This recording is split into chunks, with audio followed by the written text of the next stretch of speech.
Hello friends and welcome back to GameSpot's continuing coverage of the Electronic Triple 2016. We are almost done. It is day 49 of E3. We're still alive and I'm delighted to be joined by Cliff Blazinski and Ariane Brousset there you go. of Awesome. Boss Key Studios. Day 49. Right? It feels like day 49. It's weird. You've been doing this for a long time, right? I've been at every E3 ever. Really? Yeah, like when it was in Atlanta, and then when they had the weird one in Santa Monica. Yeah. Like, it's not my first rodeo, sir. Is it 20, I think we're on there? 22 or something. Okay, right. Because I actually, my first convention, the big one was at CES back in the day. Right. Before they started doing E3, and then E3 came about, and E3 for many years has been the Super Bowl for me. But it's a really weird year because like a lot of the big names kind of pulled out and are doing their own kind of event. And so it's kind of a transitional year. So I don't know if the E3 bubble has burst or whatnot. It's weird. Yeah, because you guys were still involved in Judges Week, right? Yeah. And what I was hearing from a lot of people was like Judges Week, at least from the press side, felt way more scaled down. Oh, absolutely. Did you feel that like? Was that a worry for you at all, or was it actually kind of better in a way? Because it's better for us because we're still happy to participate in E3 because we want to promote lawbreakers as much as possible, and when certain large entities pull out or like Blizzard isn't even here, right? So it's like, hey, we have more opportunity for more people to have eyeballs on our game, actually have a look at it. Oh, we had a really cool event. Airheads. We had this offsite event. It was like a really cool event. People just could get out and give it a lot of time, right? So I rented out this gorgeous modern house in Venice and basically had the 5v5 set up, and all the journalists came out and just messed each other up. And the thing about the game, man, is when people get hands-on with it, they see what makes it unique. They see that it's a blast. They see that it's a first-person character-based shooter, but we have our own unique take on it. Yeah. So I remember that you had a similar sort of thing at PAX as well last year, where you were like, "Hey, this is the game we're making. We've got this place. Come over, come play it." The thing, it's especially refreshing for Artie and I. He worked on Killzone for years. I worked on Gears for years, and you'd always show up at E3 with your perfectly scripted demo where the tower falls, the bridge collapses, the monster goes raw, and go to logo and the crowd loses their crap, right? Those are usually held together with like duct tape and bubble gum and band-aids, right? And it's usually one of those things you spend like 3 months killing the team just to impress everybody. And now we're at the point where like, this is the game. Fire it up, play it, let us know what you think. But then that must be a sort of another element of nerves because you're basically handing over something that isn't finished then. And, well, that's the thing, is the game has a bit of a learning curve, where it's, we have the abilities on Q and E, we have blind firing using control, we have different mobility with shift, with different types of double jumps and things like that. There is a little bit of a learning curve. So the more of a learning curve there is, though, the more depth there is. So for the first play session and a half or so, people kind of fumble a little bit. Right. By the time they start getting, their legs in the game, it winds up being like second nature, and people wind up really learning how to play the different type of classes we have in the game. So I guess the people we're talking to are people who won't be able to get a chance to get hands on themselves. So what is it that feels different about Lawbreakers? Well, so first and foremost, it's the tone. There's this thing that happens in a post-League of Legends world where a lot of these games, MOBAs and some of these character shooters, they look like bubblegummy, they look kind of candy-like, and it's totally cool, and I like a lot of those games, but it's not the kind of game I want to make. We want to make something that's a little bit more Quentin Tarantino-esque, with assassins and ex-cons and DEA agents, and actually have, oh my god, a little bit of blood in the game, and then as well as that, also have the idea of playing with gravity. And there's so many things that have happened throughout my life that have led to this moment, from taking a zero-G flight to reading Leviathan Wakes. The idea of like, what happens if you have a low-gravity or zero-G environment and you fire a weapon? Right. Well, you go the opposite direction. So imagine you can kind of steer yourself through gravity zones by firing your rocket launcher or your kind of sci-fi assault rifle. Right. What happens if you fire it behind you and you're trying to take the objective and get to your base? Well, occasionally, once in a blue moon, you might actually get a blind fire kill. At which point you feel like Ash versus Evil Dead, and you're like, ooh, that was good. And so what we're going for is a game that has lots of verbs, that leads to lots of moments, infinite watchability, and game types that really build to kind of a climax. So it's not just like your traditional dominations, as we're showing Turf War here at E3 in our Santa Monica map, where it's like, you capture a point and you're like, okay, I'm just going to look at my watch or my phone now and wait for, us to accrue points. Once you have a point, the point closes, go to the next point. Once all 3 points are captured, 30 seconds of team deathmatch, repeat. Okay. But you can tell I've said that before. Yeah, and I guess an interesting thing about it, and apologies in advance for making the references to other games, but a lot of other games are sticking to very traditional modes. You guys are actually tearing up. Well, it actually bugs me because I've ranted on social media about this. It's like, when you spend time putting features in your game you think you need because other games have them, you're making the same thing other games have, and you're making the same crap. And so, you look at how a mobile works, like that game type's a collection of very unique things coming together as kind of like RTS elements. People didn't know that before. Counter-Strike and Counter-Strike Go It's one of the most airtight, unique game types. The whole bomb game type with point A and point B did not exist before Counter-Strike made it. Gamers are smart. They will learn, and if they don't learn, somebody out there who's ambitious will stream it or put it on YouTube. Right. Or And make figure a it out FAQ for or them. put it on Reddit, right? Yeah. The anti-grav stuff is really interesting because, I mean, what you're basically essentially doing is sort of like re-teaching people, because like, we're used to anti-grav. I mean, Morpheus in Unreal Tournament, like, we're used to anti-grav. You're showing your age with that. I know, yeah. You should have heard what David Cage yesterday when I had a conversation about bloody Omicron, the Nomad Soul. Oh, too soon. Yeah, I know. Yeah, true, actually. We talked about that. It was very sweet. But yeah, sorry. Anti-grav levels, we're sort of used to that. So what you're essentially doing is usurping what people think about those. The big thing, man, to remember is, we're a little bit older, right? The younger generation doesn't remember Ziggurat, Vertigo, and Morpheus. Right. Because you have your average Call of Duty kid who's like 16, 17, and Call of Duty's great. They're doing some space levels now and whatnot. And, we can take what was in the past and reintroduce it kind of like with a new twist, and it seems fresh to everybody. The latest Call of Duties, it's got double jump and wall running. It's like, dude, what is this, like 2004? Yeah. So these features seem new, and so time is a flat circle. It's like fashion. I'm out shopping with my wife and I see like young women wearing these like high-waisted acid wash jeans. I'm like, am I in high school again? Right. Like flannel's back? What the hell's going on? Everything is cyclical. Yeah, history repeating. I mean, you look Exactly. at games like Overwatch and it's like, oh, Action Quake. Okay, all right. Can't stop looking at the B-roll, can you? Yeah, right, I know. Well, that's the whole point. Is like, we made a game that I believe is very watchable. All right. Like How important is that? Like in 2016? It's infinitely important. And the number one question I'm always asked by every journalist is this game going to be an esport? Yeah. And it's like, I would love for nothing more than for people to fight for millions of dollars in this game. But you can't force it. What you can do is start with a game that's watchable, that creates animated GIFs, YouTube moments, blind fire kill highlight reels, and drama modes. And then, hopefully the sweaty palms will come out of that and maybe eventually make the leap. Right. But, I think what's cool, what's happening is that we've been playing the game all along, right? We're playing it multiple times a day, and every time still we have matches that end on like this crescendo, and Right. there's a point that goes back and forth. It's crazy, and there's a lot of hollering, etc. And we even see that here, right? People play the game for the first time, and it ends in this massive excitement. People like screaming and all that. I'm like, wow, that's cool, right? I've not seen that a lot in my previous games for a long time. So that's like this excitement. And hopefully that radiates out when people start streaming this stuff, right? And playing it themselves, by themselves on the couch. Yeah, we've been in development for a while, and one of the things we've learned that the phrase Ariane likes to use is to make the devs eat their own dog food. Right. And every day we're playing the game, and if I come to work and the game is broken and we can't play the game that day, he and I get very upset. Right. And it's like we need to continue to play the game every day and fine-tune it. And we're going to do our best job of balancing the game internally, but that we're only 65 people. Yeah. When we open the game up to 65,000, people are going to find bugs. They're going to find balance issues. They're going to find Exploits. They're going to find parts of the map we didn't know they could even get to. And and so what we're doing with the game, going into alpha this weekend on the 18th, preloading on Steam on the 16th, is the fact of the matter is, come play the game with us for free. Get a key on lawbreakers.com and break the game with us. We'll be online with you. I'm not going to pull punches. If I see you online, I'm going to mess you up because I can't help it. And the other thing is, people are going to get so good at the game within a few weeks that I need that brief period to feel good. Oh yeah. And get my team annihilations, to get my double kills, because the young kids have really, really good reaction time. The keyboard and the mouse players are so good. You play CS:GO and they're so amazingly good at the Yeah, it's game. depressing. The second they get that off, you better have that smoke. Anyway.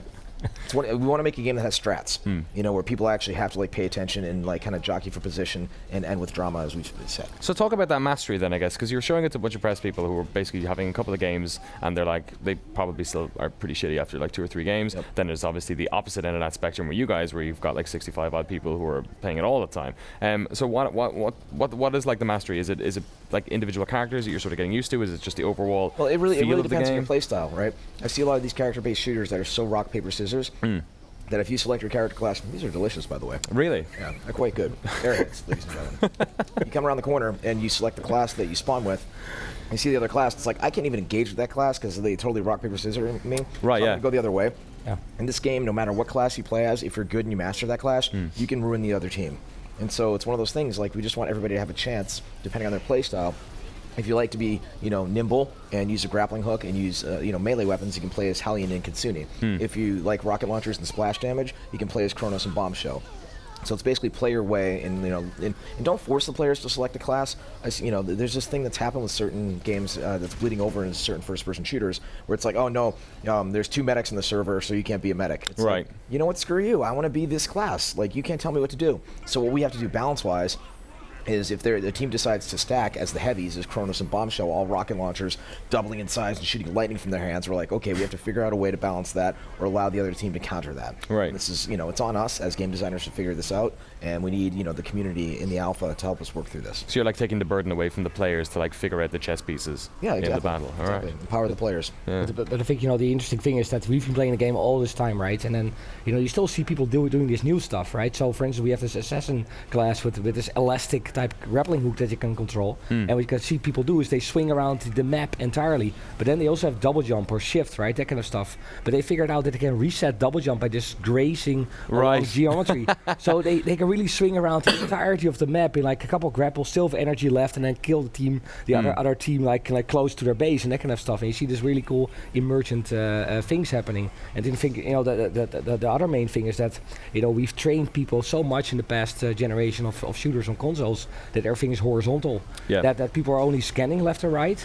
And they start playing, and you see them doing that, right? They don't look up, and then they start, and then at some point, like 10 minutes in, 15 minutes in, it clicks, and they start moving up, and then they realize, well, actually, the battles, the good battles, are probably in the air, right? So they go up, and we have all these classes that can move vertically and be effective vertically. So that's also really cool and fresh. So it's interesting stuff. Sorry, go on. The game all kind of shakes out to be like Kill Bill by way of Crouching Tiger, Hidden Dragon by way of the Inception hallway fight scene by way of The Matrix. I just dropped 15 pop culture references. Nice. Yeah. It's just, and their heads are delicious. We joke it's vertical violence, right? Like I like alliteration, but it's one of those things like when I see, the two characters with the swords dueling midair in 0G, or people like blind firing, through the 0G zone and stomping in, and the idea is like, I used to say, what's more important, the story of the game or the gameplay? It's the story of the gameplay. It's like being able to describe the fact that, I came in the base, I had my lightning hands, then my assassin came in and used her ultimate and messed up the whole team. We grabbed the battery, took it back with 2 seconds left, and we won. And it's like, oh my god, that's amazing. And that's what, yields interesting moments. And that's what I've learned from, watching American football in particular, is the fact that, the last 4 minutes of an American football game, 3/4 of the time, it can go either way. And that's one of the things, one of the streamers I was talking to yesterday who played our game, they're like, in the battery mode, it's possible if one team wins and kicks butt for 99% of the time, the other team in the last few seconds can still grab the battery. And I'm like, you know what? That's called a Hail Mary. Yeah. If they pull that off, that's good. And you do not want a game type where, halfway through a 15-minute match, it's over. It's clearly over, because what happens then? Everyone leaves the server. You always want that chance, that slim chance that the other team could actually pull through, because that's that sense of hope. It's the old Yogi Berra saying, it ain't over till it's over. Yeah, and that underdog victory is even more satisfying than the other one. Exactly. So obviously both of you have worked on some storied first-person shooter franchises. When you're tackling Lawbreakers, were you pulling inspiration from those games, from older games, or were you doing the whole, I'm actually just looking at general media and I want to create something completely new? Yeah, I mean, I think, him having worked on Killzone and me having worked on Gears, which were great, successful, huge franchises. I was talking more about Unreal Tournament. Well, that too. Gears is good too. Well, thank you. Showing our age again. And there's a new one from Epic, looks good. Yeah. My whole point is, we're at this point in our careers where we've learned what works and doesn't work from prior games we've worked on. Yeah. And you look at a lot of these studios, and what they do is they build this mega campaign, and then they phone in the multiplayer because it's like some other contractor just does it for them. And then you're sitting here and they put it out on disc, and it's like you just made a campaign rental. People are going to buy that game, burn through it over the weekend, and trade it in because your multiplayer's light. And his old joke that RDM was saying is like, dude, why don't you contract out the single player and focus on the multiplayer as your core? And when he was working on Battlefield at EA, it's like 75% of the budget is on this campaign, and I think a lot of that comes out of this Hollywood envy that this business has, where they're like, oh, it's so cinematic, and in Act 3, the character's gonna be like, no, as his partner dies, and everyone's gonna cry, even though you're a game where you killed thousands of people. And it's like, I'm kind of over that right now. We have animated chest hair and all that kind of stuff. Yeah, I think also the interesting thing, and we both had it, right? So me with Killzone trying to push the PlayStation, right? Best graphical fidelity, right? Like we run 30 frames a second because we have like twice the frame time to make the graphics look awesome, right? And then same thing with Gears. We're like, look at what the consoles can do. But now we don't have to do that, right? We don't have to sell anything. We don't have to sell engines, right? It's no platforms, etc. And now we're like, gameplay. So the game runs at like unbounded frame rate, right? We're showing it like 140 frames a second. People are like, this is so smooth, this is so nice, and like super low latency and super fast servers, and that all kind of helps that gameplay. And then I think it still looks awesome, right? The game. So we're not making that many concessions on art, but we do make them every now and then, because here the artists are like, yeah, we want to do that. I'm like, no, because that will, they'll But slow ultimately, down. these are your decisions to make. It's Yeah. not like you've got somebody else breathing down your neck. I'm Bingo, presumably like, having to sell consoles, or, when I was at Epic, having to sell the engine. right. It's like, oh, we have this new water effect that's going to look amazing, and look at how it refracts in the walls and everything. And I'm Do a like, water level. bingo. That's exactly how it was, right? And like, well, there's amazing fire stuff. Now I need a guy with a flamethrower. Great. And so now with this game, it's like, he's turned me into like the biggest frame rate junkie. Like, if the game drops below 100, I just want to throw my keyboard out the window. Yeah. And so as a result, we've made a game where it's, 50 to 100 milliseconds can make the world of a difference. Right. So, you need a decent rig to run it. We're going to continue to optimize, because when you put a game out on PC as we are, you want it to run on as many PCs as possible. Yeah. That's your install base, that's your potential customers. That said, I think we look great, but we also are smooth as butter. That's one of those things, like when I come into the office and I see him, taking his iPhone, using his super slow-mo, filming it, and he's like clicking in the mouse to see what the latency is between the mouse clicking and the weapons firing. Like, that's the level you need to be at, Wow. in 2016 and beyond, especially if you're eventually going to hopefully somewhere way down the line make the leap to an esport. Right. I have to ask you as well, both of you worked on storied franchises, both of your prospective previous employers working on new versions of old games, or in your Horizon. case, of completely new IPs or whatever. Horizon looks awesome. What's it like seeing that sort of stuff? Oh, well, the happen? way Is I it- like to describe it is like, with Microsoft doing a Gears game, with Epic making new games, it's like, imagine splitting with an ex and it's still amicable. You're like, you know what? Right, yeah. This isn't working. Go on, do your thing, and then you hear they're getting like married or remarried, Yep. and you're like, you know what? That Fucking- person seems nice. I hope they're not better looking than me or cooler Yeah, than me. yeah, 100%. And so, I saw the new Gears demo. It looked really good, looked really cool. But I told Rod Ferguson, I have notes. Right. And what about Horizon? Like a bunch of your ex-colleagues. Oh, working so on I'm Gorilla's biggest fan, right? Yeah. Still, right? I founded the company, You're hanging out with him tonight. Yeah, I'm hanging out with him tonight, right? The guy that designed all the robots, Roy. He was my first employee I ever hired back, Oh, back really? in the '90s. So Robots are awesome. From the royalties of Jack Rabbit, right? I hired him, and I hired the tech guys and all that kind of stuff. You were smart. So I was just playing the game, and it looks freaking amazing, and I hope they pull off the open world and the quests and all that. But I think there's a lot more coming there that's going to be super exciting. I think it's for me it was. I think it was pitched like 2010. Really? So the Okay. game has been in development for like six years, right? Right. And that's just crazy, right? And sometimes you need to take that time to build like these massive new things, right? And we are trying to, by just focusing, right? We're not doing single player, we're not doing facial animations, right? We're just doing multiplayer, etc. focus. And we can do something really fast, right? And a year after we started with like Right. 5 people, we had the game playing, and Well, I'm seeing you guys at PAX and like it's there. Yeah. It was like, oh, holy shit. Okay. Hashtag made with Unreal. Right. I think Horizon looks amazing, man. It looks like Egret versus the Zoids. Yeah. That's the way I like to describe the damn game. Before I let you guys go, I need to ask as well, just because you're both like lauded designers of various first-person shooter games. Have you played, not less Overwatch, I'm actually interested, have you played Doom? Fantastic campaign. Right. Yeah, I mean, yeah. Do you think they intentionally scuffed the multiplayer because they had that Quake thing? Look, man, Working. I criticize my friends at id and Microsoft and everything because I care. I Right, yeah. criticize Nintendo because I care. I was called Nintendo boy as a child. My thing about the new id, and I saw this, my wife used to work at id Software. She was a build manager back in the day. It's 7 years ago. She was working on Rage when I first started seeing Right. her and whatnot. And Rage came out, and great campaign, absolutely stunning. Like some weird, like pseudo Mad Max car racing Mario Kart multiplayer. Yeah. This is id Software. This is the company that fucking invented deathmatch. Like, you better deliver some awesome deathmatch. And I played the early alpha of the Doom multiplayer, and it wasn't bad.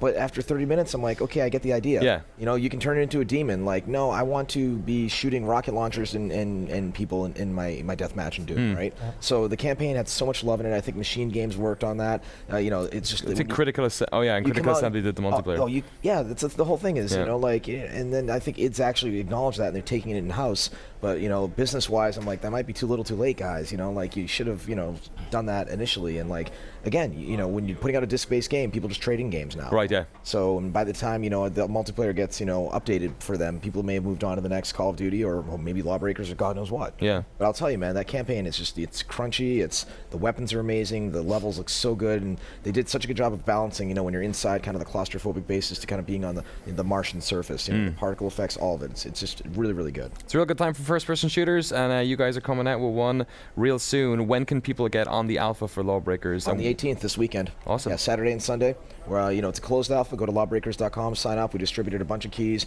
If you see us at E3, my wife and I are handing out and as is Ariane, the little cards with the key on it. It's on Steam. Enter the code. Hop online. It's got a little bit of a learning curve. We're starting with one map, one mode, Grand View, the Grand Canyon map, as well as the Capture the Battery mode, Overcharge, and then in early July, the Promenade map and Tour 4 is coming online, and more stuff's going to keep happening until we get to the point where we flip the switch and actually say, hey, we'd like to keep the studio going if you'd like to give us a few bucks. Right, and that'll probably be 2017, I'm guessing. No, late 2016 is Oh, really? that happening. Yep. You guys have a lot of work to do. Targeting price point somewhere between $20 to $40. Haven't determined that yet. We're not going to make a multiplayer only game and ask you for $60. I think that's bullshit. Cool beans. Cliff Blazinski, Arjan Brousset, pleasure to talk to you both from Busky Studios. Best of luck with the rest of it, and you can keep those airheads. You've earned them.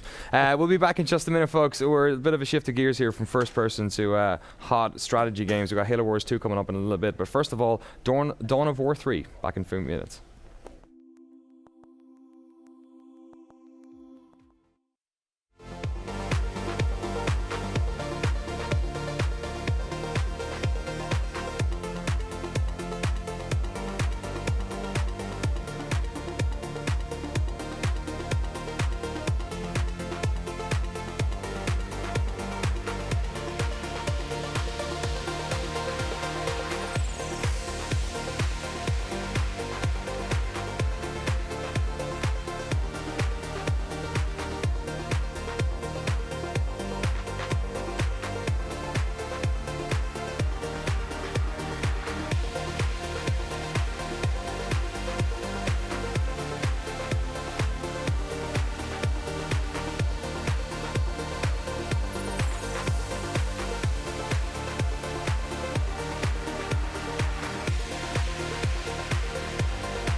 Hello, welcome back to GameSpot's coverage of E3 2016. I just knocked back a hot double espresso. Feeling good.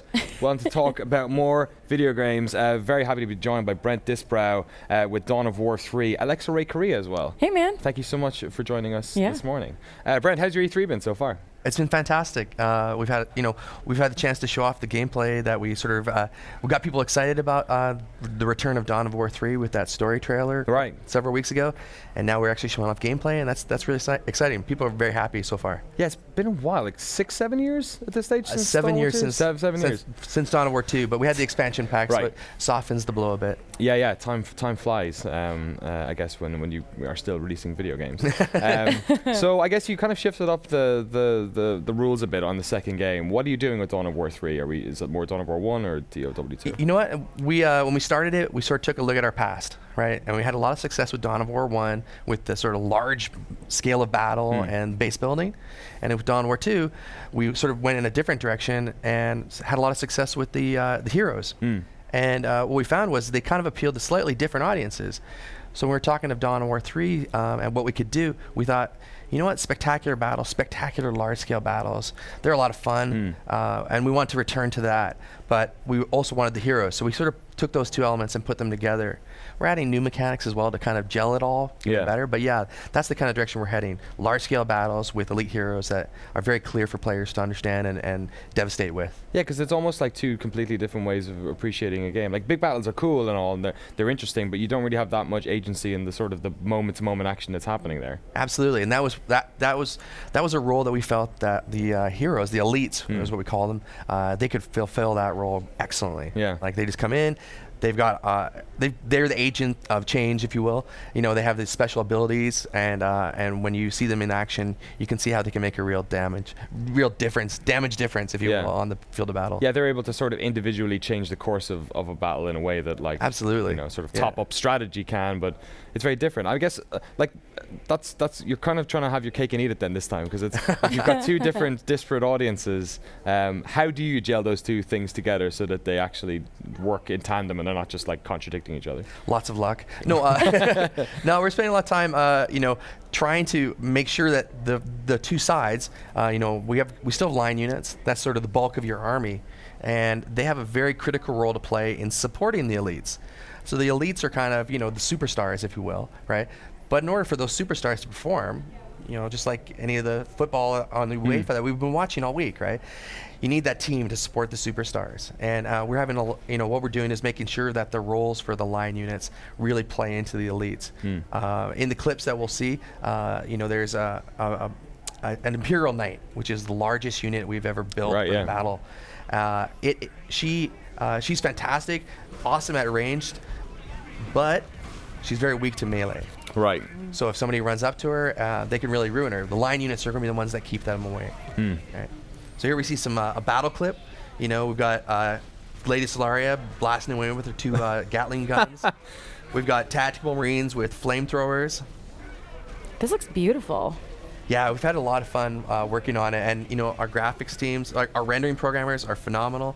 Our artists are incredible. They've been absolutely knocking it out in terms of. One of the things we really wanted to make sure we delivered on was, large scale battle, but clarity within that battle, so you could understand what was happening moment to moment.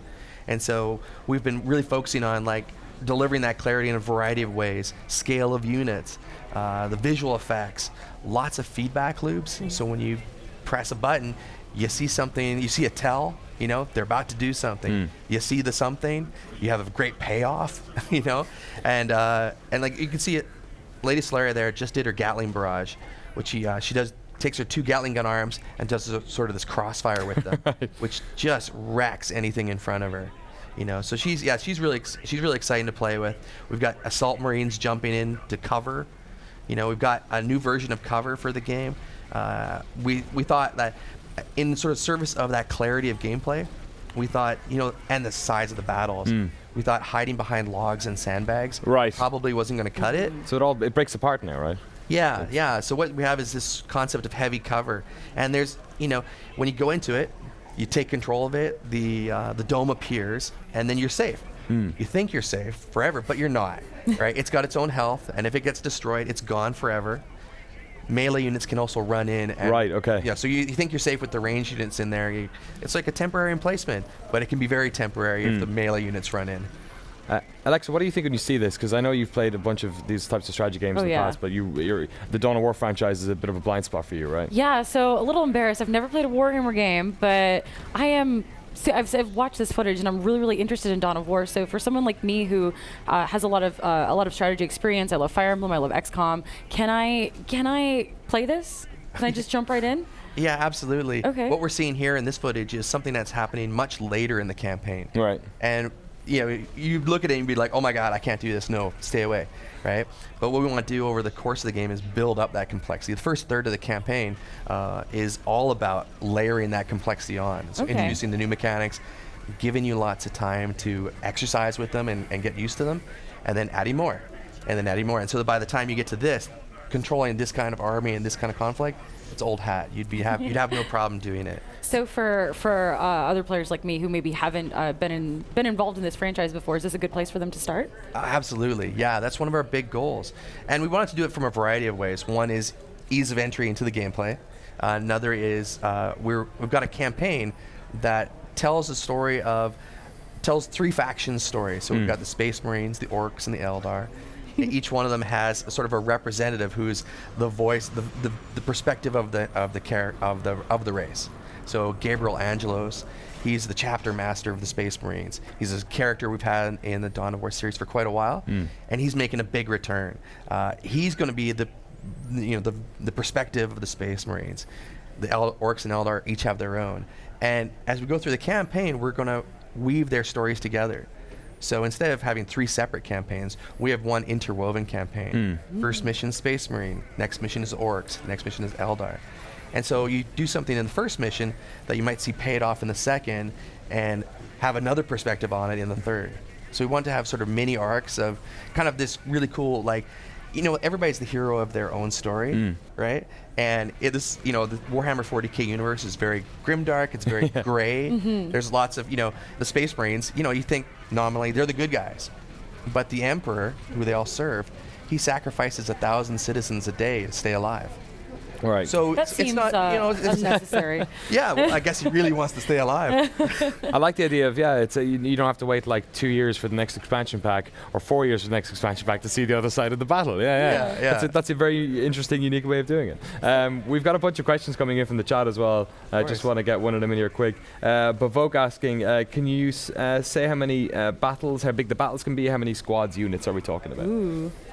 Well, no. I think this footage, not this particular footage, but the sort of stuff you'll see in these roles, in the B rolls, is reflective of the kind of scale of conflict. We've got a full E3 demo playthrough that we're going to be releasing on YouTube and Twitch on June 24th. Right. Nice. So players can see that and sort of say, okay, I can see the whole mission. And that'll give them a good sense of where we're going with the scale of battles. They're pretty good. I've had quite a few units on screen, plus my elites, and felt like I could control them all. Right. So. It's always interesting. I mean, the Warhammer franchise has like this massive, like built-in audience, obviously, but obviously fans of this series as well. Do you find that the sort of your audience for this game, do they go from, real-time strategy game to real-time strategy game? Is that kind of who you're talking to, or are these people who are like your specific brand of RTS and kind of like sticking with it? I think it hits a variety of places. I think both of those cases that you talked about are some of the people we're targeting and fans that we've had in the past. We found with our fan base, there's a very passionate fan base. They like the games a lot. They've stuck with us for a long time. And part of that is because, Relic makes really good RTS games in the Dawn of War universe, but we also do a lot of support stuff. So our fans are really important to us. So like earlier this year, we released the Necron Overlord for the Last Stand mode, right? So, this is a game that's like seven years old, right? And we're still releasing content for it. Our fans are really important to us.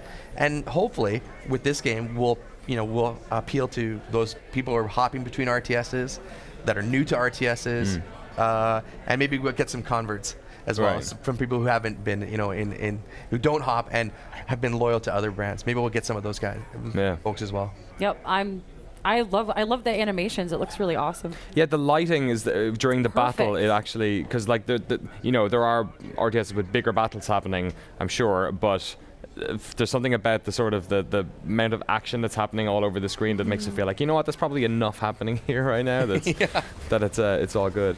Well, that was a big thing for us. When we were starting to develop the game, we looked at obviously other titles, and a big thing for strategy games, we looked at MOBAs. Right. Oh, And boy. we said, well, geez, what kind of things could we learn from MOBAs that we could maybe apply to our kind of game? And the biggest thing we took was clarity of gameplay. Right. So being able to tell moment to moment what your hero is doing in a MOBA is critical. The tells, the actions, the results. We wanted to capture all that and bring as much of it as we could to our game. And that was a big informing element for our art style. It was like making sure there was a clarity of gameplay at all times. You can see some of that here. The las cannons, the Devastators are firing their las cannons at the Wraith Guards. You can see the beams are growing more intense the longer they're on. So they start off as a small yellow beam. They amp up to green the longer they go, and they do more damage over time. But it's tough for them to do that because the other guys usually are firing back. These guys are just, That's quite the Mexican standoff that's happening there. I know. Yeah. Over a flaming gulch as well. These are dreadnoughts. And you may have seen them in Dawn of War 1, right? They're a unit we've had in pretty much all of our Dawn of Wars for the Space Marines. They used to be the big Mamba Jambas on the battlefield. Yeah. Compared to Solaria and the Imperial Knight, not so much anymore. Yeah. But Tiny they're a tots. wonderful line unit that just wreak havoc in melee combat. They have flamethrowers on their arms. They can do these ground pounds. Hopefully we'll see some of that here. There's some flamethrowers. They have this fun charge into action. And there was a ground pound. It just splashes everybody around them. So they're a critical line unit. Have you shown off any other new units sort of in that sort of scale around there? We've seen obviously the bigger units as well. Well, you know what? When we talk, we got the line units that are all around this thing, around this scale, and then we've got the elites, right? And so we've got, hopefully we'll see some footage of that. Gabriel Angelos, for example, is an elite, bigger than your average tactical marine. He's got a giant demon smashing hammer, and he's got some really cool abilities that allow him to turn the tide of battle, like jump across chasms, smash on the landing, or create, one of his abilities is retribution, and it forms an energy dome around him that does a tremendous amount of damage, but also reflects fire. So anybody firing at him, suddenly they're eating their own bullets. Or if you time it right, you can bounce a grenade back at the at the thrower, which is awesome. Excellent. That's the type of like sort of micro you can't really do if you're looking at this massive battle. That's right. Are you guys talking about multiplayer at all? I mean, that's such a huge element of these games, and especially the longevity of them as well. We love multiplayer, absolutely. And the multiplayer we're playing at the office right now is a blast. We're having a lot of fun iterating on that, making sure it's as tight as we can. Finding the exploits, using them against your coworkers, that sort of thing. Yeah, well, Coworkers. it's kind of like our opponents, hopefully our victims, but sadly I'm usually the victim. I'm the campaign lead, so I'm like, the multiplayer designers all have the edge. Yeah, you're the soft touch in the office. That's probably. right, You that's and the right. artists are probably getting. I cheated. don't take any more cash bets. What you saw here, this is really cool. The faction mechanic for the Marines is the drop pods. It's called Death from Above. And players, we've had them in the past. They would do a general area buff. Yeah. But now players can choose what units come down in them. That was awesome. Yeah. So in this case, that middle one had a dreadnought in it. Right. It's a real tide changer. Right. Yeah. Like if you're like, I think I'm being rocked a bit. Drop some drop pods on your opponents, and actually on them does knockbacks. Yeah, we stuns saw them. it there. Just happened on the right. It's good times. That's excellent.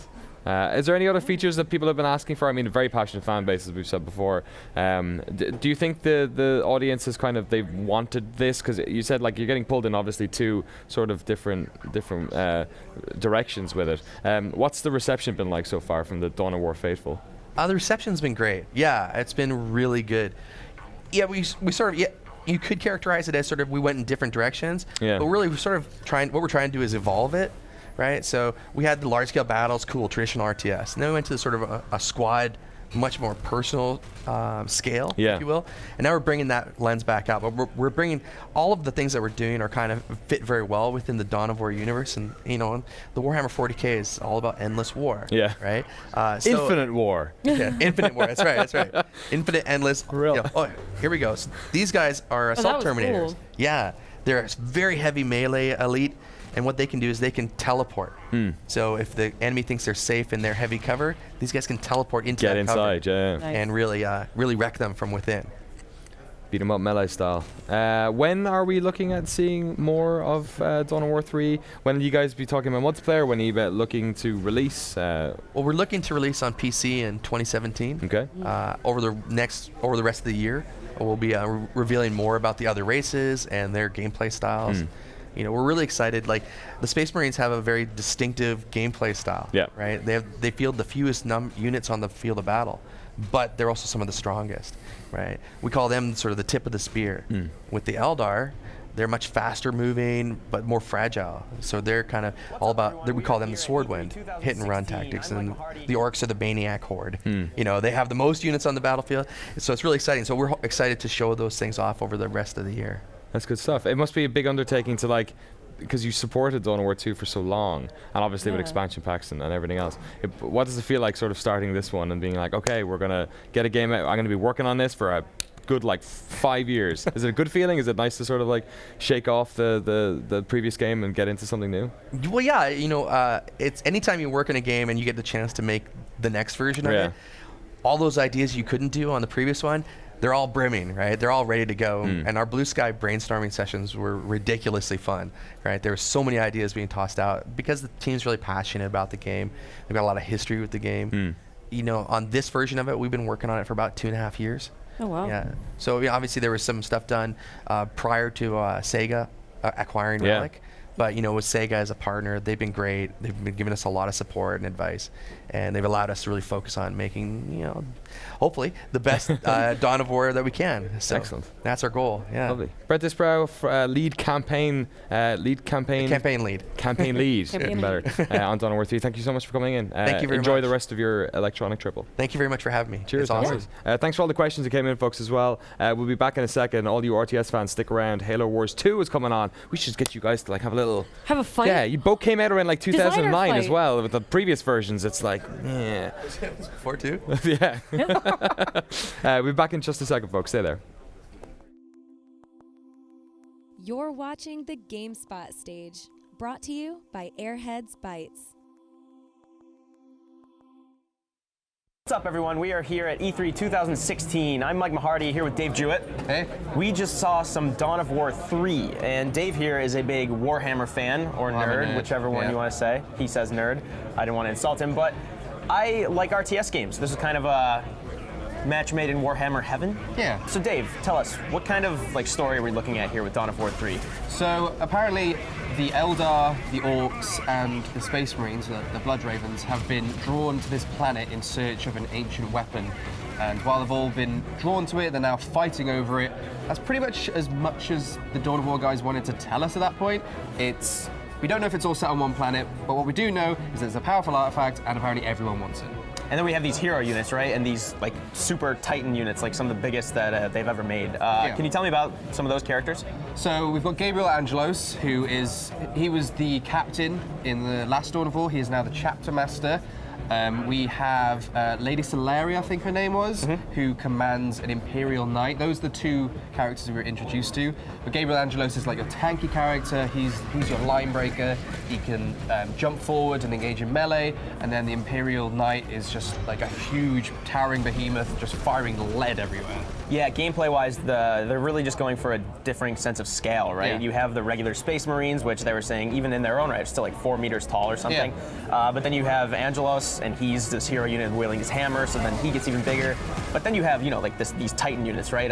Lady Solaria comes down, and she's probably I think they said 14 meters tall or something. So there's the Space Marines that are like 7.5 feet, then there's Angelos, his Terminator armor, which is bigger, then it's Dreadnought, which is even bigger, and then the Imperial Knight is like, yeah man, how's it going up there? Just like double Gatling guns, just you activate the ability to just spread, and it's just vision destroy combat. everything in the map. So from a gameplay perspective, it's kind of about managing these different scales, right? You have these the Space Marines kind of the melee ones jumping into cover, while the bigger units kind of lay down suppressing fire. Yeah. From a gameplay perspective, it seems like you're going to be kind of trying to manipulate each of those levels against the opponent, right? Traditional RTS about breaking lines and trying to get behind them and spread out fire and everything. Then at the end, you kind of really get a sense of scale, right? At the end of the demo, we saw the orbital laser comes down, it's pretty big at first, right? But then it starts hitting more Eldar and getting huge and like almost sucking them up, like kind of like anti-gravity, right? You've got like it's a real sense of what these giant futuristic weapons can do. Like, as you mentioned, the orbital bombardment cannon, the longer it stays in the field, the bigger it gets, the more powerful it gets. It starts affecting the gravity and all the Eldar start floating up. And then we see some of the abilities that the Imperial Knight have, where she's just firing rocket pods everywhere and it's just crushing damage. We've got these big defensive points that are now only counterable really by assault units and melee units, so they've got a real like 1-2 punch where there's different ways to counter, whether you're assault, whether you're giant, whether you're entrenched, whether you're melee. There's more strategy, I feel, than there has been in previous Dawn of Wars. Right, and the demo they showed us was just pretty much Space Marines with their really good units fighting Eldar, right? Yeah. Kind of like the vanilla Eldar units. I'm really excited to see kind of like what kind of Pacific Rim situations will play out where these huge units are just battling each other, because then you get the counterattacks from different super units. In the cinematic, we did see what I believe was a Wraith Knight, which is the Eldar equivalent of the Imperial Knight. Okay. Just get like big chain fist driven through them, and I'm sure the Orcs will have their own equivalent, maybe like a Gargant or something suitably gross and cobbled together. Let's hope so. So that's Dawn of War 3. We did not get to play it at all. It was just a presentation and interview with game directors and whatnot. But we will have more news coming out of that. Halo Wars 2 is another RTS that's here at the show. But for more news coming out of those, stay tuned to GameSpot.com, and we'll see you later.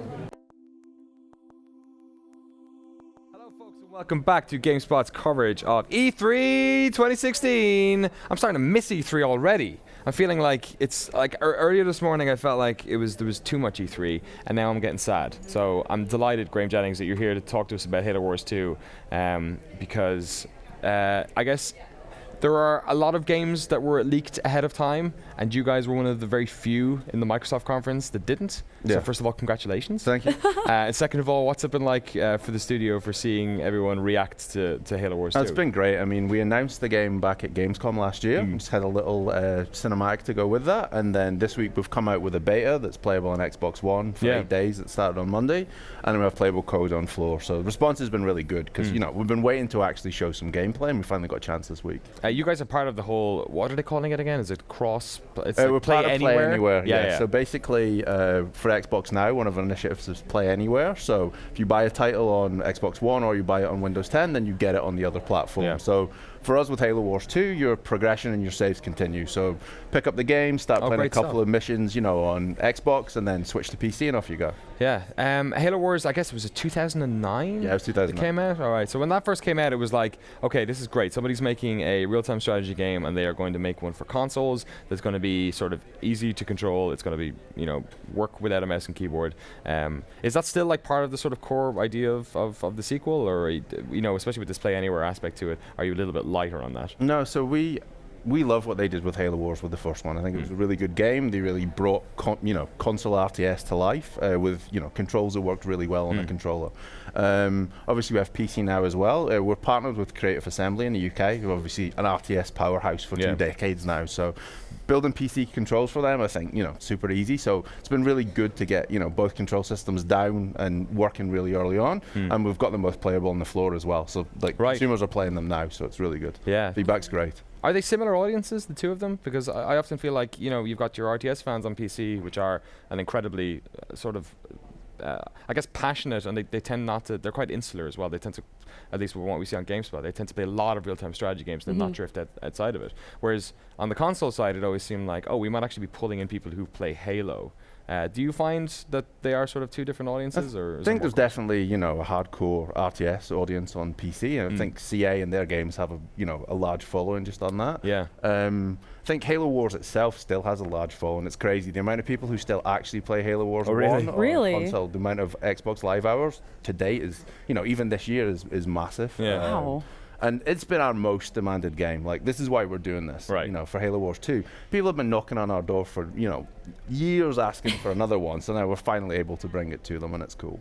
Yeah, Alex, I remember we were talking a while ago about how, was it when you were in university or something, that was all that used to happen? Yeah, in high school, we would, the boys would all get together, all my friends would get together and we would play Halo Wars, and the boys would play, and then the girls would watch, and then when like the boys were done, like we would play. I just have to. So it's a fun part of my my teenage years.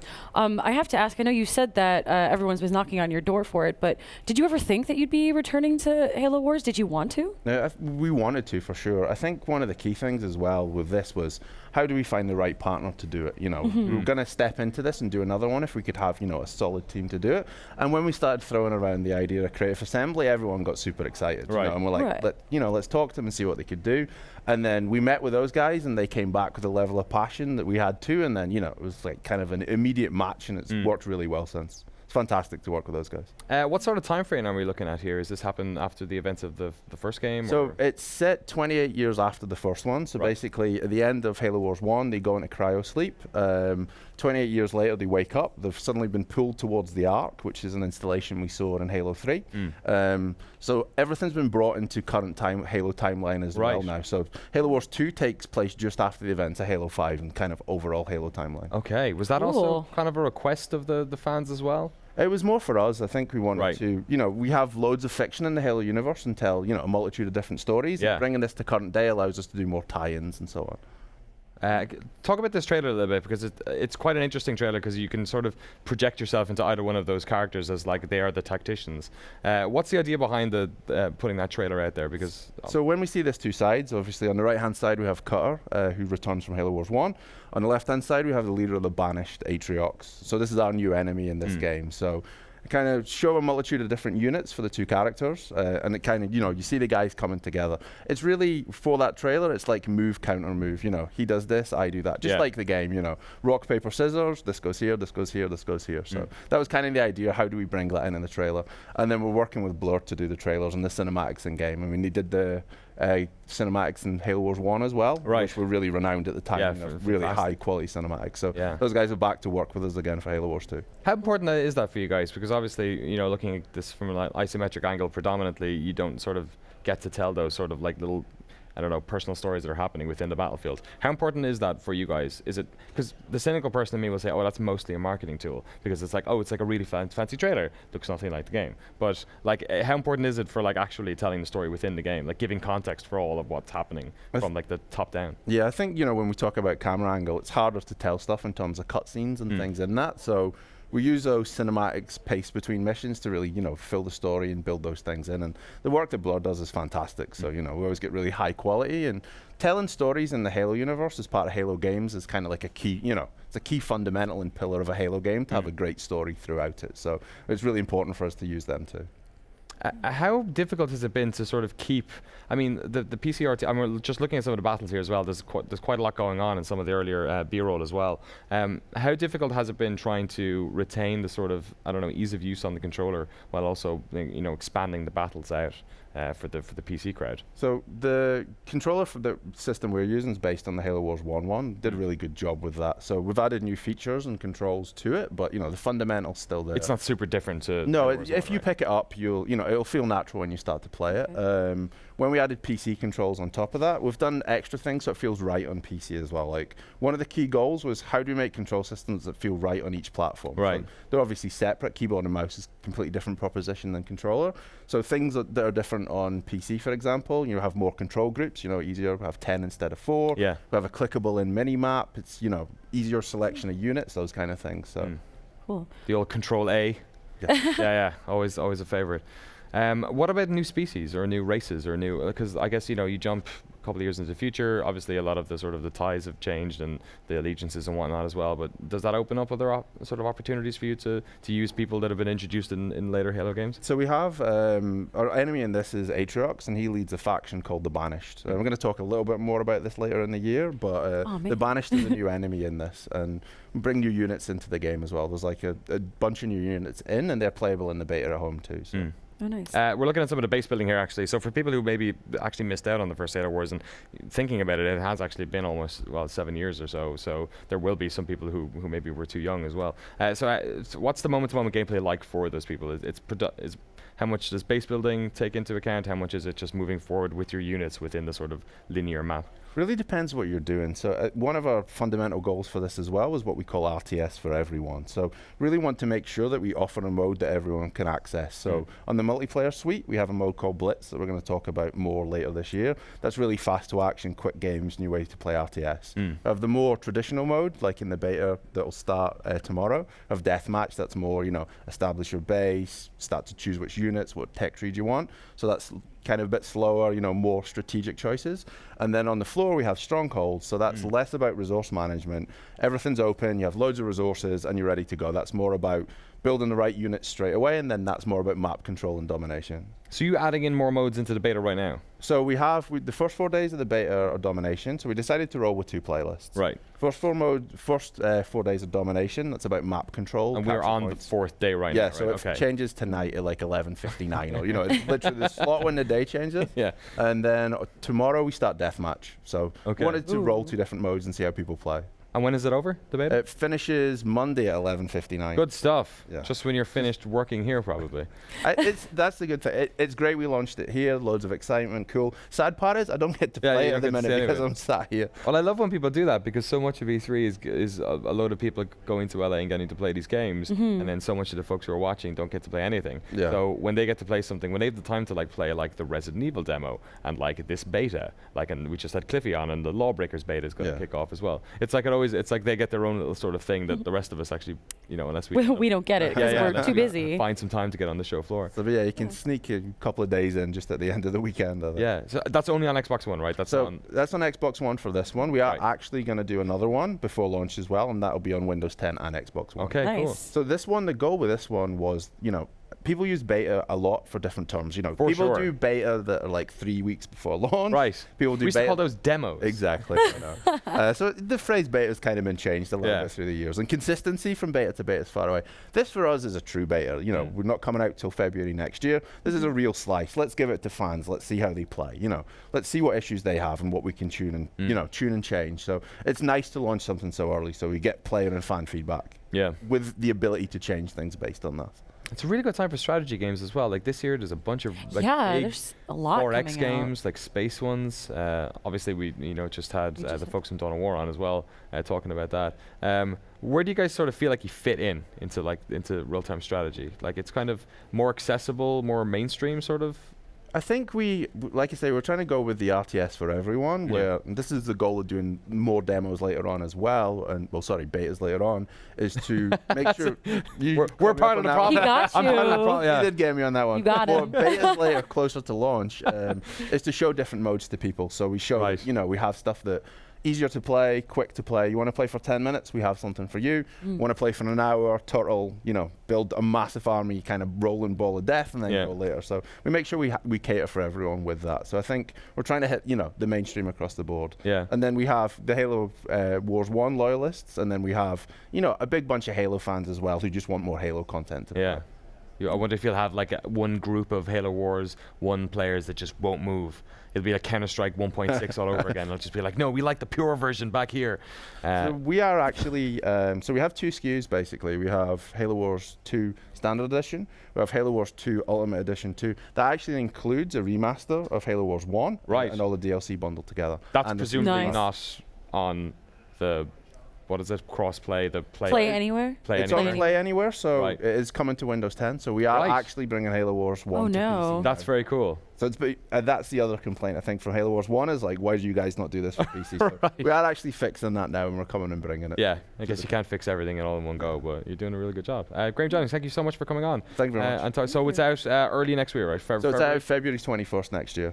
Cool. And the beta runs till end of Monday. Excellent. Where should people go to get in on the beta? So just jump in on the Xbox Store, download it. Go to your Xbox. Hey Cortana, Halo Wars 2 beta, and hopefully that should work, right?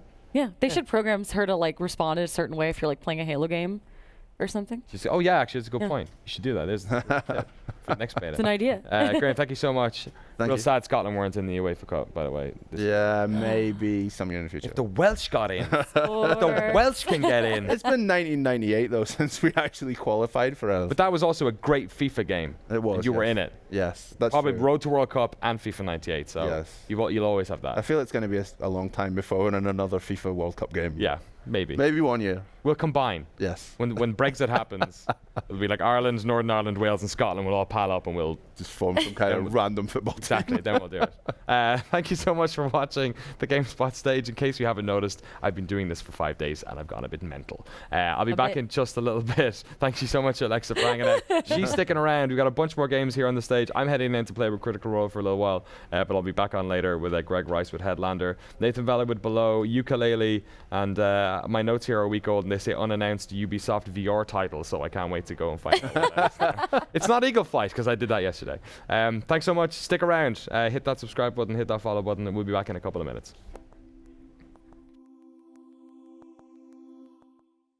Hi guys, it's Dave here from GameSpot for E3 2016, joined by Jimmy, who has played Fallout 4 in a bit of a new experience. Fallout VR, right? Yes.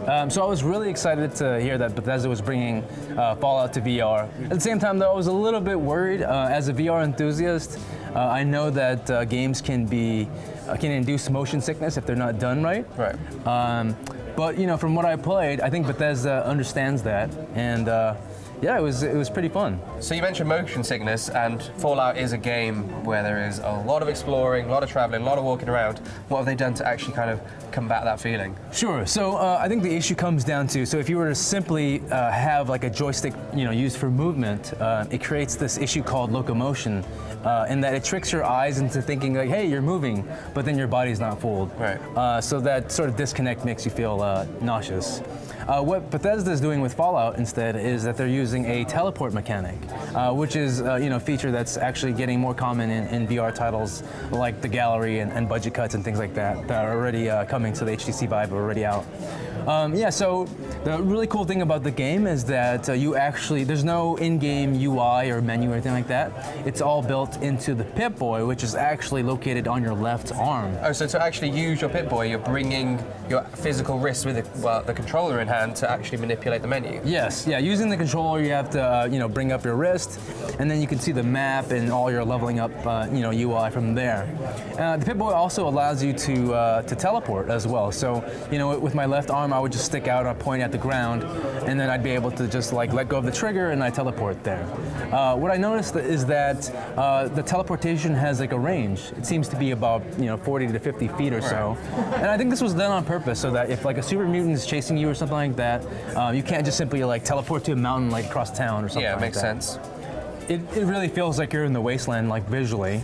And so the demo that I played actually took place at the Red Rocket gas station, which is like near the beginning of the game. Yeah. And the Bethesda rep was like, don't venture too far off from here because we're gonna have raiders come attack you. So it's like, okay, cool. Once the raiders eventually showed up, I teleported like around the corner around the gas station, and I fired at them with my pistol, and they'd fire back, and Dogmeat would come and attack them and things like that. And that was really cool. Interestingly enough, they gave me like a pistol, and I didn't have to reload, and so I had infinite ammo, and there was no VAT system either. Okay. Pretty odd for a Fallout title, but I suppose being in VR. I think they're still trying to work that out. They haven't ruled out VATs at this point. But yeah, as of right now, no VAT system. How did the shooting in general actually feel? Because obviously, it being basically a shooting game, it needs to be pretty tight. It's an important mechanic. Yeah, so, it felt really one-to-one. If you've ever played a game like Space Pirate Train or something very similar, it really feels like you're holding a gun, and it feels really accurate. That's good. So, I think the question that everyone wants to know is how was it being that close to Dogmeat, feeling that you could reach out and touch him? I almost shot him a couple times, which is kind of a shame. You're allowed to do that. There's one gripe that I did have with the experience, is that it looks quite real. At the same time, though, because the game wasn't built for VR from the ground up, there was a lot of things that looked real, but I couldn't actually interact with them. I couldn't touch them. I couldn't pick them up. Conversely, there's a game like like Job Simulator, which is actually built for VR from the ground up. And in that game, you can pick up like apples and oranges and things like that, open up the kitchen doors and throw things across the room. It feels really good and tactile. Here, it feels a little bit hollow, like there were like doors that I couldn't open, or there were like tires that I couldn't pick up. And so it feels a little bit shallow, so that's kind of an interesting challenge for Bethesda to kind of figure out there. Right. Well, that being said, then obviously it is a demo of a game, like you said, wasn't pre-built for VR. Yeah. Do you think if Bethesda had VR in mind when they create a new title, do you think, like, has this demo sold you on that idea? Do you think they'll be able to nail I think it? there's a couple weird things too, because like in VR, it's in first person, it's supposed to be you, right? But at the same time, in the base game, like the protagonist talks. Right. So it's gonna be, I imagine it's gonna be like a weird outer body experience to have like yourself talking, even though you're not. Yeah. So I don't know how they're gonna, work with that. So I don't know. All right. Well, it sounds interesting at least. So guys, for everything VR and everything E3 2016, make sure you stay tuned to GameSpot.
Hey guys, we are back again. Well, I mean, I haven't been here yet. My name's Jess, if you don't know who I am. You do know Alexa, my lovely guest who was here earlier.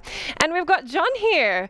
You don't know John yet, but you will, because he's going to scare the pants off you. Because John is here to talk about Here They Lie. It is not only a horror game, it is a VR horror game. Yes, it is. And we got our first tease of it right after the Sony conference. And I do mean a tease. It was like a collection of creepy images setting the tone for what I'm sure is going to be one of the scariest games I'm going to have played in recent years. Decades. Yeah. I'm so scared. Please tell me what I'm in for. I need to know. Horror and VR? Yeah. Horror VR, a surreal Yes. trip down the rabbit hole as Oh, you're gosh. following the woman in yellow. Fantastic. There's a lot to the story and to the narrative of this adventure into this sort of dystopian world. We're really excited to bring into VR just the strangeness and the sort of impossibility of places. And in VR, we're able to do that uniquely. It's a lot of fun. Do you ever get, when you're playing it, do you ever get disoriented or like how, like, will I get disoriented? No. Okay. I mean, no. like in a good way? Oh, well, you'll get, what we'll want to do is we'll want to take, a normal place that you feel like you would walk through and you'd get a sense of it and you'd feel like this is a place I know. And then we build upon it the impossible. So imagine you're walking down an alley and all of a sudden the alley starts turning into a cyclopean city. Right. By starting in the normal place, you just kind of disconnect yourself from reality. That becomes way more powerful when you're physically walking through the space like you feel like you're doing in VR. So let's take it from step one. I mean, what can you tell us about who are we in the game? What kind of narrative structure are we putting together? Well, most I can't tell you because it's all secret. It's all secret and it's all for the player to discover. The player is going to wake up in this strange place and as they're following Dana, the woman in yellow. Right. They're going to be confronted by different groups and factions in this world. and be challenged with decisions and moral choices. Those things are important because they're going to help define who you are as you're playing through the world and to the end decisions you have to make. So does the game then change based on what you decide to do? There's some branching in it, yeah. Right. Ooh. That's awesome. So your team's actually made up of people who used to work on like Call of Duty and Tomb Raider and stuff. What's it like working in a much smaller studio? Well, yeah, our studio's made up of Corey Davis, who was the creative director of Spec Ops: The Line. Yeah. And Corey and Spec Ops did a lot of the moral decisions and making the player be confronted by the choices in war, and it's so great in the narrative. And then we got Toby Gard, the creator of Tomb Raider, Richard Smith and myself, who are Call of Duty and Medal of Honor guys. Yep. We had all been making a lot of big games, and it's a lot of fun. I certainly love that. Big teams, you're able to pull so much to bear on a game. But we wanted a project where everybody knew each other. It was taking it from that big scale into a small band, and so we finished our last job, and we literally that Sunday showed up in my garage and got started on 10 Gentlemen. Yeah. It was fun. It was great. We had like about 6 people all piled into the garage in Glendale. And it's a lot of fun. That's awesome. And so how big is your team now? Now we're 12 to 15. Oh, wow. Okay. Oh. That's fantastic. And how long have you been working on this game? We've been working on this game for about 1.5 years. Wow. Okay. What is our time? When will we see it? We're shooting for launch of the launch window of VR, so late fall VR. Great. So I mean, obviously, you guys have such a history with so many different genres and different kinds of games. What drove you towards wanting to make a horror game, particularly psychological horror? Sounds pretty dense. Well, it's definitely in Corey's wheelhouse. Totally. He's very comfortable with the genre. Yeah. And there's a lot of subjects to explore. And what we wanted to push was the surreal, the strange, and sort of the eerie. And instead of making it about monster closets and jump scares, we weren't looking so much about the Scream or the Friday the 13th, but we were looking more for like a Shining or Under the Skin or Beyond the Black Rainbow, something more psychological. Yeah. That to us was going to be where we were the most excited, because there's so much room to play in there to find the right tone. So would you say it's been more about building atmosphere than designing monsters? Yes. We're so excited. It's completely about building atmosphere because we want the horror to sort of well up inside of you. We want that discomfort and sense of dread to be because of all the elements, the how the world is put together, the how the elements are interacting with you. Once you put on those headphones and you're in the 3D audio, you're able to cue the player to sounds that are coming from you. Good Lord. Right? You know where that sound's coming from. You know exactly in your head where that sound's coming from, and it really freaks people out. Yeah, I mean, now that you brought it up, we have to talk about VR because obviously horror and VR are equally as made for each other as they are things that should never, ever, ever go together. Was it an immediate decision that you wanted this horror game to be a VR experience, or did that come later? It was pretty early in the process. We were always making the strange horror, and this was in about early 2014, and that's when the kit started to roll out, and it just kind of became natural as we were working through it to realize that this was going to have a really great home on VR. So we adapted very quickly, and we've actually been using it's been since last January where we've been running on VR and trying different versions of it, trying things that work and realizing things that don't work, and just adapting as we get to the right spot. I'm just playing the trailer again. Can you talk a little bit about the design aesthetic? Like, sometimes it seems a little surreal, but then this looks very realistic. Like, and then your color palette goes from dark to really bright, as we're watching right now. So can you just talk about like the artistic design? Sure. Well, there's certainly a lot of noir elements in there. We wanted to limit the palette, give you things that you could focus on. Composition is key, and by taking out the colors, we're able to focus you in on the composition of the places, the textures, the materials. They come out a lot more. And then when you're also seeing is we mix in that normal, because if you don't give if you give people just too much strange, it just automatically goes into fantasy land. By having a place that you feel like you've walked through, you feel like you've been in, and then then opening that up, we can sort of turn the water up slowly on the player, and when it builds up from inside, they get more creeped out as they go, because you just start to see how it can't be real anymore, but it happens slowly enough that you just get freaked out by it. Would you liken it at all to like that Silent Hill dichotomy, where it's like you're in familiar places and familiar buildings, and then everything takes a turn? Yes, absolutely. Yes. Yes, that is terrifying. That just sounds awful. So were there any difficulties related to developing for VR that you hadn't experienced in other platforms, and could you expand on that? Sure. It's all a lot of it's the motion model. Yeah. How are we going to move through this world? Right. For the last year and a half, I don't think many people knew how yet it was going to be. Absolutely. What were the best ways to be inside the world? What's the best way to interact in the world? And so you'd see a lot of articles on people suggesting things they thought were going to work, but nobody knew yet. And so there was a lot of experimentation. We used to joke we need our VR merit badges, because it's you'd be trying. You definitely felt like you were on the frontier of something. Yeah. You're trying something that people didn't know what to do and how to do it yet. It's a lot of fun because you are on a frontier. You're trying something new. So we've learned a lot. We've done lots of tests on how the player moves, what they're comfortable with, what builds up some of the issues that people have had in the early stages of VR. And so we have a lot of solves for that.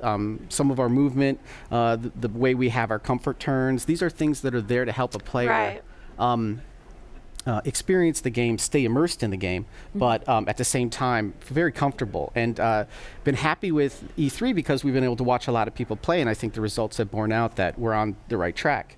We still have time. We're going to be spending, all the time till the last second, continuing to refine that motion model and make sure that players, can stay in it for a long time and stay immersed, because that's just really a great place.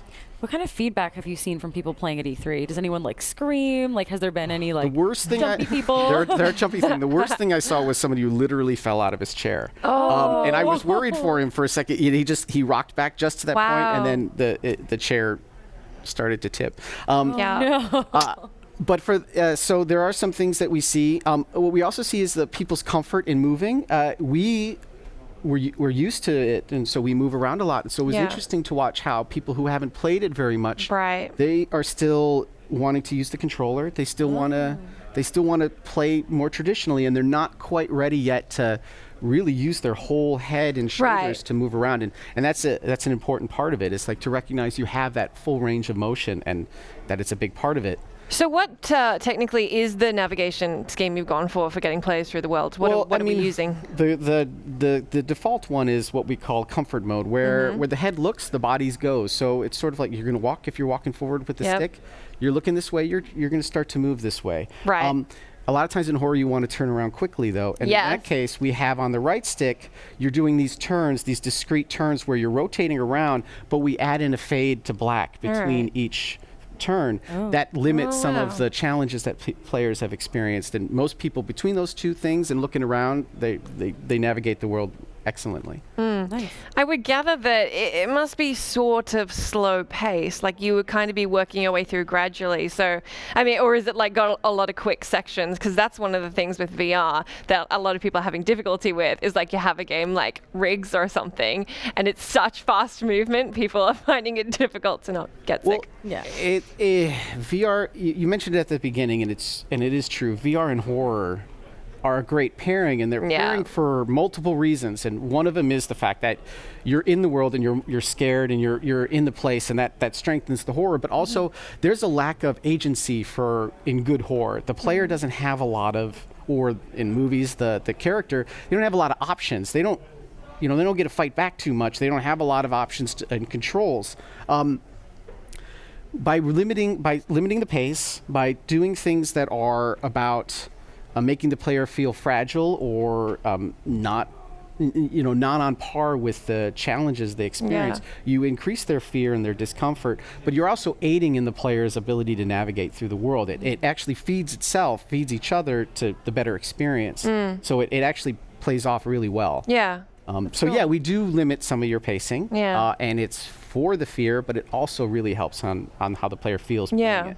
Is there a lot of exploration, or are you kind of funneling players more into the story that you want them to see as you want them to see it?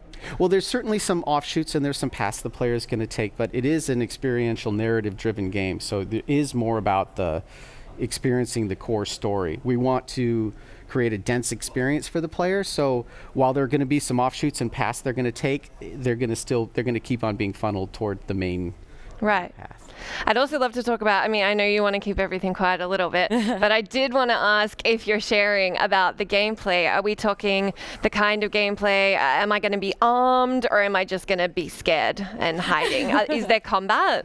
Or is it more just like an adventure? No, there are characters Scared. in the world, and they will kill you. They're going to hurt me? Oh my. Yeah, They're going to hurt me? but I don't want to get too much into Yeah. them because they're part of what the players can experience. There's a little bit in the demo, so that's fine. Yeah. But it is definitely about your taking on the world and understanding what the elements are. There's a lot in the story and in the extra details for you to figure out why you're here, what it's about, what is Dana about, and that's the key elements. The other things, those characters will be challenging you. They'll be confronting you with difficult choices and decisions that the player is going to have to make that will make you uncomfortable. Yeah. And that's a big part of the control as well that the player has. Well, this sounds absolutely fascinating. Yeah. I can't wait. So it's down on the show floor? It is on the show. It's on the show floor. You can play it in the PSVR section. Yeah. It's right there. That's amazing. We gotta go. And we gotta go. Alexa and I are both terrified of horror games, but it's we like love them. it's like a delicious masochism. It's just I gotta do it anyway. So thank you so much for making it, so we Great, can be thank you. terrified. Thank you. Thank you for joining us. We are going to go to a break, and then we're going to be back to talk about Skylanders. But thank you so much for joining us, and we will be back with you in a moment.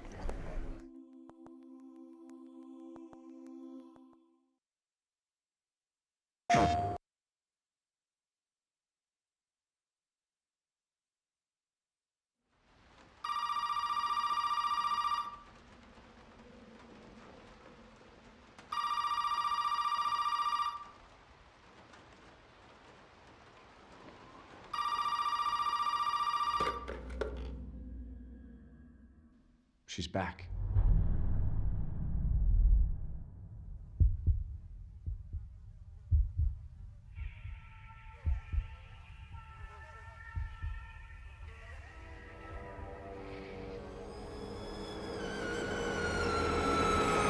Go tell Aunt Rhodey.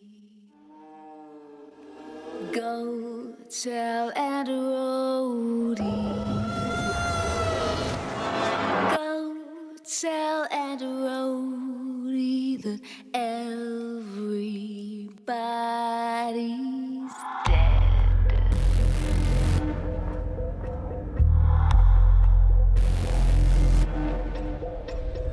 I was raised in a deep, dark hole, a prisoner with no parole. They locked me up and took my soul.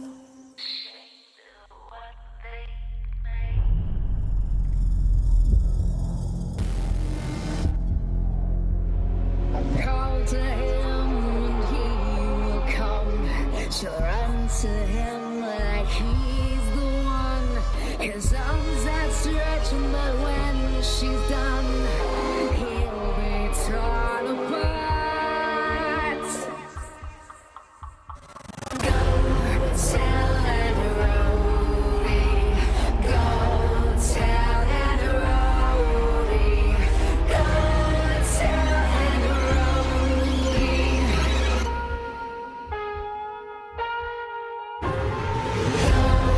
Tell Aunt Rhodey.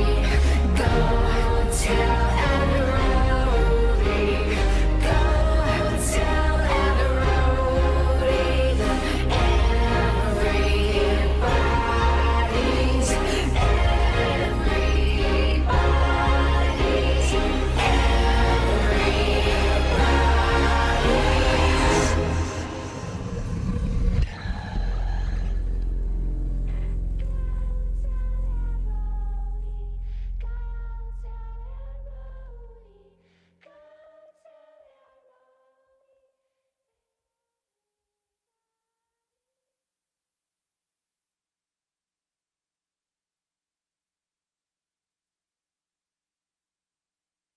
テンション。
Guys, we are back and we're talking to Lou, who's going to tell us a bit about Skylanders Imaginators. And I think this is wonderful and I'm really excited about it. Awesome. Ever since I mean, I'll get you to talk about it because you'll say it better than me. But ever since I saw the fact that you guys have basically shaped this whole thing around like kids' drawings, just being like so excited about this game and wanting to have their own little critters in it because they love yours so much and obviously they're drawing their own and that you're like, yeah, we're going to facilitate that. Pretty much. It just warms my heart and it makes me so happy.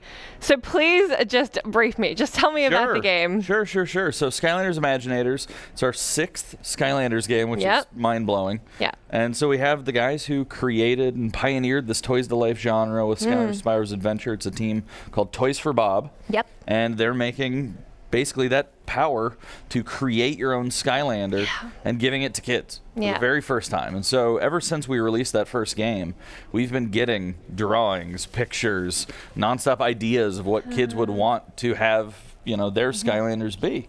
And so what we did was kind of looked at what was common about all those drawings, and it's that they don't want to just make something that looks like a Skylander. They want to make something that plays like a Skylander and sounds like a Skylander.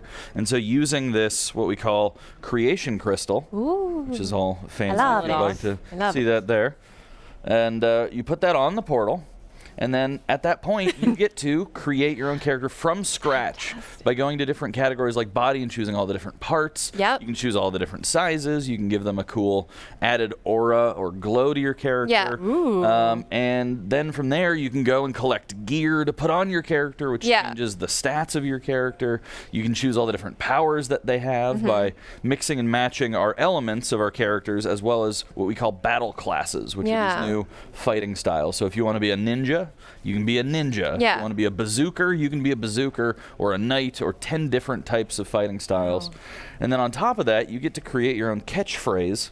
Right. Which is completely Fantastic. insane. And choosing your voice and everything. It's crazy. I just want to call attention to the screen really quickly, because I feel like this is really important. It's not just like you guys have made a few options available. No. It's really, there is so much stuff that you've enabled. There is so much there. There, like head, eyes, ears. You can really, and there is We like even have tails. dozens and dozens and dozens. So many options. It's hundreds and hundreds and hundreds, actually. That's it's insane. fantastic Yeah, for everyone. Yeah, and so you can see the character we're creating here is a bowslinger, which is our kind of our archer class. Yeah. And so we've got pencil ears, we've got Oh my spiky gosh. hair, we've got a robotic Nice tail. tucks. Oh, look at all, you've got Sleeveless. sliders. You got it all sorted. My favorite, we have a tail width slider, which is the Good. single Wow. geekiest thing. Make it big. Big You tail. have a really Yes. thick tail, you have a really narrow tail. Make them real buff. This is what's it's necessary. making sure we have Yes. kind of Burrito both. body. Fantastic. I like it.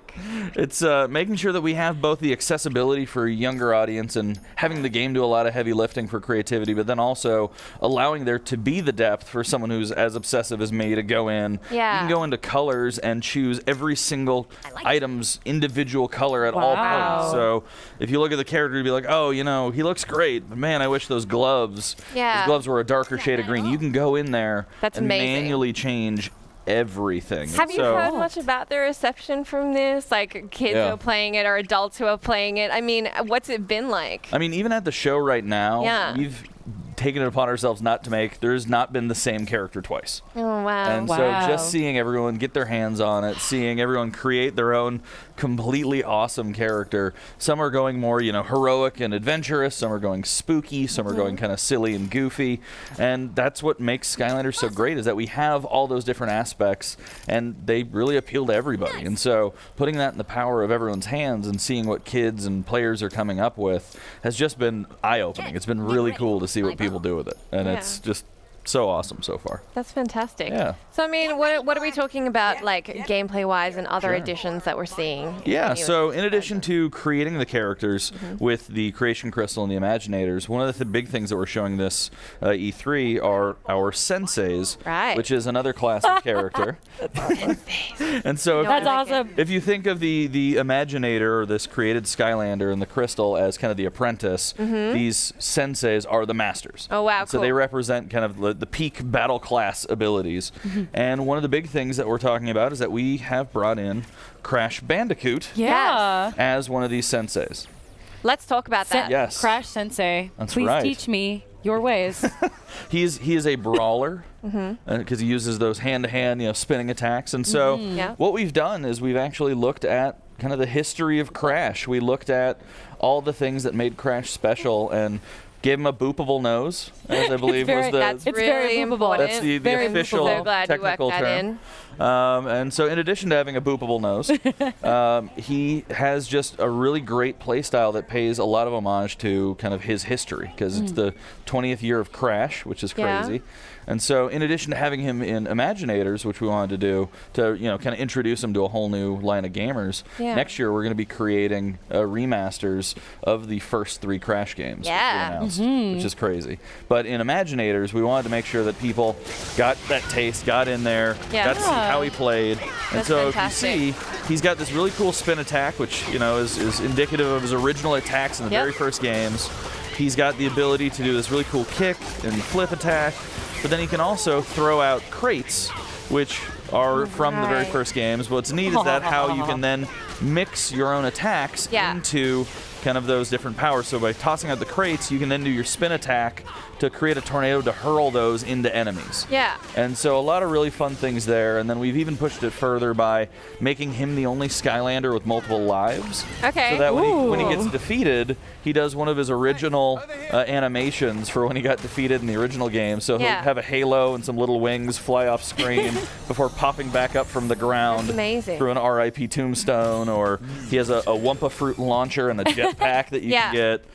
So really just going in and paying a lot of attention to the history of the character has been a lot of fun. What about Crash makes him, to you, such a good fit for the Skylanders universe? Well, honestly, it's the fact that he's got so much history. And so last year we were able to have a really cool partnership with Nintendo and created Donkey Kong and Bowser characters for Skylanders Superchargers. And this year going into Crash, I mean, our team is really, really well versed in the history of video games. We're gamers, we love games, and so being able to look at what made him so special and layering that into his upgrade chains and allowing him to play in this world has just been phenomenal for us. Awesome. And really cool. I can also imagine it must be pretty exciting given, you know, you do have this huge audience of quite young people.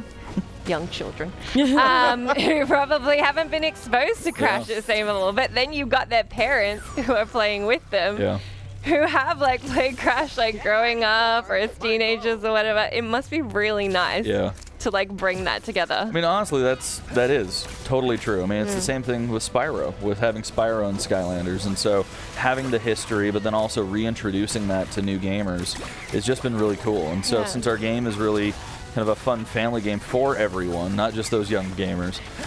It's been great to see kind of couch co-op evolve, and we can have it where you can play as an Imaginator, a created character with Crash Bandicoot, and so you can have, you know, the original marsupial there in the game, as well as a brand new created character playing together. And so it's a really fun way to see kind of the history all in one package. It's really neat. Yeah. I don't know, it seems so wonderful to me because like when I was a kid, I loved like watching my dad play games. Like, okay, they were usually like Planescape Torment, not kind of game. But it's like I got so much out of having that spectator experience, and to have not only just this game, but this genre that is really enabling like family play and getting kids into games at a young age. It just must be such a fantastic thing. It is. I mean, on the ground floor of. It's nuts. I mean, I've been on the franchise since Giants, and so it's been a long time, and it's been great just to see how more players come in and players grow up with it, or adults find it and kind of have fun with their kids, and it's just been a really great experience just to see that. And so I mean, for this year, it's kind of really a big culmination of what we've done in the past years. And so giving kids and parents and anyone who wants to play that power to create has just been completely mind-boggling. So putting that in the hands of the players and getting to see how that changes this whole conversation of what kind of a Toys to Life game can be is something that we are completely excited about.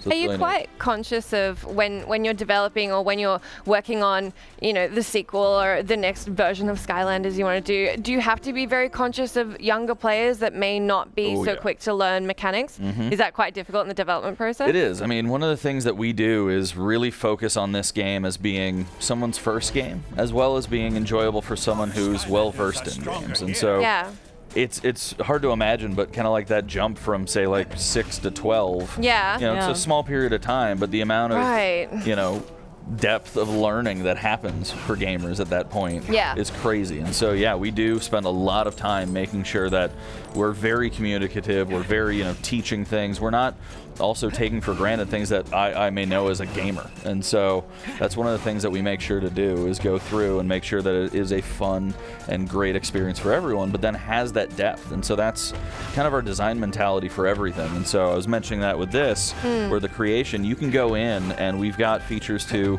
allow the game to do a lot of that creation for you. You can randomize it. And so someone who's really young can go in, get it immediately, and play. And then someone who really wants to spend that time for the depth of the experience, we don't forget about them too, because we're those people. Of course. So going in, adding, you know, stats to the gear so that you can be kind of the really kind of hardcore character creator who's going to create a character focused only on speed. You can do that, and we do that with the gameplay as well. And so we've got, you know, our multiple difficulty levels. I mean, our nightmare mode is one of the hardest that I've seen. Wow. Really? Yeah. That's people should know that. Yeah, That's awesome. Nightmare mode is awesome. And so in this game, I mean, it's going to be kind of that fun, really authentic RPG experience of building your character, getting the best gear, hopping into the hardest mode and seeing if you can go through. And so it's really a game that kind of grows with your experience. Yeah. And so it's a ton of fun. I had no idea Skylanders had a nightmare mode. We have a nightmare That's mode. Yeah. Awesome. You heard it here first. Skylanders, the Dark Souls of hardcore RPGs. Yeah, I mean, this is just, I just think it's really exciting. I think you guys are doing really cool stuff. I mean, how do you feel about the Toys to Life genre? I mean, do you think it's something that is going to become, obviously it's pretty much emerged over the last 6 years or so. Do you think it's going to be a staple? I mean, I hope so, obviously. But because you're working. I mean, as you know. But no, I mean, for us, part of the reason that we think it's so special is because of how we tackle it. Yeah. I mean, when we came up with the Skylanders concept, bringing a toy to life wasn't commonplace. Yeah. And now, kids have grown up with it, and you kind of have to take at face value that that's now a default level of expectation. Yeah. And so it's not something where we just rest on our laurels making the same game. It's continually coming up with a brand new way to play, a new innovation, and something new and fresh to keep it magical. And really that's, for us, the spirit of this entire kind of category or genre is almost the feeling of it being magical or something unbelievable that we now bring to the player. I will ask quite quickly, do you feel like Disney Folding Infinity impacts on the genre at all, or on how you guys are doing your thing with Skylanders? I mean, at all? honestly, no, just because we spend so much time making these games. I mean, we've already been working on this for years. We're coming out in October, and game development is not Real thing. And game development is not like this crazy, quick pivoting thing. And so for us, it's always been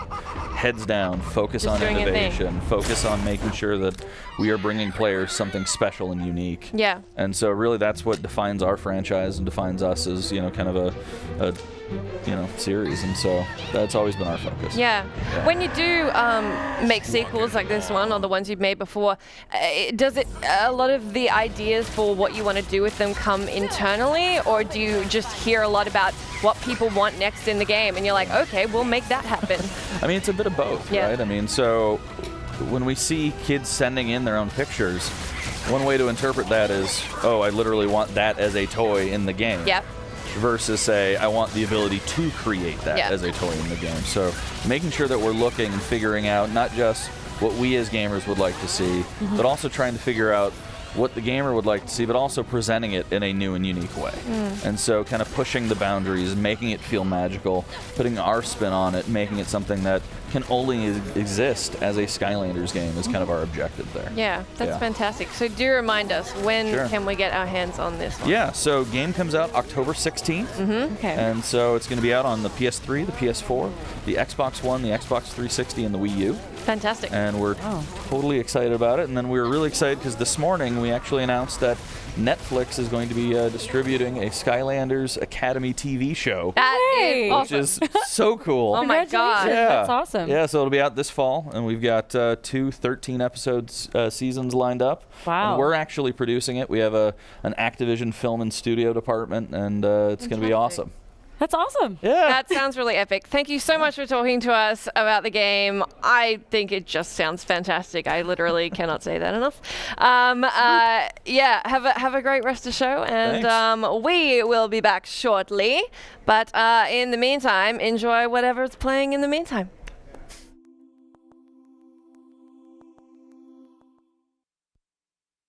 Open your eyes.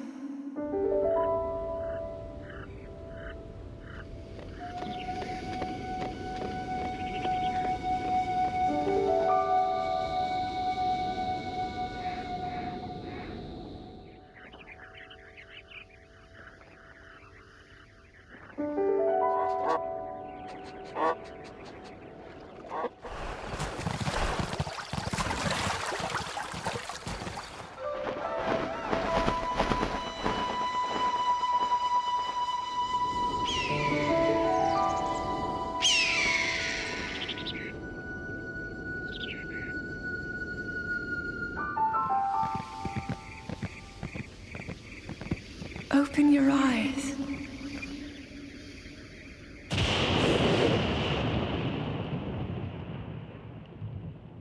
Wake up, Link.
Hey, we are back on the GameSpot stage, sponsored by Airheads, and toys are happening again because this is the first time I've hosted at GameSpot E3 stage, and it's just toys. They've just thrown toys at me, so I'm like, yeah, that's fine, that's good, that works out. We're seeing Lego Dimensions, which is such an amazing game, and I'm so excited. And we have a whole set. Wait for the lower third to go away. Go away. No. Actually, read all those lovely people's names, because we've got Arthur, and we've got Jason here. Hello. And it's very exciting. You guys excited to be here? Yeah, absolutely. Are you enjoying your E3? Yes. It's been a great show so far, right? Yeah. Been awesome. That's fantastic. Really and you brought so many things for us to look at. What do we have Oh here? my goodness. Gremlins. I love it. We have some of the original starter pack toys, because it's very important to note that all of year 1 and all of year 2 and everything for LEGO Dimensions all works with that starter pack Yes. you can buy that we brought to the market last year. These things, these magical golden tags, are all for year 2, and so we've brought a selection of some of the 16 IPs for year 2, because year 2 is about going all those IPs in year 1 and then 16 new IPs for year 2 and a whole array of new packs. 16 is a lot. Yeah, I tried reeling them off earlier, and it was it's difficult to remember them all, yeah, right? You know, you go Adventure Time, and you go Powerpuff Girls, and you go Teen Titans Go. Harry Potter. Harry Potter. Touch. Gremlins. Goonies. Yeah. I'm going to get stuck already, and I got about 7. Yeah. Ghostbusters. Yeah. Fantastic Beasts, where to find them.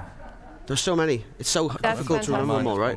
Absolutely. You must. Okay, so how do you go about deciding what you want in the game? What kind of licenses and franchises are going to work? Or is it like, let's just get all the things?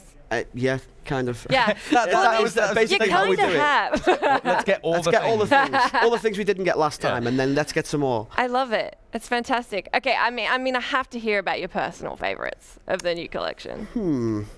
Mine's probably Jay. Yeah. I'm honest with you, because I mean, Adventure Time. We love Adventure Time. It's something that we really like. He's got very unique anims. He's very cool, and he obviously changes and molds and wibbly wobblies all over the place. Yeah. For me, of the ones we have, yes. Gizmo is just so cool. But I'm really looking forward to Goonies. And the team in the office are really looking forward to making Goonies, because we've got a sloth minifigure, and then you're going to be able to play as Chunk and Data and Mouth and Andy and all the Goonies, exploring the Goonies movie. It's going to be awesome. But there's so many that are really cool. Harry Potter is obviously very close to my heart. Yes. That's amazing. Yeah. And we're going to tuck in, I think, a little bit. And Arthur, your daughter Lily plays, does she not? She does. She does. She does, yeah. So what's her favorite? Well, I think she loves Harry Potter. Yeah. But obviously she went on the journey of the 2 Lego Harry Potter games with me. So I think she might be Harry Pottered out for now. Oh, okay. I'm sure it will come back. It's one of those things, you listen to a song too much and then you got to let it lie. Yeah, but it'll come back.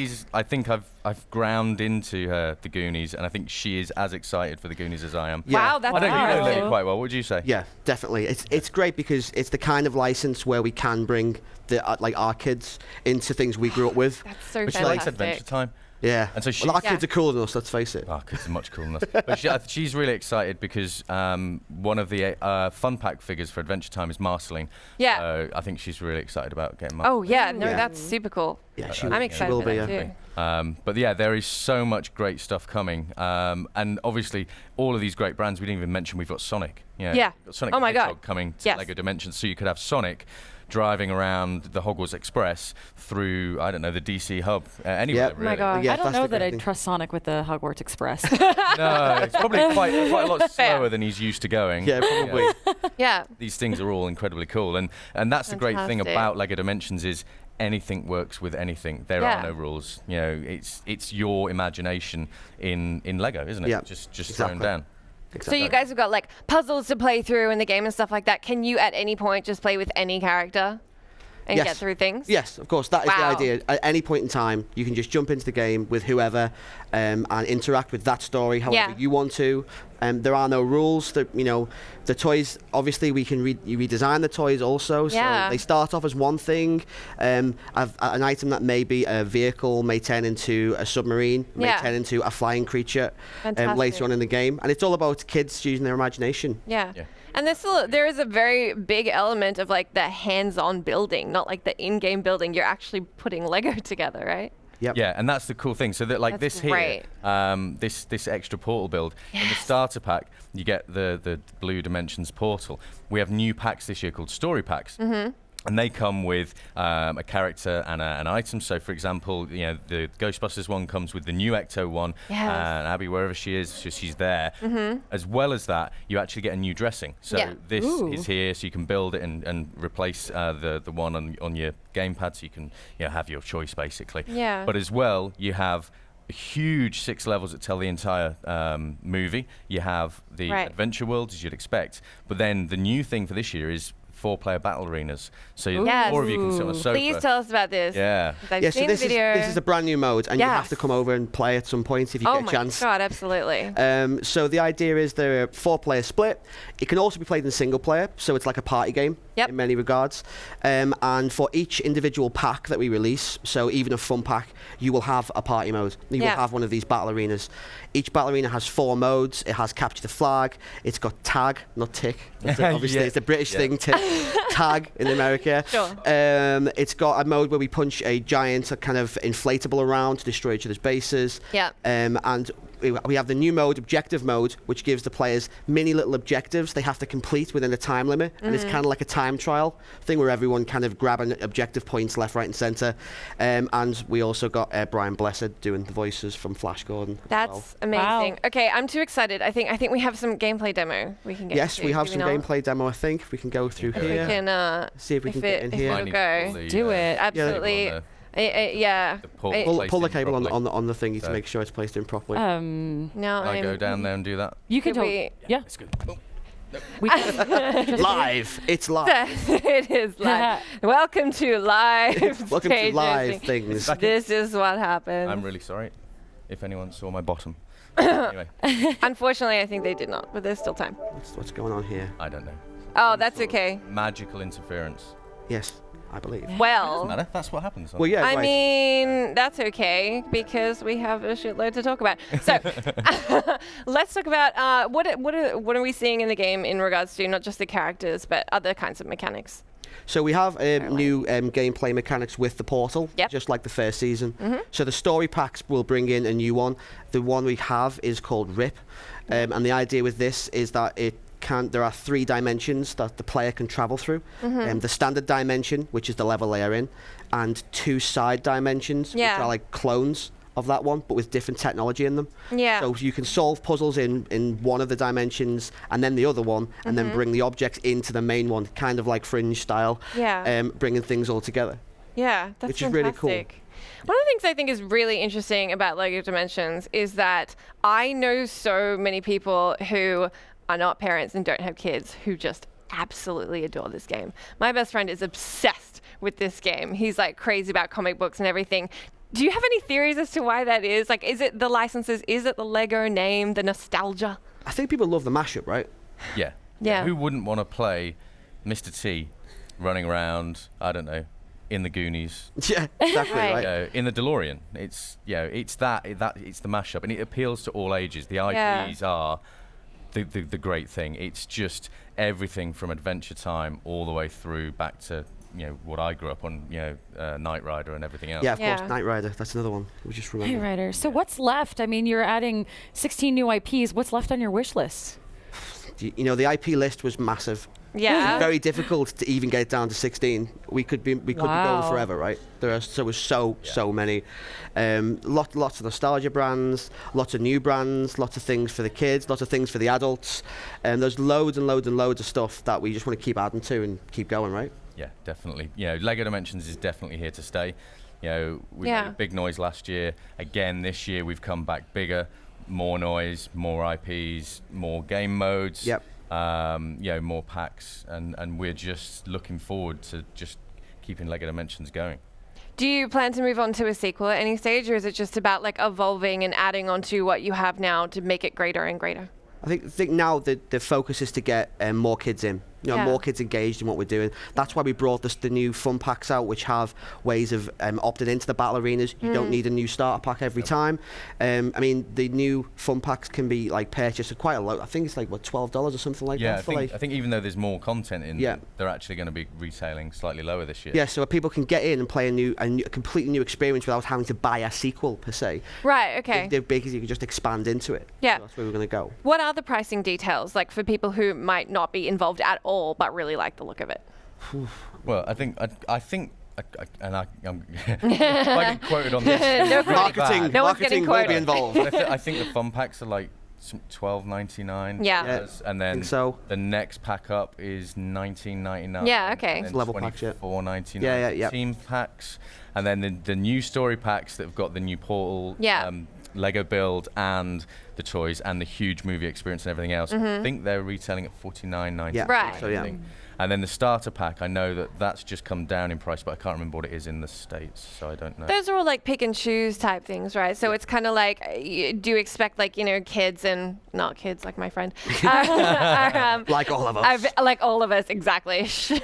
Are picking up just like, these are the characters I'm really excited about and want to see in the game. To be honest, we get a lot of collectors who just collect all the sets. They don't even own the starter pack. They just collect all the sets and buy all the sets. Okay, now I want to do that. You have to, when you have some of these mini, like these are all unique in year 2. Yeah. So every single one of these, we've worked really hard with our IP partners and Lego to make sure that every single figure, the only place you can buy them is in Lego Dimensions. Yeah. Because I'll be honest, we probably would never see a Gremlins Lego set. No. But now, Yeah, like but now we probably have the not. chance. We've got Lego Dimensions. That's fantastic. Yeah, you have Gizmo and Stripe with the little red car, and what's the other tag item? Is that? It's like a camera. Oh yeah, it's cool the camera. camera Yeah. thing. It's Gizmo's camera. So Yeah, it's really cool. Yeah, exactly. And he's obviously got the ability to have the compound bow and turn into Rambo as well. Excellent. Because why not? Because reasons.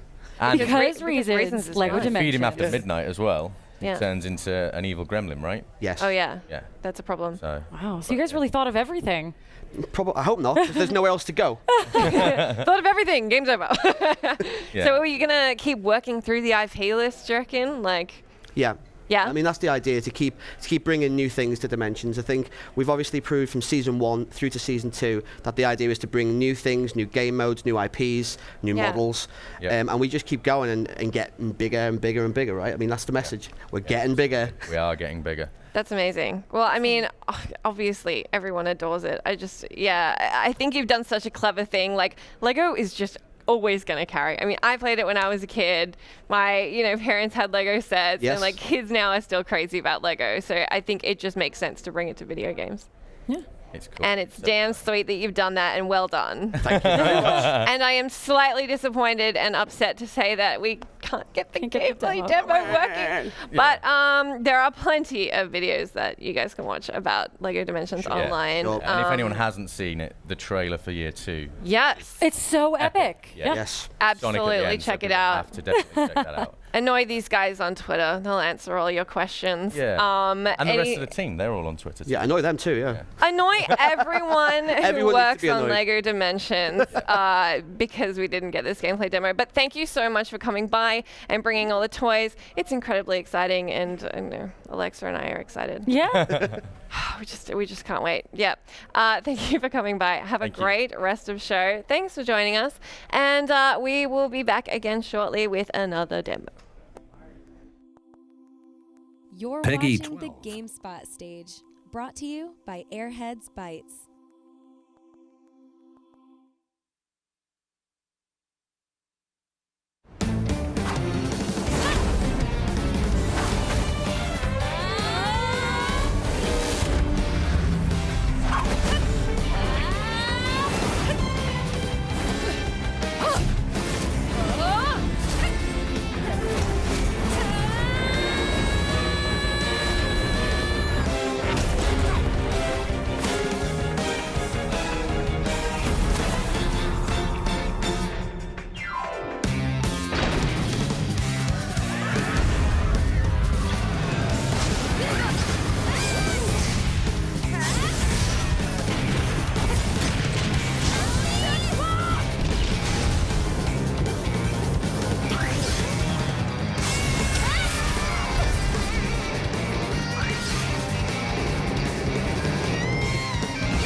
PS4 for the players.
Hey guys, I am Jess, and I'm here with a new guest, 2 new guests. Hello. I'm here with Scott Butterworth and Joe from Telltale Games. Hi. And I'm trying to keep my cool because, holy lord, do I love Telltale Games. Thank you. I have effectively not kept my cool for the last 5 minutes of introducing myself. So let's see how I do for the next 15. She's really been like blushing and like gushing this whole time. I'm like, really? Cool. I can't wait. I mean, like, any E3 that comes with more news on Telltale Games, I'm so damn pumped. Well, we brought the pain this year, so You have nailed it. You've got 2 massive things coming up. I do. You're talking Walking Dead Season 3. Yes. And Batman. Batman the Telltale series. Holy crap. So it's a super busy year for us. We're trying to build the studio and really Telltale's work to feel more like a TV network. Yeah. And more like kind of like a playable Netflix or HBO. We're learning from storytellers and movie makers and show makers just as much as we're learning from game makers and trying to do our own thing and kind of fall somewhere in between.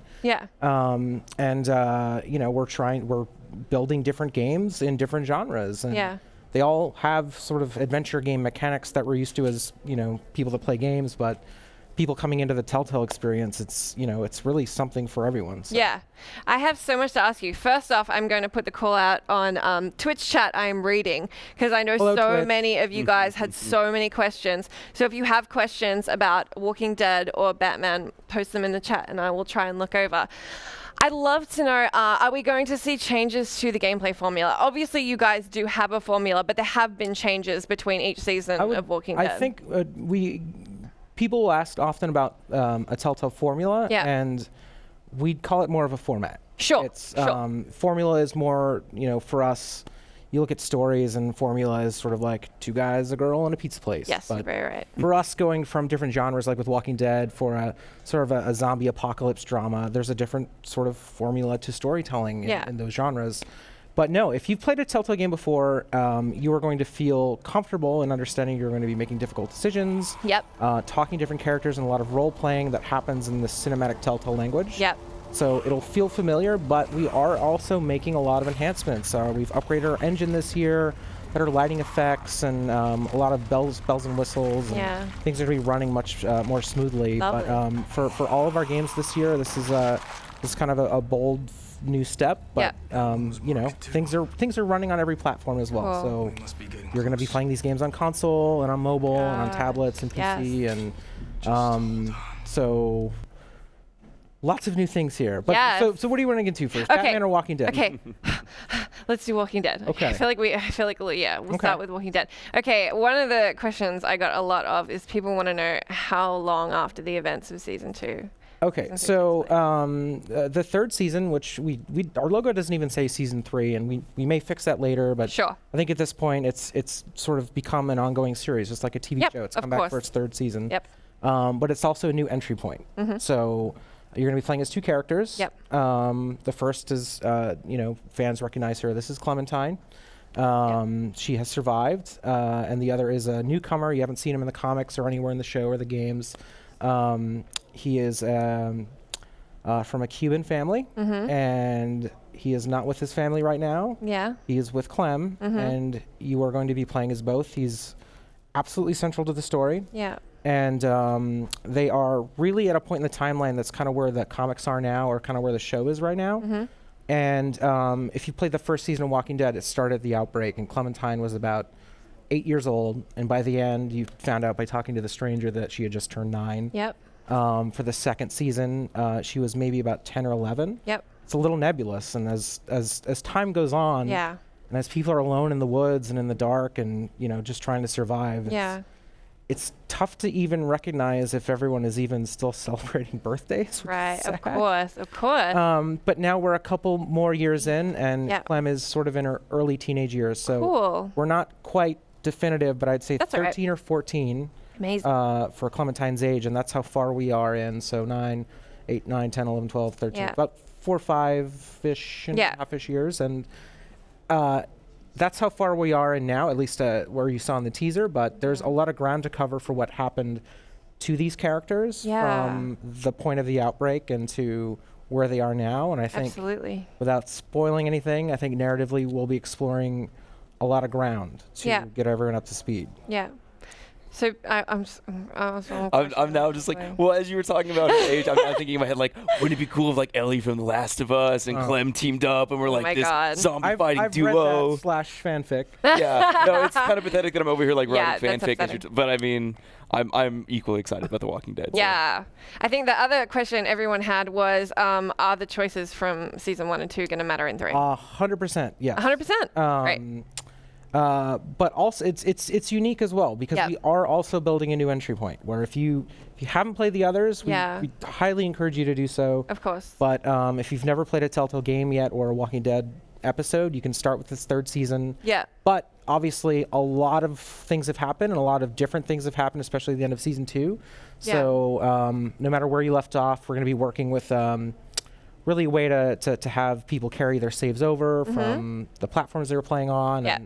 And if anything's happened or if you don't have that system anymore, we're going to make this very, very easy to ensure that you're going into the 3rd season with a sense that this is where you left off individually. And but yes, every choice has mattered, but at the same time, if you haven't played it, it's going to be okay. And if you saw the teaser, like even things, the fans were just mentioning this in the boards, but Clem's missing a finger. And I've mentioned this before, but yes, absolutely, that's not for everyone, and that could be tied to a decision that you might have to make, or it might be tied to a decision you've already made, and it's already your fault. So it's not. Okay, come on.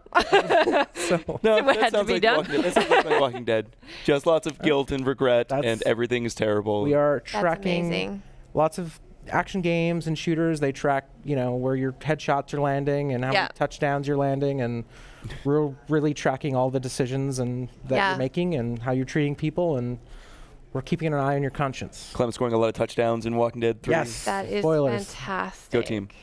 But yeah, it's our biggest season yet. It's our biggest undertaking. We haven't said anything really about the episode lengths yet or how many there will be. But Okay, that's the other thing everyone's asking. is how many? I think you can expect a full-length season. Yep. Akin to the first 2. Yeah. I'm going to shut up and let Scott ask about Batman. Hi, Scott. No, yeah, I mean, I know that like we only have you for a limited amount of time. So, yeah, let's move on to Batman. Sure. Yeah, so I mean, the thing that's most intriguing to me about Batman is that you can play much of the experience as Bruce Wayne. I was wondering if you could talk a little bit about sort of the premise of the season and how the game is going to allow players to sort of, from what I understand, choose if they're playing as Bruce or as Batman. Yeah. Yeah, so, gosh, where do I begin? Bruce Wayne, Batman, 75 years worth of stories with this character. He's above and beyond a pop culture icon, and hundreds of different actors and writers and directors, comics, TV, film, games, amazing games. It's he's been all over every form of popular media for the better part of a century, and everyone kind of gets to do their own take on it. And we've been dying to do it for years, and we have a great partnership with DC and Warner Brothers, and we've been sort of just itching to do this for a long time because he's such a complex character. Yeah. Because he's been through so much. He's been through this trauma. He's lost his parents, and obviously he's not your average everyday kid. He comes from this amazing legacy and this world, this billionaire society that's at the heart of Gotham, and he's also decided to do something phenomenal and unheard of and incredible and go out and crusade the night and try and protect Gotham. So he has this really complex dual life and this fractured psyche that is just totally ripe for a Telltale experience for role-playing. And we've been dying to do our own take on it. And it's entirely our own story. It's not based on another movie or a different show or game or comic or anything like that. It's really based on the icon, and it's our own canon. So we've always wanted to explore more than anyone else has what it's like to play as Bruce Wayne and tell a Bruce Wayne story just as much as we're telling a Batman story, because they're both the same person. So it's pretty intense, and there's a lot that we've learned from all of our series that we've been doing for the last few years, and a lot that you'll see in here that we hope will surprise you. Yeah, that's fantastic. So, I mean, with Batman, is it going to be a similar sort of like gameplay mechanics that we're going to see in Walking Dead Season 3, or is there different? Familiar mechanics, yes. I will say that, He is the world's greatest detective as well. Yes. So there are a few mechanics that you haven't quite seen in a Telltale game before. Cool. As he's sort of unraveling some criminal activity and villainy. Right. But we do like to keep it all of the mechanics focused on the narrative. So yeah. We present this cinematic narrative experience. We want to keep you immersed, and the mechanics that sort of touch on that sort of keep the flow going and keep you thinking and really keep you in character. That's amazing. So you guys have talked about the timeline for when these are coming out and when players can expect to actually be able to play these for themselves? For both of these series? So you will be playing Batman, the Telltale series. Will be premiering this summer. You can download it digitally. You can also buy a retail season pass disc. Yeah. You can download the rest of the episodes as they're finished, and that's end of the summer, probably sometime around August. Yeah. And then for Walking Dead season 3, that'll be premiering later this fall. So sometime after school starts. So before school, Batman. After school, Walking Dead. That sounds so amazing. I would like to just keep you and ask you like 300 more questions. Unfortunately, I have to say goodbye. But I will.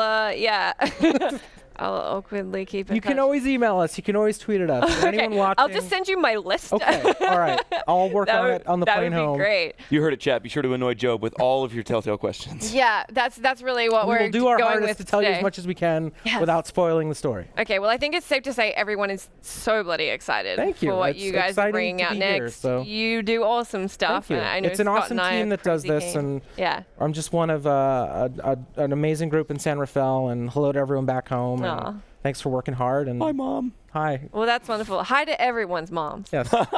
Moms. Happy Mother's I'm Day. getting an American accent. But yes, thank you so much for joining us. We are going to take a short break, but we will be right back with more fun things to show you.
Hey guys, we are back again. I probably don't need to keep saying that. You're probably still watching. But I'm Jess. I'm going to keep introducing myself just And in I'm case. still Scott. You're still We can Scott? introduce ourselves each and every time. You're It'll be still. great. Do you want to say? Do you want to I'm join Ralph. in? You're Ralph. Still Ralph. Yeah. We're all still who we were at other points. But Ralph is new. This is a killer intro. Good lord. We're here to talk about Forza Horizon 3, which is pretty exciting. Europe. Cars everywhere. Gorgeous looking cars. Not only cars, but cars in Australia. Yes, I'm very excited about the Australia part. I'm going to get to that. But I always go crazy for these trailers because, good lord, it is a beautiful looking game. Isn't it? Well, that's partly due, or largely due, I guess, to the setting, right? That's what attracted us to Australia. Yeah. Incredibly beautiful country. Go flatter. Incredibly big country. Yeah. Incredibly diverse. That's probably the big one. So our world is like twice as big as the last game, Horizon 2. Yeah. Horizon 2 wasn't small by any stretch. But we didn't make it bigger just to make it bigger. We made it bigger to fit in all the diversity that country has. And man, has it paid off. Seems like there's a much bigger focus on off-roading, which definitely fits with the setting and like driving through the outback or driving through the jungle. And you've added a lot of new vehicle types, right, to accommodate this new style of racing? Absolutely, yeah. And if you go to the show floor demo we have, there's a couple of them on show today. But yeah, you're right. I mean, a lot of rugged terrain, right? The outback doesn't have many asphalt roads, but great for off-roading. And we've introduced racing buggies. You can play one of them on the show floor. We've got trophy trucks, like really extreme, very capable off-roaders, which just eat up that terrain. That's fantastic. And I have been asked to bring up, obviously you're working with Australia, but I've heard you're working with kind of a Frankenstein map of Australia, where things are in different places than they are in the world. Right. Yeah. So I've heard this feedback. It's been wonderful I love it. to get a free I geography do. lesson over the last couple of days. We did actually research that, so this isn't news to us, right? Yeah. And I guess it goes to how we make Horizon games, right? So this isn't the first, right? The first game was in Colorado. The second game was in south of France and Italy, and this one's in Australia. And we've taken exactly the same approach in all three. Yeah.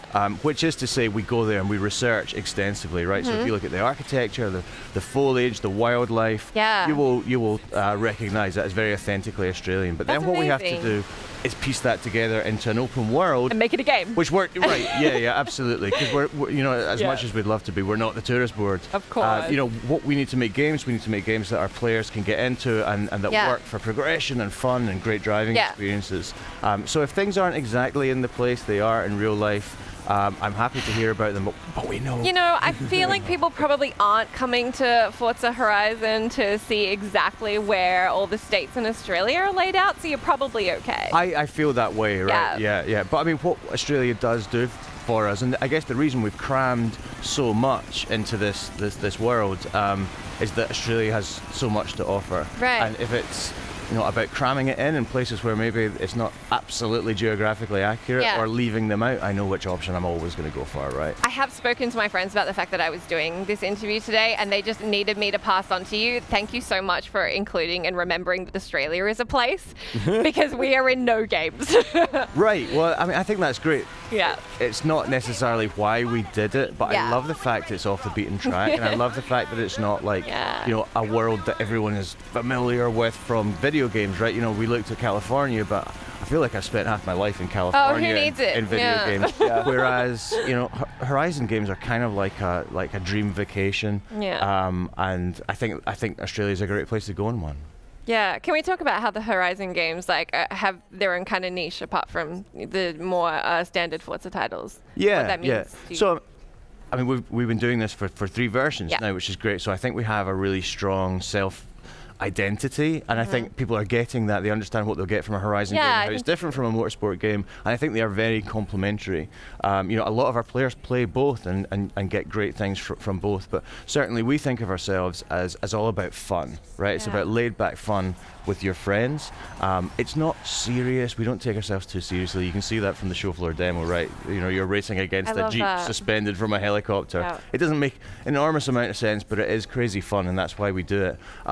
the motorsport side is great as well. It is about serious competition. It is about mastering cars and tracks and racing lines and apexes, and you can still get that from the Horizon games, but it's much more easygoing, I think, and I love that about this part of the franchise. I think you touched on something very important, which is that Horizon 3 is a particularly social game, and that you now have, I believe, 4-player co-op throughout the entire experience, which is a series first from what I remember. It absolutely is, yes, well remembered. Yeah, we're excited about it. We showed it on stage at the Xbox briefing on Monday. It's, as I said to you the other day, it's something that we've wanted to do in Horizon since the first game, because it feels like it's the perfect fit. You want to just explore the world with your friends and go to a festival with your friends, right? We haven't done it before because we didn't feel we could do it right, and that's really important to us. We've done it right this time, and by doing it right, I mean offering everything that's in the solo game and making sure that you can play it with your friends, right? It's not a ring-fenced subset of the game like you sometimes see, and that's fine for certain games, but for us, we want to make sure that you can drop in and you can drop out, and the game just handles it. You kind of got a lot of like very different vehicles this time around. I know you have an insanely huge roster of cars. So many. That's the most, right? It's 350, right? There you go. I kind of don't need to be here. Okay. I'm even writing about this game earlier today, so it's pretty fresh in my mind. I should let you do this, though. I'm sorry. 100% right. It's more than 350, which is how many more than Horizon 2? About 150 more? Yeah, you're right, actually. Good Lord, this man. Yeah, I'm a professional, Jess. Oh, all right. Absolutely, Makes yeah. one of us. There's great retention there. Yeah, so 150 more than Horizon 2. We've really stretched the car list, like you say, it's the biggest in the series to date. And that's allowed us to do a ton of things, right? I mean, new hot cars like the Lamborghini Centenario, which is cool. It's on our cover, it's really important to us. But it's not just about like incredibly hot supercars, although there's a ton of them in the game. It's about the off-roaders we were talking about earlier. It's also about Australian domestic cars as well. Australia has a remarkable domestic car culture, and Australians are always asking me, when are we going to see more Holdens? When are we going to see some Utes in the game? We've got a ton of Utes.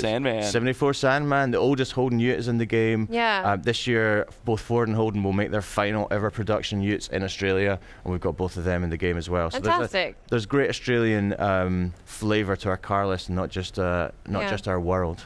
I appreciate you just constantly appealing to my Australian. I feel like I'm trying to appease you. It's great. I mean, it's working, so that's good. Great. I'd love to know, like, what's your favorite thing that you might be doing with Forza Horizon 3, whether it's something new or something that you feel like the series has always nailed? Like, what is it that makes Horizon 3 so successful in its niche among all the other racing games, driving games? So one thing that we are really excited about, it's something we thought about right at the start of the game, and it's a sort of almost a philosophy that has informed everything we've done in the game, which is we want to put the player in charge. Like, we're great as developers at prescribing what you're going to do in the game. Hey, here's the content, work through it, and we've done that in this game. If you just want to play the stuff that we've made, you totally can, and you can spend 100 hours easy getting through it. But what we've done is put you in charge, and we've given you a feature called Horizon Blueprint, which will allow you to do it, which means you can create your own gameplay and you can share it with your friends, which is awesome because Forza players are incredibly creative. We know that because they paint cars and they tune cars and they take amazing photographs, and now they can create their own gameplay, whether that's events or championships or even bucket list challenges, which we demonstrated the other day. So I think that's the thing I'm most excited about, because it turns a 100-hour game into a virtually endless game, and who doesn't like virtually endless? I'd also like to point out that you've also added stunt jumps, which I'm pretty excited about. Right? But who doesn't like big jumps? Yeah, absolutely. Nobody doesn't like big jumps. Nobody doesn't. Yeah. And so we saw in Horizon 2 where it wasn't a thing that we put in the game, but people just found massive ramps and jumps, and they were always gifting them and sticking them online, and it was hilarious, and I hope they do that again. But we thought, okay, let's learn from these guys and build these into the world and make them competitive. So it's really got a lot of social elements, Horizon 3, does it not? I would say it's the most social racing game ever, since you asked. Most social. And it's interesting that you say that, because our chat is agreeing. Great. They have said that they feel like this is what perhaps other multiplayer driving games they wish had been. Like I said at the top, I think Horizon in its essence is about having fun with your friends. And the thing that I think is most exciting and maybe important about this game is the fact that now you can have fun with your friends across platform. Right? So you can play on Xbox One, you can also play on Windows 10, and those two communities can play together. So almost the technology, the platform almost fades away. It's not important anymore. Yeah. It's just about the game and your friends and having fun in it together. But I don't think you guys are. I mean, speaking of technology, though, this is actually launching on Windows 10 as well. Though, and there's like cross play. I think even there's not just cross saves, but like cross play between platforms. Absolutely, yeah. So day and date, September 27th, it's coming to Xbox One and Windows 10, and yeah, you'll be able to seamlessly, because all our online is seamless. It's just a button press away. You can seamlessly play with players on either platform, right? And we kind of don't differentiate because it's about fun, it's about cooperation, and I think it's great that this already huge Xbox One Forza community will now welcome in the Windows 10 PC players into the family. Has it been difficult at all designing the game to bring it to PC? There's been a lot of considerations, I'll say that. Difficult is probably not the word in this respect. But we have been thinking about making a game for PC as well as Xbox One right from the start. That's kind of a paradigm shift for us in Forza. It's the first time we've done it. So we've been thinking about it for a long time, and you have to start thinking about, hey, okay, mouse and keyboard support. Exactly. How does that work? How does that change it up? How does different configurations on PC affect everything? But because we were thinking about it right from the start, we were able to plan and design and create it that way. So actually, it kind of just works. Yeah. You mentioned mouse and keyboard, made me think, are you going to include or offer support for driving peripherals, like steering wheels and all that kind of stuff? Absolutely, yes. I mean, you saw it on stage on Monday, one of the guys who was playing on Win 10 was using a wheel and pedal setup. Will absolutely support those peripherals. We haven't announced the list of supported peripherals just yet. That's coming later in the summer once we've absolutely locked it down. But yeah, if you're serious about racing and driving games on PC, and you own that wheel or you want to get one, then it will be supported in Horizon 3.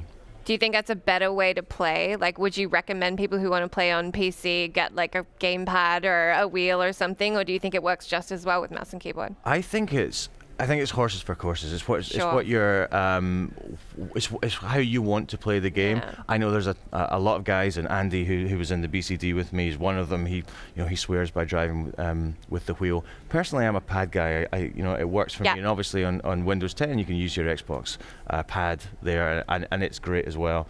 You can even use keyboard to steer. So we're supporting a whole range of ways to play. It's up to you what you think is best. Could I play with a Guitar Hero controller if I was like sitting there with, people always try to do that. DDR pad? There you go. Probably going to be hard. I don't know. If you try it. Someone will try. We'll figure it out, yeah. I guarantee. There'll be a YouTube video somewhere at some point. Yeah. That'll be interesting. So how many different locations are we getting around Australia? So we think in ecotypes, which is maybe not a word people use ordinarily, but no, go ahead. I love it. For us, it's kind of like every environment style. So everybody knows about the outback. I mentioned that before. We have a big outback area, with towns, and there's an airstrip in there as well. So there's lots of fun things for you to do while you're there. And then there's canyons and gorges. There's we researched the Yarra Valley, wine country, so rolling hills and vineyards again for Forza Horizon 2 fans. And then we have rainforest, we have the Gold Coast, and we also have Surfers Paradise, which is a cool high-rise city, which we haven't really had in the series before. We had the city of Nice in 2, but very different in architecture and style than Surfers Paradise. So it's a very different feeling. Yeah. One of the craziest things that I remember you talking about the other day was you guys apparently just pointed, I think it was like a 12K camera at the sky for hours every day and captured like actual Australian sunsets and included all of that in the game proper. Is that? Absolutely. So there's kind of two parts to this, and it's kind of a great story. The first part is the technology angle. It's never been done before, and we've got incredibly smart guys back at Playground who've worked out a way to do it. But the other part was probably even more difficult. It was being in Australia, like being in the outback for a lot of the time, with this camera pointed up at the sky. And this is a camera we built. People told us you couldn't build this kind of rig, but we did, and we took it out there. But you had to stay with it every hour of the day, and it's rolling 24 hours to capture the full sky going over, like absolutely all the intricacy and variety that you get in an Australian sky. And obviously everything in the outback wants to kill you. Right. So So especially that was that was a particularly arduous part of it. But I'm so glad we did it because the results, you've seen them in the game, they speak for themselves. That's fantastic. I mean, it looks gorgeous. Like, I'm pretty excited about it. I think what you've done with making a driving game that just emphasizes the joy of driving cars is a really cool thing. I know Scott's excited about it. Thank you so much for coming by. And stunt jumps. Thank you so much for coming by to talk to us about it. Thank you. Thank you I'll say on behalf of all the Australians, thank you. And yes, I am heading off, but Lucy will be back with you in just a moment to show you some other cool stuff. But yep, we'll roll the tape.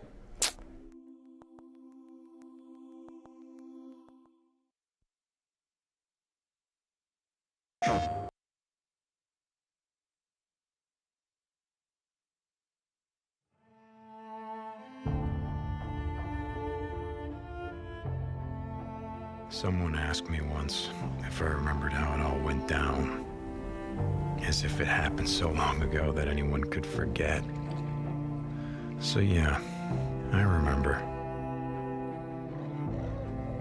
I remember when our homes and our towns turned into graveyards, when the wilderness became our only hope for survival.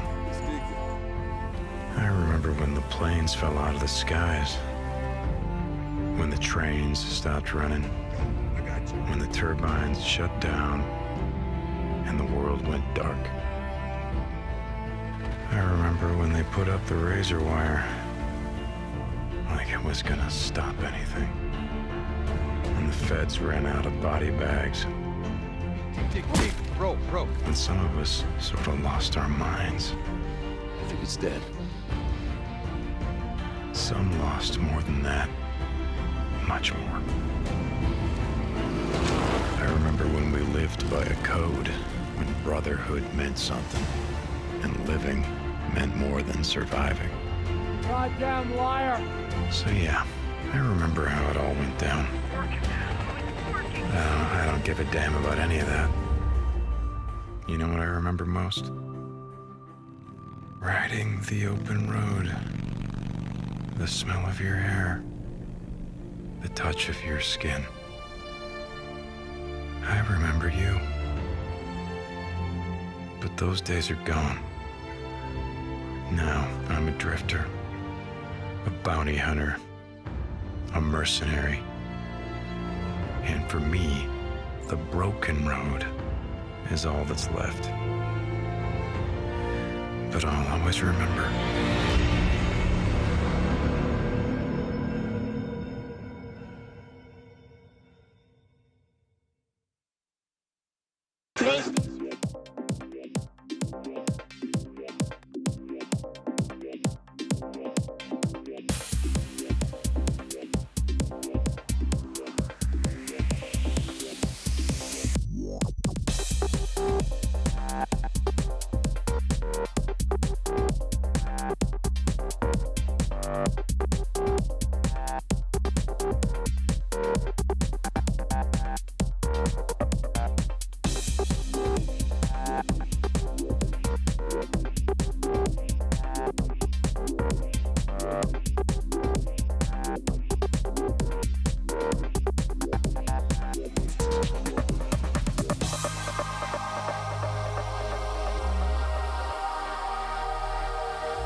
Hello and welcome to the GameSpot stage here at E3 2016. I'm Lucy, joined by Scott Butterworth and Piers and Alex from Gorilla Cambridge to talk rigs, mechanized combat. Guys, thank you so much for joining us. Thank you for having us. Yeah. What's the reception been like to rigs?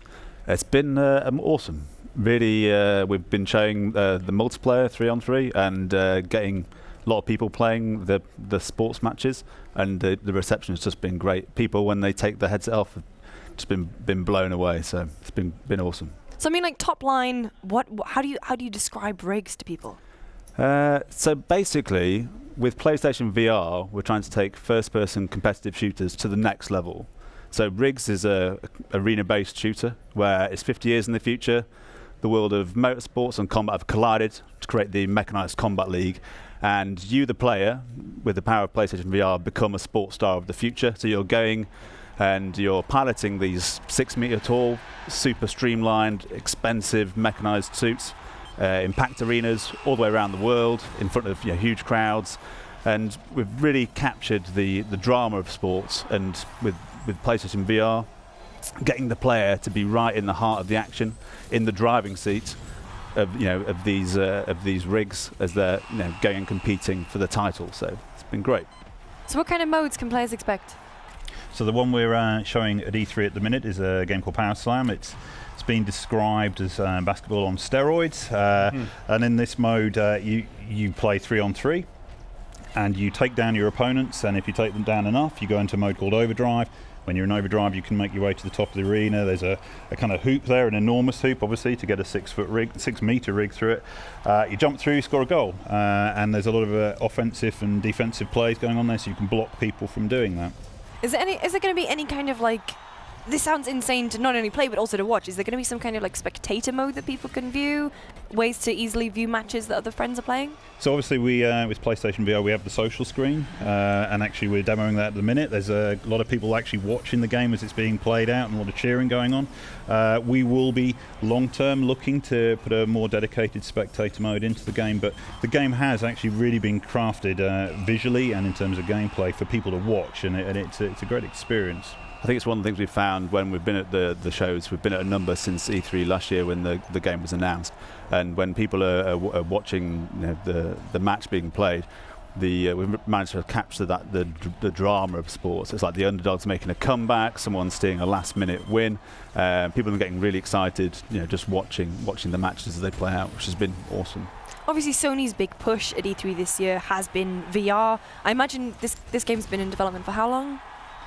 We started a concept nearly 2 years ago. Yeah. We obviously announced E3 last year.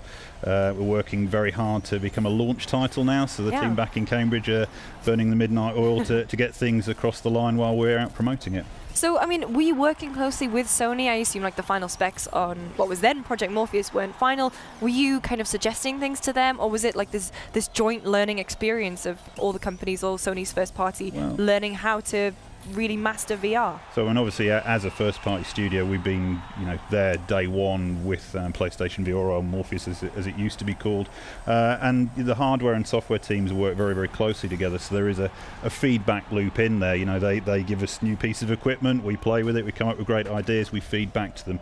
So it's a really healthy cyclical kind of relationship that we have with the hardware team. And it's been really great for us as we've been going through and making the game as we're learning more and more about working in VR and taking advantage of what it really brings to the table, which is that taking the player and really immersing them into the game world as never before. So with rigs, we want them to feel like a sports star of the future, so they can look around the pits before the match, they can see their team of race engineers around them, and then pilot them into the arena and hear the roar of the crowd. So really placing them in the game world's been a really awesome thing to achieve. Well, Scott, you've played the game, haven't you? I have, yeah. I actually got a chance to play it when PSVR was sort of announced, unveiled at, let's see, what was that? Maybe GDC back in March. And I had a lot of fun. And actually, one common complaint that people sometimes level against VR is it makes them feel motion sick. And obviously, this is a very active game. You're kind of jumping around quite a bit through these big arenas. But I really didn't feel any of that. I think in part because it's a DualShock 4 games, you're actually controlling it with your traditional controller. You're just sort of able to look around. But have you guys been sort of working to prevent people from feeling ill or finding ways to let people experience this fully without having any issues? A huge push. I mean, it's a major focus on us to keep the game as comfortable as possible. So in terms of creating the cockpit as you described, to ground people in there, to give them a point of reference, to making sure the environments are built in ways so that the motion is really smooth and fluid. We've done a lot of work on this because we want people to have as much fun as possible. Rigs is a fun game, and that anything that's detracting from that is just really, really bad for us. So we've worked very hard on that. What are the kind of challenges you came up against developing your first title in VR? So one of the things that actually when people put the headset on for the first time, one of the things that we ask them to do is to look around and be aware of it's a full 360 degree world, and you have that complete freedom. So from the art point of view, one thing that's been really challenging is because the player has that freedom to look around. When you're piloting your rig, you can lean and you can examine all the weapons and the workings of your rig. So we've had to go a real extra step to make sure that everything is meticulously crafted and holds up to the intense scrutiny of people leaning around and examining everything up really, really up close. So we've gone the extra step with on the art side to make sure all the mechanics really hold up, and that's been a challenge. But it adds to the just the believability of the world, and those touches when you're trying to insert someone into that world are really important. I think from a design perspective, it's the things that we didn't know about VR when we started. Just simple things like how do you aim in the game? We're so used to first-person shooters, just putting a targeting reticule on the screen. That doesn't work in virtual reality because it's a 2D image. So, just simple things like creating lasers that actually point into the environment, all of the front end. Everything is a learning experience in VR. So that's been probably the most exciting thing. But actually, probably the biggest challenge for us is explaining to people what VR is without them actually trying it. Because people go, "Oh, it's a 3D game that's on your face?" It's like, no. When you sit in this, you actually look around it, and that's the magic of it. It feels very, very natural, and you feel absorbed into it. When you get it right, you have a moment of presence where you are actually in the game, and that's the magic of VR. I will say that I think cockpit games really lend themselves very naturally to VR experiences. But what I really love about your game is it's not just combat. I mean, a lot of cockpit games are like flight games, like E-Valkyrie, things like that. But you actually added this other layer of it's now a sports game in addition to a combat game. So one, I was curious sort of where that combat, that marriage of sport and fighting came from, and two, what other sports people can expect to play or versions of sports. Since this, what we're looking at now, kind of resembles basketball. What other sports are you borrowing from, and what other modes can we expect? So the concept came from a brainstorming session back in Cambridge some time ago. We were looking to move on from Killzone Mercenary and what we were going to do next. We wanted to continue our heritage in first-person shooters. And I can't remember who came up with it, but the idea of fusing sports and first-person shooters was just like, actually, that could really work. Okay, so if I'm in a first-person shooter and I'm being shot at, I don't want to die. Sports people don't tend to die for their sport on a regular basis. So, okay, maybe we should put them in a shield. Oh, mech. Yeah, that could work. So that was kind of where it was. But we were also developing it for PlayStation VR. And we knew that, surrounding people actually in the mech would help an awful lot with them understanding how they were moving and orientating themselves in the environment. So it sort of holistically came together at that point. And the sports brings a lot to the table. So we have the really colourful sports liveries, and allows us to celebrate the player, make them feel like they're a sports star, and they can go into these packed arenas. Because with VR, of course, you get a great sense of scale. So not only do you have the 6 metre tall streamlined athletic sporting machines, you're also going to these huge arenas which you can race around, and you get a great sense of scale. So you get the roar of the crowd when you kill an opponent. It's great. Yeah. I mean, one of the concerns about VR, certainly like from a gaming standpoint, is that a lot of the companies are releasing experiences, like little tastes of things. So we've seen, we're getting a Battlefront X-Wing mission, we're getting a Batman mission. It's not a full-fledged experience. How do you make a game that's still grand in scope to a player base that maybe doesn't know that it exists yet? We hear experiences, we don't have full games yet. That's actually our mission this E3, is to explain to people that what we've been showing in rigs as a demo at a number of trade shows up until this point is actually a full game. It's a full game with an online experience, 3v3, and an offline experience as well. So we have a full career mode where you're playing through leagues and tournaments, where you can purchase rigs, build your garage, hire other pilots, and compete. So we are making a full game, and that's kind of our announcement really at E3, is we're not a demo. We are a full game. Is that pressure though? Is that to be like, to find the killer app that the VR kind of needs, that people want? Is that the pressure that you're feeling? I think the most important thing for us is just to make a great game for VR, and not only take advantage of what VR has to offer, but give that full game experience. And like Piers was saying, we've got the single player career stuff, we've got the online multiplayer. But also within the matches themselves, there's enough choice there and enough tactical options that's a very deep experience. So whilst people can play the game very easily and enjoy it, there's a lot of depth there. So it's a lot of depth to master. So with the depth in the matches themselves, tactically, with your choice of rig, your tactics, your power modes, and then with the depth in the career and the single player and how you configure your team, I think there's enough there we want people to keep on coming back and back and enjoying rigs for a long time. Guerrilla's always known as, the Killzone studio, but you guys are really making your mark now. You're branching out. What other exciting things can we expect from you guys in the future? Well, that's the $1 million question, isn't it? Exclusive galore. We're going to push on with rigs for the minute, and I'll let you ask the Horizon team what they're going to do. What kind of obviously you've been playtesting the game a whole bunch. What are really unexpected things you've seen players do in the game?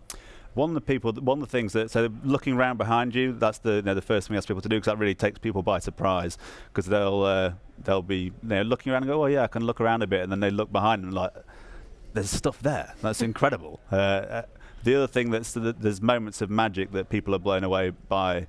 So when you're in the rig and you're piloting it, you can look down and see your hands, which is cool. But because we're tracking the lights on the headset, when you lean in the real world, we've got it so that your pilot will lean with you and match you. That one-to-one relationship is quite a subtle thing, but it just blows people away. It's really, I think the best story, or most magical story I've heard, is someone playing Power Sam.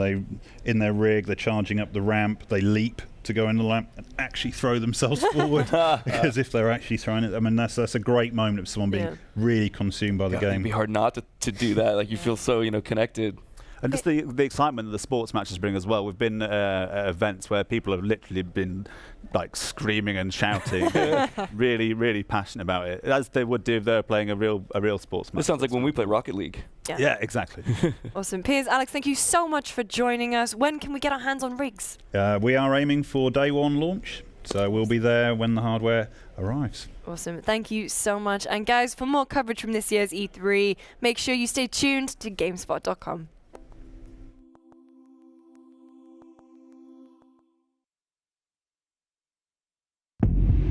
俺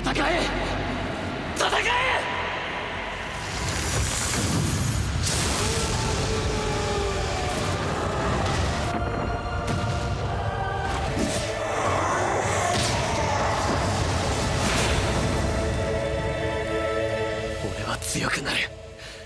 巨人を一匹残らず駆逐してやる。巨人どもなんて敵じゃない。私は強い。足手まといにはならない。僕だってやってやる。俺がやるんだ。こっちへ向かってくるよ。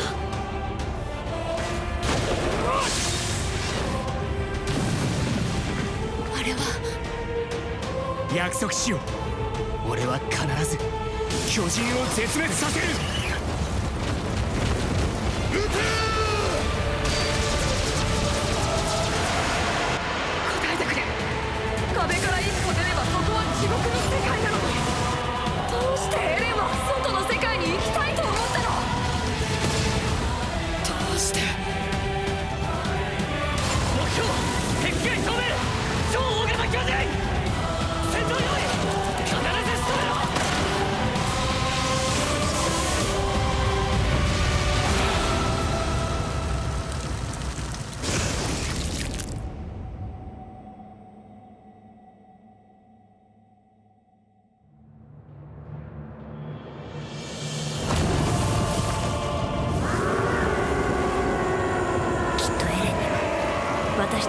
響く強い力がある。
Hey guys, welcome back to the GameSpot stage here at E3 2016, brought to you by Airheads Bytes. Today, Scott Butterworth and I are joined by Nick, who's a producer on Gravity Rush 2, and Toyama-san, who is the game director. Thank you so much for joining us. Thanks for having us. What has the reception been like to the trailer that they dropped on Monday? Oh, it's been insane. I love the fact that people are so into it. I mean, I think it just really pops off the screen. You know, the team has built Gravity Rush 2 to like from the very beginning to be a PS4 game, right? So taking advantage of that and making all of the animation in the world just so much bigger and having so much more stuff going on. It's been amazing to watch, and the team has just been cranking on it for years now. So everything that we're seeing is just the beautiful product that they've been bringing to life. So I'm getting constant tweets about it. I love it. All the love kind of powers us to keep doing our jobs better. So God, that's so nice to hear. There's been an outpouring of positivity, because so often it's kind of the opposite. So that's great that everyone's been so excited about it. I know, it's video games. You think more positivity, hey, right? Man, if there's any week to be excited about games, it's E3 week, right? If there's any time to be excited about what we do, this would be the time. And I will say the game is looking really beautiful. It's such a colorful game, and it's really great to see it so vividly conveyed on the PS4, on the big screen. It's no longer because I remember playing Gravity Rush originally on the Vita. Yep. So it's so great to see it come so far and become this huge, lush, just visually splendid experience. Yeah, absolutely. I mean, the team was trying really hard to bring you guys a much bigger, expansive game. I mean, open world action through that awesome Japanese and also Franco-Belgian comic lens, right? Nothing looks like Gravity Rush. And yeah, the color palette is just extreme in this one, right? The first one, lots of greens, lots of browns, right? Now we have lots of blues, lots of all sorts of colors just, going at once here. I would say that the world is it's such an unusual mix. I mean, like you said, the sort of European stylings, but also weird little steampunk touches, and obviously some flares of Japanese culture throughout. Yep. I was wondering if you talk about sort of maybe the research or even just the art that inspired the world that we're seeing.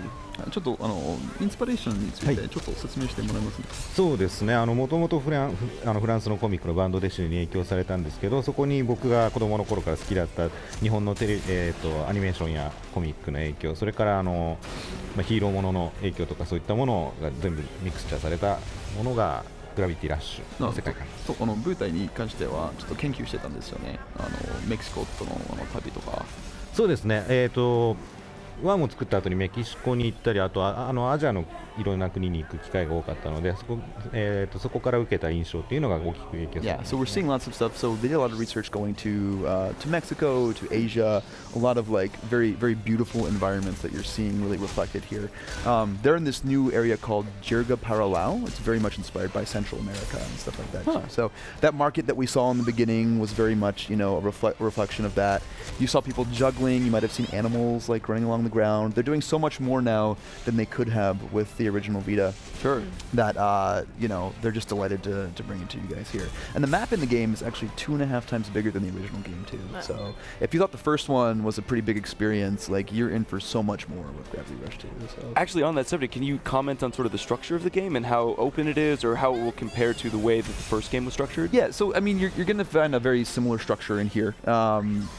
You'll be going from area to area, like eventually getting access to everything at once. But you know, the whole idea is that you're shifting gravity, you're falling from place to place. Nothing's too cut off from you. And we're actually giving you new ways to traverse that environment. What we're seeing right now is the lunar style. It's a new gravity style you access by flicking up on the DualShock 4 touchpad. It lets Kat actually zoom towards her enemies with this wormhole kick that we're seeing, and it lets her just kind of zoom and fly. So she'll dive off here, and she'll be able to get to her next location. You know, almost a Superman type dive like that, and teleport. So I mean, we're really upping the arsenal here in terms of what you can do. We'll see a new style in just a few moments as well, but very much open world, very much the structure that you're expecting. You know, so if you play Gravity Rush 1, if you played the remaster that released in February over here, you'll be very much at home with what's going to be happening. It's so interesting. Oh, I'm sorry. I was going to say it's so interesting to think of Gravity Rush almost like a superhero game. I never thought of it in those terms before. Yeah, but it kind of is in a sense. Yeah, and Kat is a very unique hero. You know, she kind of had the responsibility thrust upon her. If you played the first game, you know she saves a little boy at the beginning, but his house comes crashing down and people are upset at her. So, you know, and you can see whenever she shifts gravity or does things, it has unintended consequences sometimes. So her growing into that hero that we know she is a big part of the story, and it's a big part of the story in this one. I have a question for Toyama-san. Obviously, he's known for being one of the key creators behind Silent Hill and Siren. How much of a departure from that? Obviously, the game is completely different. What was that like in terms of creative mind shift, really? ホラータイトルから、グラビティのような鮮やかなタイトルに作ることに関してはどういうふうに違かったんですか？どういうふうに変わったんでしょうか？実はもともと作りたかったような世界観としてこういうのがあって、でその中で、仕事としてホラーを作ってみたら、それですごく評価いただけたんで、ちょっといい時期になったので、昔からやりたかったことにチャレンジしたいなというふうに。So this is always the kind of title that he wanted to create. Now, he obviously had a lot of success with horror titles back in the day, but this is really, you know, something he's been wanting to realize and kind of bring to life for a long time. So in terms of like shifting back and forth to it, I don't really think it took too much because it's always kind of been within him, always something he wanted to do. So you're really just seeing something brought to light here that's, you know, something they wanted to manifest for a long time. What was there any key moment or any key thing that he saw that inspired it's obviously a very unique gameplay mechanic. Yeah, I mean, we've talked about this a lot before. You know, being able to, so there's actually a very famous comic by Mobius. I don't know if you're familiar. He's the one that kind of created this like bande dessinée, and I'm butchering the French style of Franco-Belgian comics, right? In a very famous one called Linkal, which is a sci-fi comic, and it's all about like kind of falling and gravitational shifts and stuff like that. So there's a lot of influence of that on display over here. And then adding to that, there's like a dash of manga. He's a big fan of Toei. I'm not sure if you're familiar with that company. They make like Sailor Moon and like lots of feminine hero characters, right? So you can definitely see that in here as well, right? So it's really kind of all those things coming together and realizing this, you know, this bright, beautiful game. So. You know, we've been seeing a lot of little sort of story exchanges, just like conversations happening with like someone's face popping up and a little text popping underneath. Is that how most of the story will be conveyed? Will there be cutscenes as well? I was wondering if you could talk about just sort of the way that story will be conveyed. Of course. The experience. Of course. So yeah, lots of the story is going to be in that same kind of comic format, just because we are, you know, playing homage to those comics of yesteryear. So you are going to see that. You'll be able to shift around the controller to get a better angle on things. But then you will see some stuff animated as well. We'll see a scene coming up here in just a moment that'll kind of show you what I'm talking about. You might remember the flashy finishers that we had in the first Gravity Rush. Yeah, they're definitely in here. And what we're seeing right now actually is Kat and her rival Raven, her friendly rival we met in the first game. She's actually joining you for these fights to help you out, whenever you have trouble. So if someone's griefing you, or if you can't get quite to somebody, she'll help you out. She'll team up with you for certain attacks. So are you telling us there's co-op in the game? Well, it's she's very much AI controlled. Okay. It is still that single player experience, and we really wanted to emphasize that just because that's what players are expecting. It's all about Kat's story, so you're going to be controlling Kat in the game. But she's there to help you. You can see she was helping you wind up there. They're taking out this huge boss, and scale is just going to be unbelievable in this one too, thanks to the PS4. I mentioned those This is the finisher you're talking about. Yep. Yeah. Were there always plans for a sequel? I mean, a couple of complaints with the first game was that the story kind of tailored off at the end, but it left scope for the sequel. Was that always planned, or did Gravity Rush become just a success? Right. So they had their complete story completely before they did the first game. They got through about half of it in the first game, and then quickly wanted to get the second part out of it. But when they were figuring out what they could do with PS4, it just took a little bit longer to get all of that out there. But yes, it was always a complete story. So we're seeing the second half of it, basically the second big part of it, with this sequel that people have been waiting for. So I think it is actually a really fascinating thing about this game that this series started as a Vita game, and now the sequel officially is a PS4 game. So it's jumping from the handheld to the console. I was wondering if you could talk. I mean, you've already touched on some subject, but if you could speak a little more to the changes that needed to be made and sort of the challenges that the team faced in bringing it to a full console experience. It's just I think with PS4, people have always expected big, amazing environments. They expect a lot to be going on. So they did their best to bring all of that to the table. You go into an area with people, they might they acknowledge you. They'll kind of get out of the way. There's little touches. Kat will kind of tuck in her knees when she's flying by something. It's all the little things that I think people are expecting. When you think about a big PS4 game, right?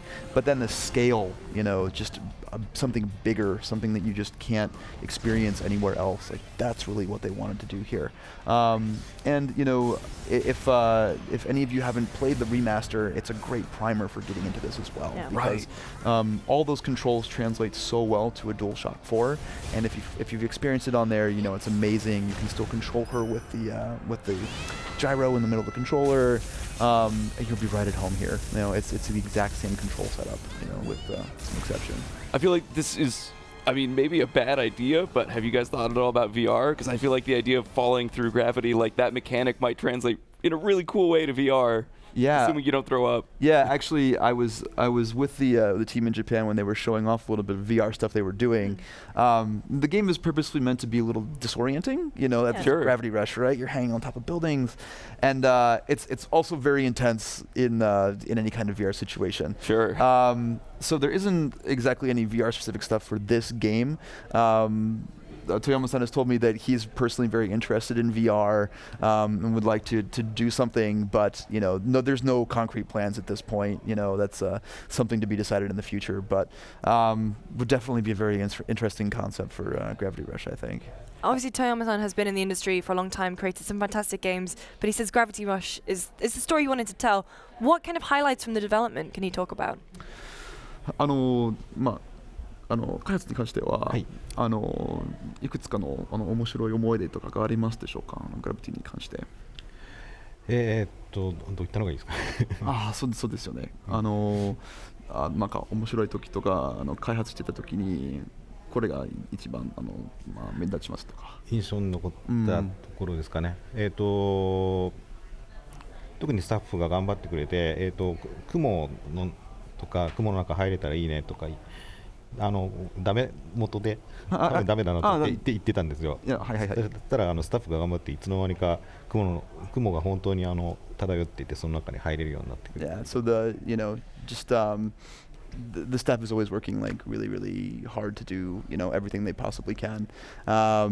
He can't say too much about, you know, things from back and forth there without like really consulting with them too much, but you know, being able to really like fly around and like fly through those like clouds and stuff that you see in the ground and making it come to life is like something that, you know, has been really amazing for him. So yeah, that whole sense of gravity and making it, you know, be realized, that's what it's all about. So, you know, the fact that they could do that is something that they're really proud of. So yeah.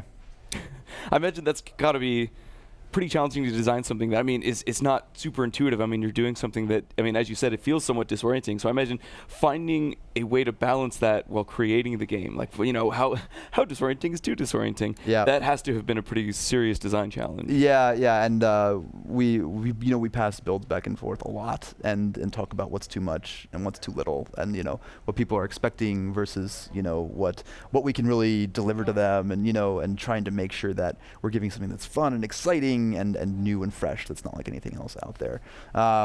It's a long process. And this one's been, you know, as I said, it's been a few years in the making, and sometimes great things take time. So we're really happy to bring it here. It's on the show floor, you know, and it's going to be out this year. So people are finally getting a chance to see the end of Cat's story, and we're really happy. So it's just at the end of Cat's story. Yes. So are there? I'm curious. So yeah, can you say, so is this the final game for Cat? There's not going to be more Gravity Rush after this? Well, we're billing this as the conclusion to Cat's story. Okay. So that story that they wanted to tell, the one that started with Gravity Rush, is going to find a conclusion here. As an IP, really can't say. You know, you never know where things might take us. But if you're looking for a nice conclusion to Cat's story, if you want to find out where she came from, what's with all these powers, what's going on, it's all here in Gravity Rush 2. We'll go deep on that. So awesome. Nick, you said it's out later this year? Later this year. Do we have a release date yet? Not yet. Just 2016. 2016. It's definitely out this year, and we'll be able to tell you a lot more in the upcoming weeks. So. Well, thank you to you and Toyama-san for joining us. Guys, for more E3 coverage, of course, make sure you stay tuned to GameSpot.com.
Cool if I have the airhead?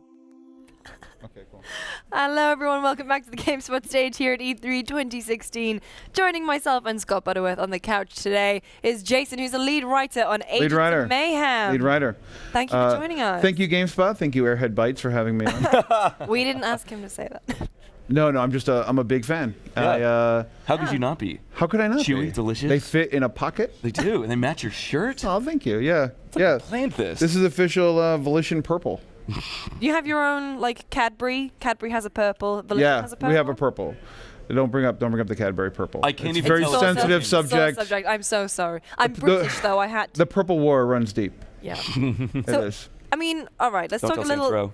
Saints Row. No. Let's talk a little. Speaking of Saints Row, excellent segue. Mm-hmm. Thank you. The end of Saints Row 4. Yeah. Okay, the guys, they've defeated an alien invasion. Mm-hmm. Spoilers. You need to play that game if you haven't already. But, there was a big simulation thing. Yeah. There was don't want to miss a thing on a rocket. There was the president. There was, there was the whole. Yes. Oh, where the hell do you go from there? Well, you go to Gat Out of Hell, which followed the events of SR4. Yeah. And then you go to Agents of Mayhem, which is a brand new IP from Deep Silver Volition, but it is part of the larger Saints Row universe. Right. So we bring over elements and fan favorite things into AOM. Hang on, is that Johnny Gat confirmed? Oh. Ooh, that was a long silence. Airhead Bites. No, we I think that was smooth. That was good. Improv. Yeah. Yeah. So what elements? Try to segue. Let's save this guy's gonna bring us back. Okay. What elements from Saints Row? Given that it is the team that created Saints Row, right? What kind of gameplay similarities can we expect between the two games? Well, Volition's special sauce, right, is we make third-person open-world action games that are fun, funny, over the top. Agents of Mayhem brings that. And along with a cast of really colorful characters, and so it's still a lot of humor, a lot of character-based humor, a lot of ridiculous situations. I think in some ways we go even bigger and crazier than the Saints Row series ever did. Are you That's a bold claim because Saints Row got pretty big and pretty crazy. It did, but we have some amazing things in the works. So now we have sort of like I don't know how you would necessarily describe your characters, but it seems like they're sort of secret agent types. They are. We call them super agents, amoral super agents with license to do whatever it takes to save the world from the supervillainous organization known as Legion. Mayhem and Legion is a global fight. But Agents of Mayhem takes place in Seoul, South Korea, which is Legion is establishing a presence, trying to grab all the technology there because it's the center of technology in the AOM universe, and Mayhem is going to stop them. But how are they going to do that? That is a good question. With a lot of guns. All right. And but also special abilities and what we call Mayhem abilities that are unique to every agent, and they allow you to do some really crazy things, control the battlefield, really kind of throw a wrench in the works. So how does the game kind of play out? Is it like a multiplayer, or is it keep playing single player? It's a single player open world experience. It has a main story, but lots and lots of stuff in the open world. Legion is constantly dropping doomsday devices all over the street, messing up people's day, making them late for work. Yeah. So we're seeing a lot of different characters here. Can you customize your own character? Are you playing as a cast of characters? You're playing as a cast of characters. We have 12 agents and Agents of Mayhem. You take 3 of them out into the field as a squad. You can swap between them really quickly. It's just a press of the D-pad, and you can change. And that allows you to create synergies between the different abilities. And as far as customization, it's a lot of upgrades. Every agent has a unique upgrade path. You can specialize their special ability.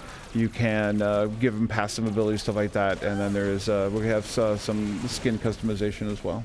So you mentioned you can change. There's 3 of them out on the battlefield at once. Can you give orders to the AI, or is it just? No, you switch to them. Right. So you have control over every agent. So if you want to set them up, Fortune, she has a drone named Glory, and her Mayhem ability launches Glory out, and then Glory just sends all this electricity out there and stuns the bad guys. And then you can immediately switch to, say, Hardtack, who has a shotgun and can run in and just lay waste to them. Awesome. So you mentioned it's in Seoul. Is that how much of a big departure from Steelport is it for you guys? Do you have to I assume you have to create it from the ground up? Yeah, well, Steelport and Stillwater were based on the iconic American cities, or at least the ideas of iconic American cities. Seoul, South Korea is, we take it to next step into the future. This game takes place after Legion launched a global simultaneous attack against the world. And Seoul is rebuilding, and they are the most technologically advanced city in the AOM universe. And so building it, the big difference is it's very colorful. The entire game is very colorful. Colorful characters take a lot of inspiration from comics and cartoons. We bring that over visually as well as in the style of the characters. So as you're running around, you're going to see a mix of traditional temples right next to very futuristic high-rises, and it all has a flavor of Seoul, South Korea that our interpretation in the AOM universe. So there's 12 characters. Does that mean there's like 12 different paths? Is there different interactions, different... We want people to have the agents they adore. And as lead writer, a big thing for me is I want someone who absolutely loves a character to not feel like, oh, I got this character later, so I'm not having as much fun, or I don't get to see as much because, I got them however many hours after I got another one.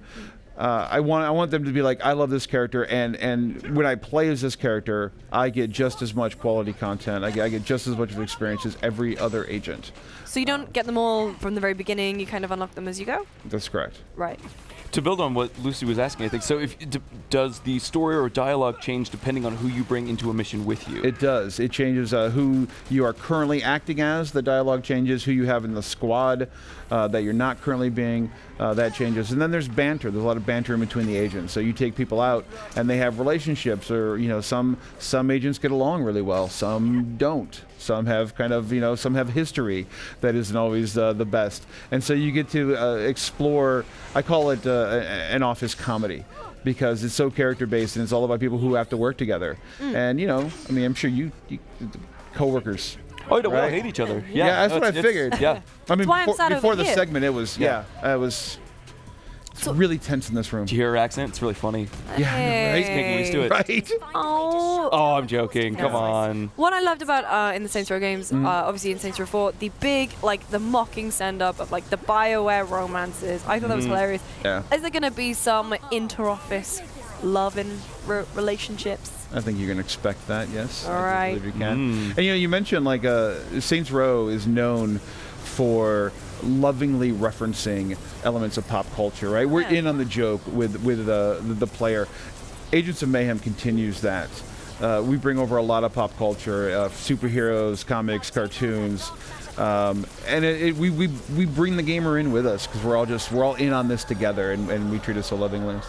So does it get a little crass and inappropriate like Saints Row? I mean, there's a few memorable weapons and things like that. Yeah. We had a real life one of those in the office. Yeah. Oh, really? Let's talk about that. Talk about what? Sorry, what? Oh, yeah, what? I'm sorry. What? Yes, every agent has a different personality. Some of them, such as Rama, very stoic, very dry, gallows sense of humor, and then you have other agents who are quite crass, who aren't beyond slapping their coworkers on the butt. Was that kind of liberating to have all these different characters to write for, as opposed to having just one central hero that was kind of carrying the entire experience? It really was, and we have a global cast of characters. So we have all different nations and belief systems and viewpoints, and so it's great to build a new world and then explore it through 12 different characters who all come from different backgrounds, who all have different ideas of what Mayhem should be and what the real threat of Legion and how they work together.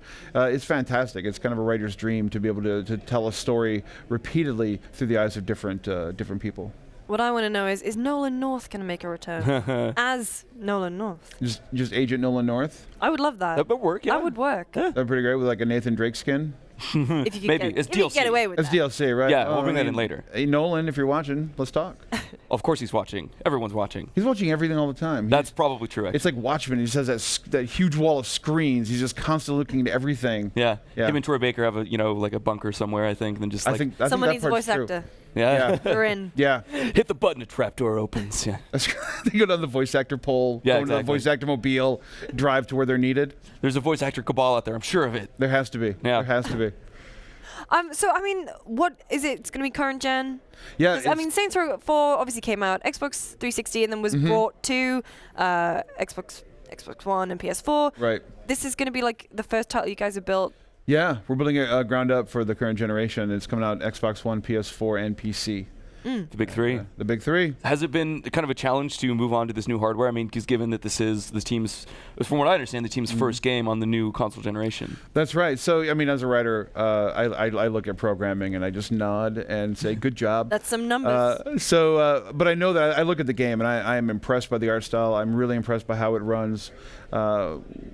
Creatively, what I really like about this new generation of consoles is last gen, we proved that we could do photorealistic. We proved that we could build worlds that seem like you're inside of it.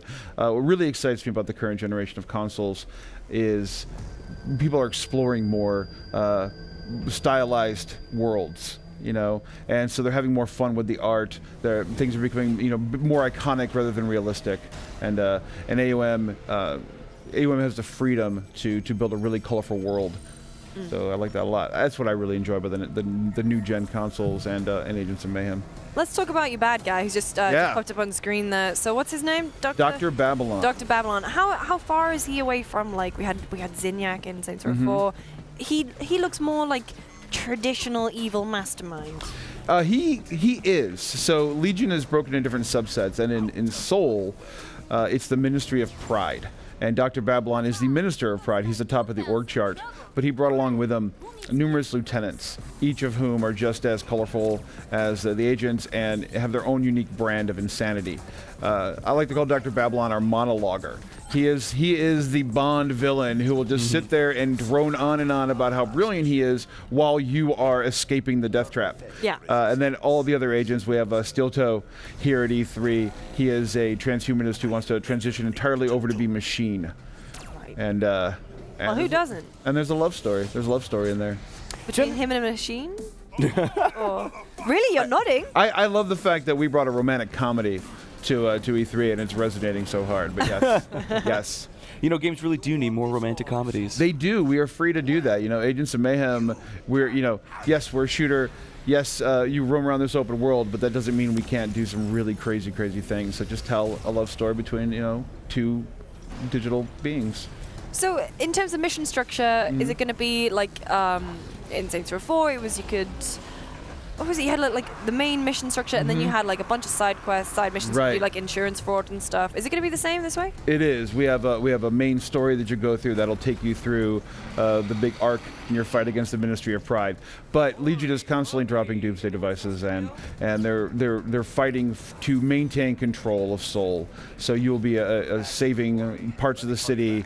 You will be reclaiming parts of the city. It's going to be fun. There's going to be lots to do in AOM.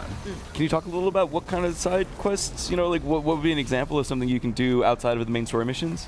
In the demo, we drop a dark matter energy core into the street. And so Legion's advantage, their tactical advantage, is their ability to manipulate dark matter.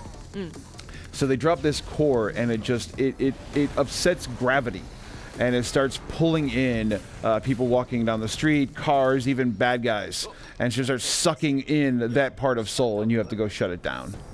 And so if you don't, then bad things can happen. Sounds bad. Yeah. Gravity, I've heard it's important.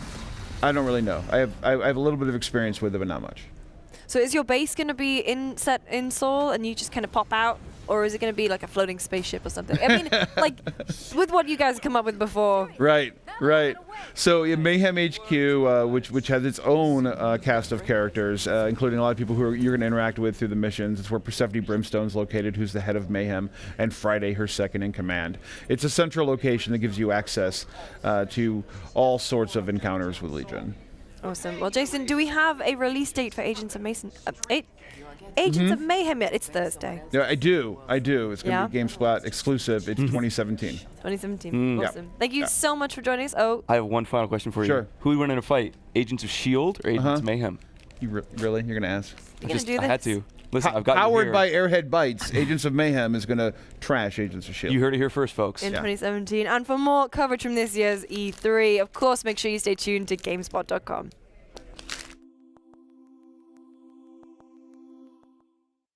E3 2016, Zorine, you and I got to see a pretty cool gameplay walkthrough of Call of Duty Infinite Warfare. That's right. It is a brand new, never seen before section of gameplay that we were treated to. Now, we can't actually show you guys what we saw ourselves, but we can give you an awesome blow-by-blow description of all the cool things that we noticed in it. What'd you think? Well, I was blown away. Yeah. It escalates. It goes straight into it. You're in the streets and explosions start happening. You're under attack and everything just goes to hell straight away. Yeah. Like the streets are covered in smoke, the citizens are screaming, and you have a robot companion with you to help get you through the situation. Yeah, I think it was really cool. It was really cool. I think his name was Ethan. You see a little bit of it in the E3 press conference of him. You kind of like tag team with this companion robot. Right. Who, I mean, companion's not really the right word. Like, he's like one of your squad. He's a soldier, you know. And he's like picking up the citizens and yelling at them like, get to safety or get off the streets, you know. I thought that was really cool. It was, yeah. Like this time around, it's finally nice to see like an AI companion, I guess, or whatever, who's friendly, who seems like a very like fun character. He seems genuine too. He's picking people up. Yeah. He's like, get back to safety, you know. But things get really, really heated from there. Like ships come blasting into the streets, they land, and of course, you know, the fighting starts. Yeah. So there are other robots that you fight against as well, and you start pulling out like all these cool weapons that we've never seen before. One which I thought was really cool was like this mine that had like legs on it, kind of like a spider. Spider drone-ish thing. Yeah. And like the character would put him, like Reyes would put him on the ground, and then the spider would just run off and kind of latch onto the back of an enemy's neck and blow up there. And then it just incinerate the enemy. Yeah. It was really terrifying because you hear him screaming right before the. And then yeah. Super fun to watch. Yeah. If spiders weren't scary enough for you, then these mines would be your worst nightmare. That'll do it. The other really cool gun that I saw was kind of like it looked like a scatter kind of shotgun. Oh, so cool. And it had like these points. So you'd see like multiple like I guess reticulate like the points of where you shoot, right? Yeah, it was almost like a red dot scope attachment, and it had the scattered pellets, so to speak. Yes. And yeah, it was really cool what it did. And they would center in on an enemy that you were targeting after a few seconds. So like it would just be like immediately like you swing over and the pellets kind of like realign to the enemy and you shoot. And I thought that was a really interesting weapon. Right. I want to see more of that. Yeah, it would almost like the pellets would pinpoint on limbs even. It was really cool looking. I mean, the weapons are the highlight of the Call of Duty series. It's always great to see what kind of new stuff that they come up with, especially since we're going like into the future. Speaking of which, this fight goes straight into a jet and then it just shoots up through the atmosphere and you fly right into space. Yeah. I thought if like every game had a pivotal moment that identified or like what it was, that was that moment for me. Absolutely. And it was symbolic of the series, right? Like we're doing it. We're off planet. We're exploring the solar system. Yeah. Yeah, we're punching out of the atmosphere, and that demo it ended on like another spaceship exploding. Yeah. It was crazy. Like you were like in a jet, whatever you want to call it, in a ship, and just shooting like everything else, and it was just like, wow, this is. It still felt really Call of Duty to me, but it was just like in a different place, like that I've never seen before. Yeah, extremely cinematic. It was really fun to watch, and I can only imagine you'll have a similar experience playing it. Another thing that I think to take away, and I was watching the trailer, and it's definitely in there, is it's not too different from the series, but it looked really interesting. You can call in, on your armband a jet, like kind of like an air support utility that it almost looked like you could change the weapons of the jet. I'm not quite sure, but he would come in a few times and just hose down on a group of enemies that you pinpointed. Yeah. So OP. Yeah, it was. Can't wait to see more though, Rob. Yeah, that game looks so mint. I am unashamedly excited for this game. But that's basically what we saw for Call of Duty Infinite Warfare. For more on that, make sure to check out GameSpot.com.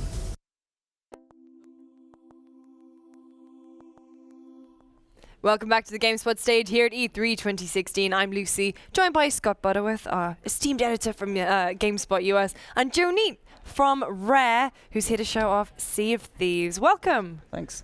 Great to be here. So you guys finally showed off some gameplay at Microsoft's press conference on Monday. What's the reception been like?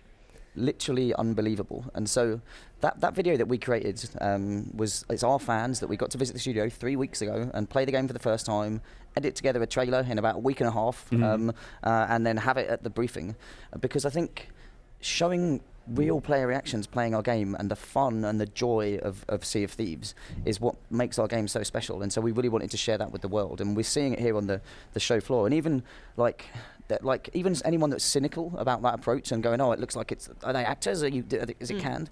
And then they came and play the game, and then they come back and they're like, oh yeah, I was doing that. Like, so honestly, it's been incredible. Like, we are humbled by the reception to it. Right, we're so pleased to finally be able to get this out there and to talk about it and to show people the reality of what we've been working on. So for the past few years, Rare has been known as like the Microsoft, the Kinect studio. How long has Sea of Thieves been in production, and when did you guys kind of move away from the Kinect? So Greg Mails, the design director, and he is a Rare veteran of 27 years, I think. He and I kind of squirreled away about 18, 20 months ago, something like that, to figure out what was next. And it was quite a challenge to kind of have a completely blank slate and do whatever you wanted, and to kind of come to that. And for the first few months, you feel really stupid because you keep making the wrong decisions, or you go down one thing and it doesn't work.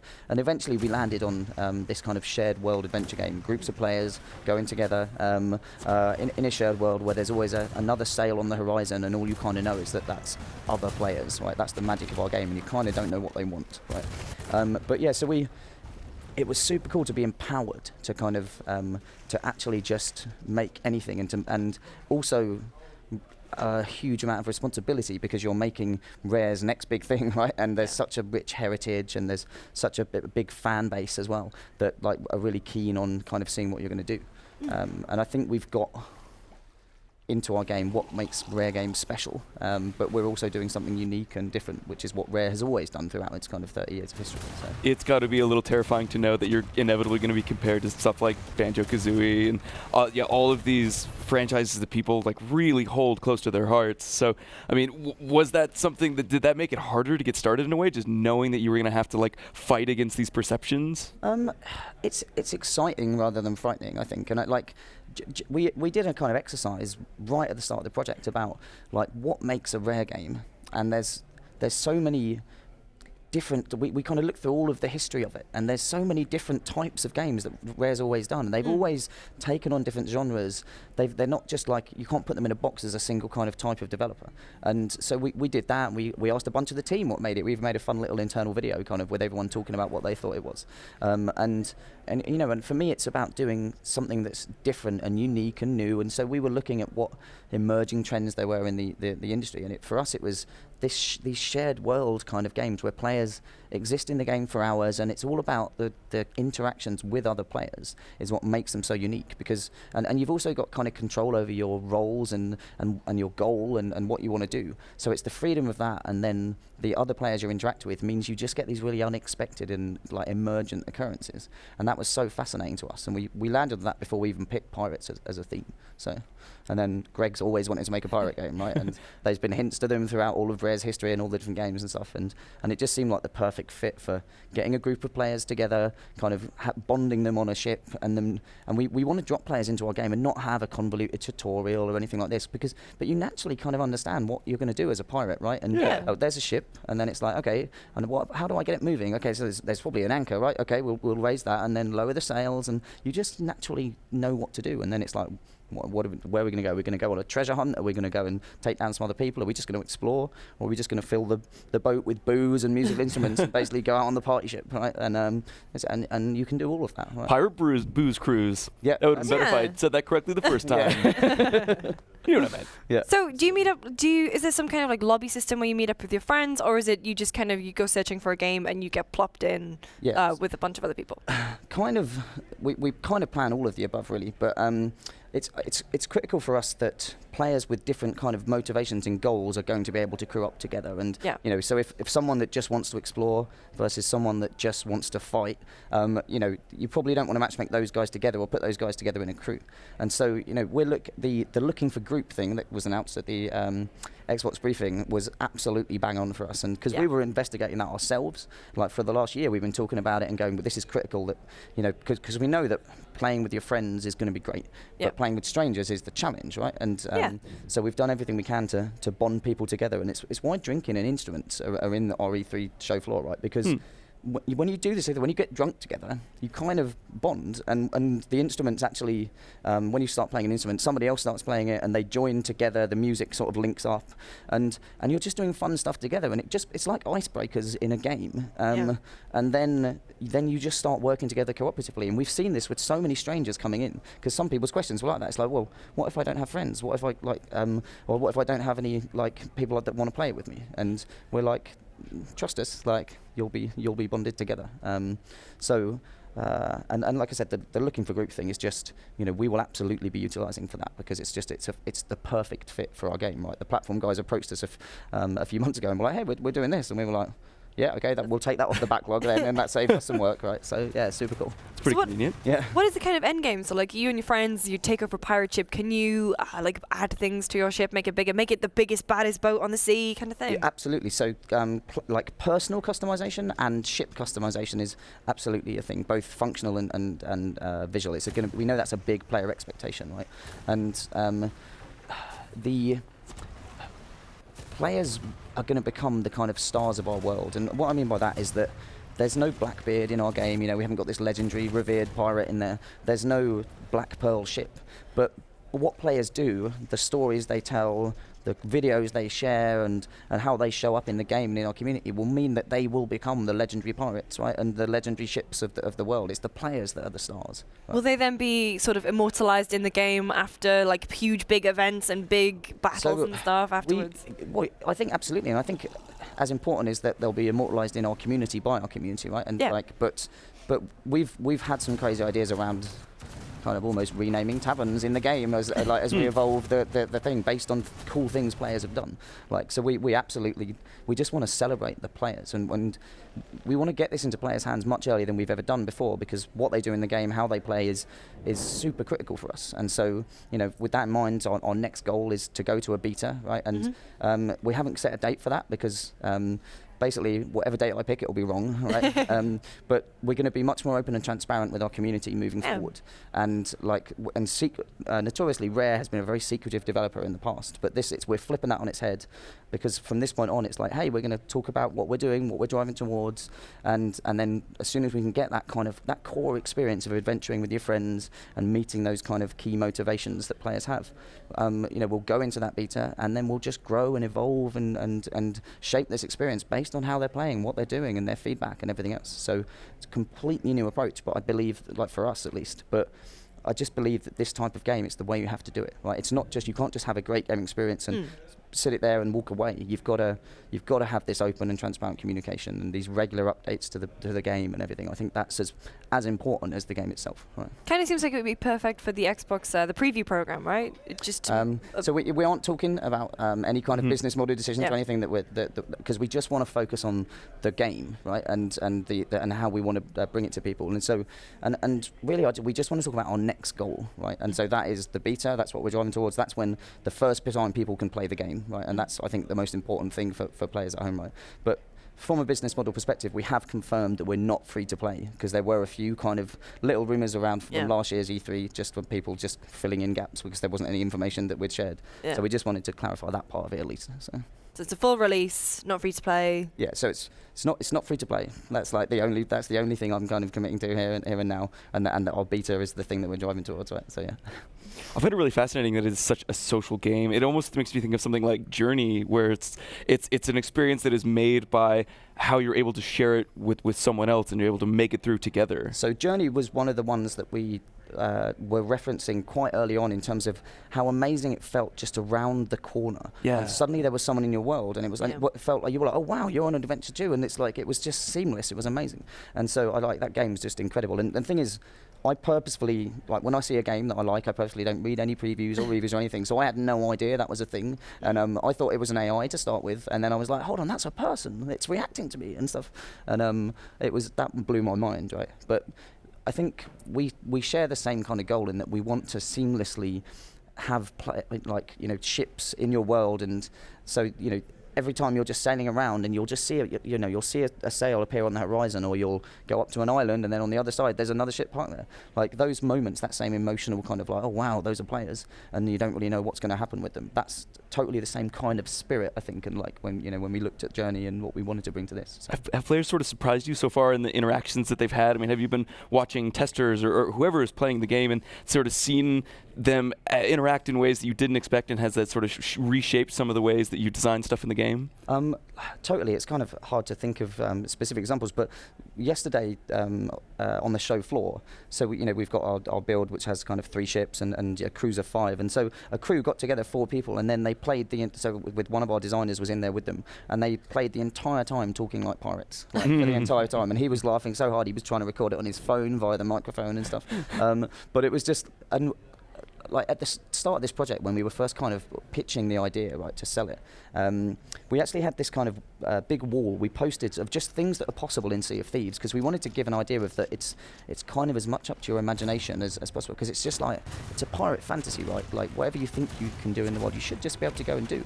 And I literally put up just like dress and talk like a pirate whilst playing this game was one of the things on there. And it was kind of funny just to sort of almost see that in reality here. It's like, this is it, like this is the pirate fantasy. You can just go in and kind of live it and do what you want. Right? So I think there's kind of like a childhood connection for a lot of people. I mean, you grow up watching, pirate adventure movies. There's a weird kind of joy. It's sort of odd given that real life pirates were horrible criminals, but I think this taps into like the fun and friendly, nice side of being a pirate, like the Swiss Family Robinson style, being stranded on a desert island kind of thing. Yeah, absolutely right. It's not that dark and gritty and horrible thing. We wanted this to be. There needs to be a range of tone throughout the experience, right? It's not all bright blue skies and sunny islands. There's a mix, and the day and night cycle that we have in really changes the kind of the feel of the game. It's almost a relief when the kind of sun comes up over the horizon and makes it kind of a bit easier to see and not as foreboding and stuff. But yeah, we've always wanted a real range of tone across our game. Yeah. Are there any kind of narrative elements of any kind, or any kind of like just framing or lore in the world? So we know that there has to be a lore to the world, right? And there has to be a history to it, and there has to be, because a lot of players love to discover this, right? Yeah. They love to spend their time wandering around and piecing that stuff together. But I almost see that as an activity in and of itself to try and figure it out, right? Like, we're not going to do a presentation at Comic-Con about the lore of the world and basically spoil everything, right? Right. It's like we'll put it in there, we'll build it into the world and give it that charm that rare games always have. But then it'll be up to players to kind of try and piece together and get on the Wikipedia and try, and try and frame exactly what we've kind of done and why we've done it.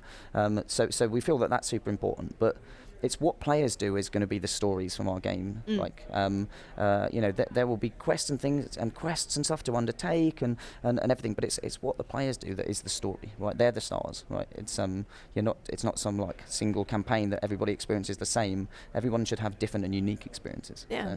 So how many is a perfect sized crew?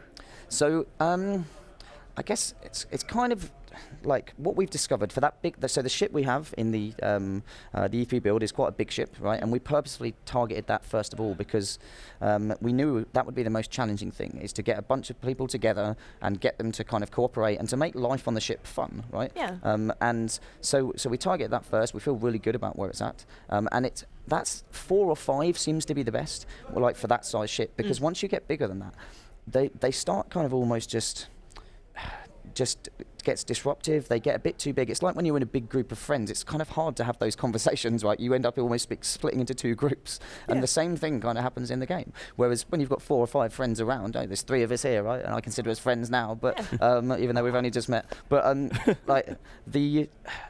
it's the right size group to kind of to go on an adventure together, and and the kind of the funny thing in our original kind of vision for this, our kind of game raiser, one of them was that, like, the Goonies. Basically, it's a group of friends going on an adventure together in a pirate world, and we even took the team. We hired out a local cinema and got some pirate themed cocktails made, and actually took that whole team to see the Goonies kind of early on in the game's development. I want to work with you guys. Yeah. But it's like, that's the vision for the game, and it's kind of the vision for the team, right? It should just be a bunch of friends going on an adventure, and there'll be trouble along the way, and we'll have some challenges because game development's hard, right? But like ultimately, that's what it should be, right? That's what games development should be. But given that it's such a social game, I was wondering if there's going to be a way for players to communicate within the game if they don't have a headset. Yeah, so we know that some players will either not want to talk, not feel comfortable with it, or maybe they've got a disability and they are speech impaired or hearing impaired. So we know that we have to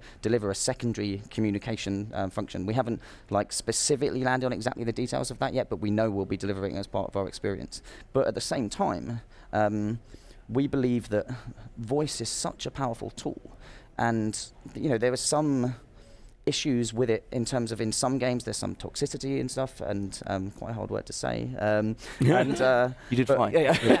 But we believe that we've created this really great just cooperative experience that's like true co-op, and we're working so hard to bond people together and give them shared goals and shared rewards that we can encourage much more use of the headsets and of talking, than I think people are comfortable doing or are doing at the moment. We believe so strongly that it's such a great social experience. Like going to the pub, you don't go to the pub and not talk, right? But it's that's our vision for it, and so we want to encourage as many people that can and will to use headsets. But we know that some will not be able to, so that's fine too. Right? That's awesome, Joe. Thank you so much for joining us. No release date for the beta yet, but is there a kind of time frame we can expect the full game? No, but like I said, we'll be very open and transparent with our community from this point onwards. So if you're interested in finding out and finding out about our development and our approach and where we're going, it's like sign up to Sea of Thieves on Twitter, or come to our website and sign up for email updates, because those are the people that care the most. The people who are going to sign up for info, the people that care the most, and those are the people we kind of want to be talking to regularly from our studio with our community team, and you'll get a good idea of where we're heading towards. But like I said, I don't think there's any point in me listing a time frame or anything else, because it will just move and people will be disappointed. We don't want that, right? We just want to be truthful and open. Right? So. Awesome. Thank you so much. Guys, for more coverage from this year's E3, make sure, of course, you stay tuned to GameSpot.com. You're watching the GameSpot stage, brought to you by Airheads Bytes. What's up, everyone? I'm Alex Newhouse here at E3 2016. I'm here with Mike Mahardy, who just played Halo Wars 2. Yeah. How was it, Mike? It's kind of different from Halo Wars 1, but it's also kind of very similar. Halo Wars 1 was more of an RTS game made for Halo fans, and not really the deepest RTS game. But in doing so, Ensemble Studios, who made Halo Wars, they succeeded, right? They made this game that Halo fans could really sink into, and kind of, it was very accessible for console controls and the controller. With Halo Wars 2, it's Creative Assembly, known probably for their work on, the Total War series. So they're a very experienced RTS developer. Now they're kind of, taking the reins of the Halo Wars franchise. And it kind of shows, right, that experience, because you have more units that are kind of diverse in how you actually position them, how you can kind of flank, how these units kind of play between each other. It's not the same basic rock, paper, scissors framework of the first game. That's there, but it's also much deeper this time around. And one of the big draws of Halo Wars, the original one, was that it was an RTS on a console, and for that, it played pretty well. How does this one feel on the Xbox? It still feels pretty good on Xbox One. The chief thing being that this is also on PC now, right? They're pushing Windows 10, and then after the Microsoft press conference, anything you get on one will also be available on the other. So that's huge, because you have control groups, right? When you're playing on PC, you have the mouse moving around the screen. It's much more intuitive and flows much better. Now that I have the PC to compare to the Xbox One, I don't see myself playing on Xbox One, but Xbox One players will be set. It still feels great. You hold RB to select all your units. You double tap it to select a unit of that type on screen. It's pretty basic. You're just moving the analog stick to pressing X to move to execute a command. Holding L trigger to pull up the command options like the Mac Blast or the Lotus Mines you could drop, or the ODST, which is my favorite. Just drop the Hell Jumpers in. It feels great on both. I prefer the PC. There are some little tweaks that I noticed that they don't have yet. I couldn't just hover over the minimap and tell my units where to go on that. I had to actually go to where I wanted them to go and then click it, which is kind of, that's just the RTS fan of me speaking. There's some minor things I'd like to see, but overall it's a pretty positive experience. I played Strongholds. Okay. Kind of comparing it to the domination mode in a shooter, right? there's these 7 outposts in between all your bases, and it pretty much forces you to be aggressive. And I'm traditionally a turtle player, so I kind of got out of my comfort zone, which I like. You take these outposts, if you can get 7 and hold it for a minute, you win, or when timer runs out, the more outposts you have, you win. So that was just the one game mode they had available for us. Yeah, and I'm a huge Halo nerd, so I'm super interested in this story. When does Halo Wars 2 story take place? Does it take place right after Halo Wars 1? So yeah, they're calling it a direct sequel. It's Okay. 28 years after, so ostensibly that'd be before Reach falls, right? I believe so, yeah. The new faction is the Banished. I don't know too much. The leader is, so they're a brute faction. The leader is Atriox, and he uses Covenant weaponry, although their name implies they're not associated with the Covenant. And then you have, the UNSC and kind of the interplay between them. I'm really curious as to what the actual story will cover, right? Because this is kind of that gap between Halo Wars, which is the earliest in the chronologically in the games, and then you have, Halo Fall of Reach, or Reach is the next one. So it's interesting to see how they'll bridge that gap, but right now we don't know a ton, so I'm kind of looking forward to finding out more. Well, I'm sure we'll find out more about the story in the coming months. When does it come out again? February of next year. Cool, but in the meantime, you can keep an eye on GameSpot for more news about all games coming out at E3 2016.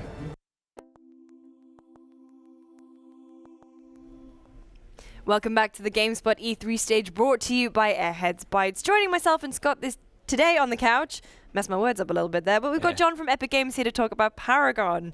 Welcome. Thank you. What are you guys showing off this E3?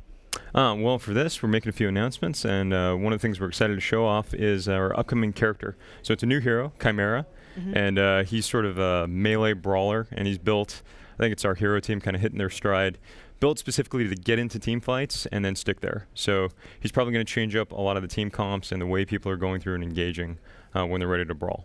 So thinking of Epic's history as a studio, obviously you had like Unreal Tournament and Gears of War. When you were kind of deciding to create a new game, why did you choose a MOBA? Well, for us, we had a really rare opportunity to build pretty much anything we wanted. The only constraint on the project from the start was it's going to be a competitive multiplayer game. So with that in mind, we had a dev team, and half the guys were familiar with MOBAs, the other half not so much. But we were driven by what are the things that make things sticky and that keep you coming back. For us, it was the stories. And the stories that stuck with us the longest were ones of kind of a shared experience where you have to work together to achieve something. And MOBAs offer more of that in a unique way. People survive longer, so when you pull off a big play, you have to work together. So with that in mind, we went out and we started trying to take the best elements of MOBAs and then put a unique spin on it related to what we've done for a long time at Epic. So taking the action that you expect from a game like Unreal Tournament or a game like Gears, taking some of the beautiful high-fidelity graphics that you expect from the art team that did those games and bringing it into the MOBA space. And so that was what inspired us. Were you ever kind of a little bit wary? MOBA, if basically anything that's not like Dota or League, it's typically seen as like a very volatile space, and a lot of new players kind of rise up. So I'm thinking like Guardians of Middle-earth or Infinite Crisis.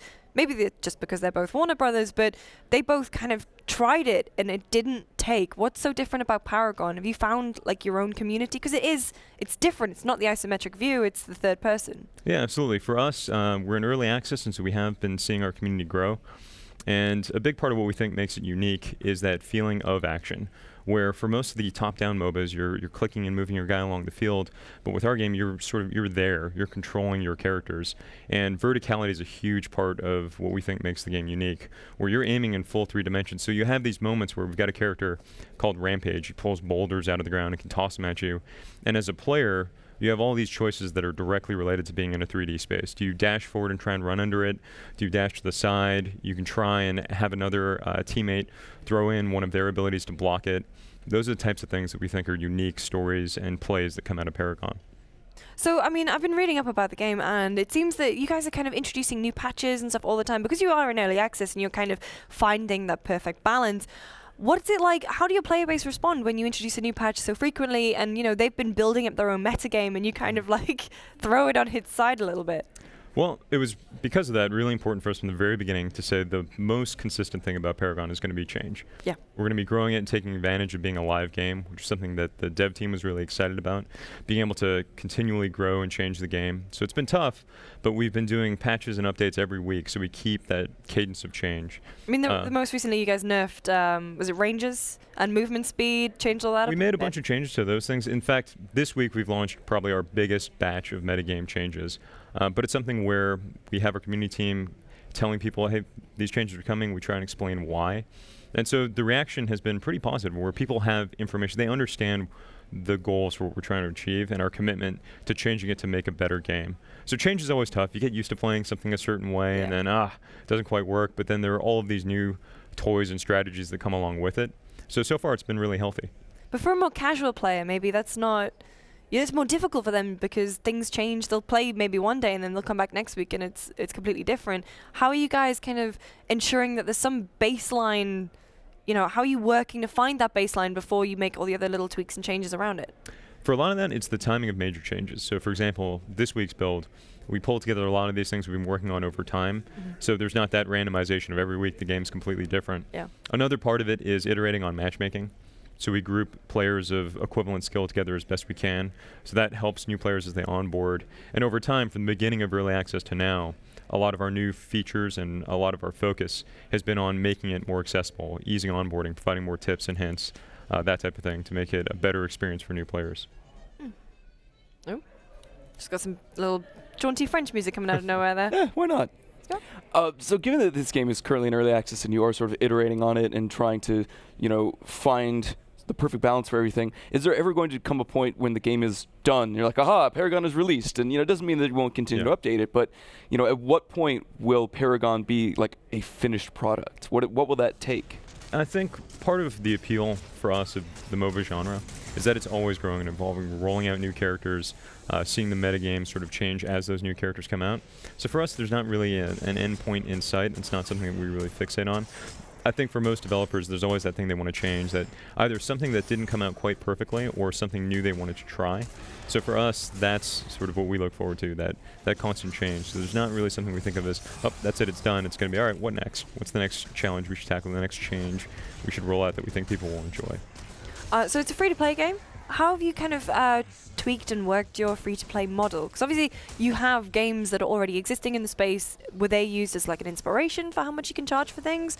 Or was it more, we think this is what our community is going to want, this is what we can charge for, or that? So right now we're in paid early access, and we've announced just this week that we're going into free open beta on PC and PlayStation 4 on August 16th. As far as being fundamentally something that's going to be free, a big part of it was inspired by something that's sort of lit Epic up over the past few years, which is the changes that we made to the engine and trying to really focus on what's best for the player. So for us, we want to embrace a model where all the heroes are free and have been since the beginning of early access. We want it to be things that affect gameplay should be free, and we think that's what gives players the best experience. So the stuff that they opt into, if they want to buy something, will be cosmetics, things that they decide they enjoy, but it's not mandatory for them to even have a chance of enjoying. So it's like Team Fortress hats, right? More along those lines, yeah. That's something to compare it to. People do love hats. They really, I've really discovered. do. Is there any scope to kind of get cosmetic items from other Epic franchises in as kind of nice little Easter eggs? Or have you guys planned that out already? Are there going to be touches to other products? It's some of the stuff that we've talked about internally, and we have a lot of different things going, and so that's part of the advantage of having a studio that has a flexible engine and a bunch of different projects all within the same space. So in our headquarters, we can get inspired by each other, so that's something that we are definitely talking about and thinking of. Could we get Marcus Phoenix as a hero? I mean, come on, that'd be pretty cool. It would be the dream.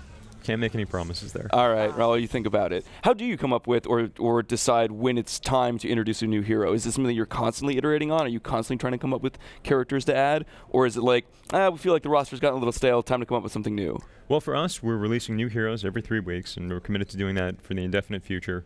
For where heroes come from, we've got our design team and a studio full of really passionate game players and game developers. So there's a kind of massive pile of people's ideas where they've got ideas for heroes, ideas for kits.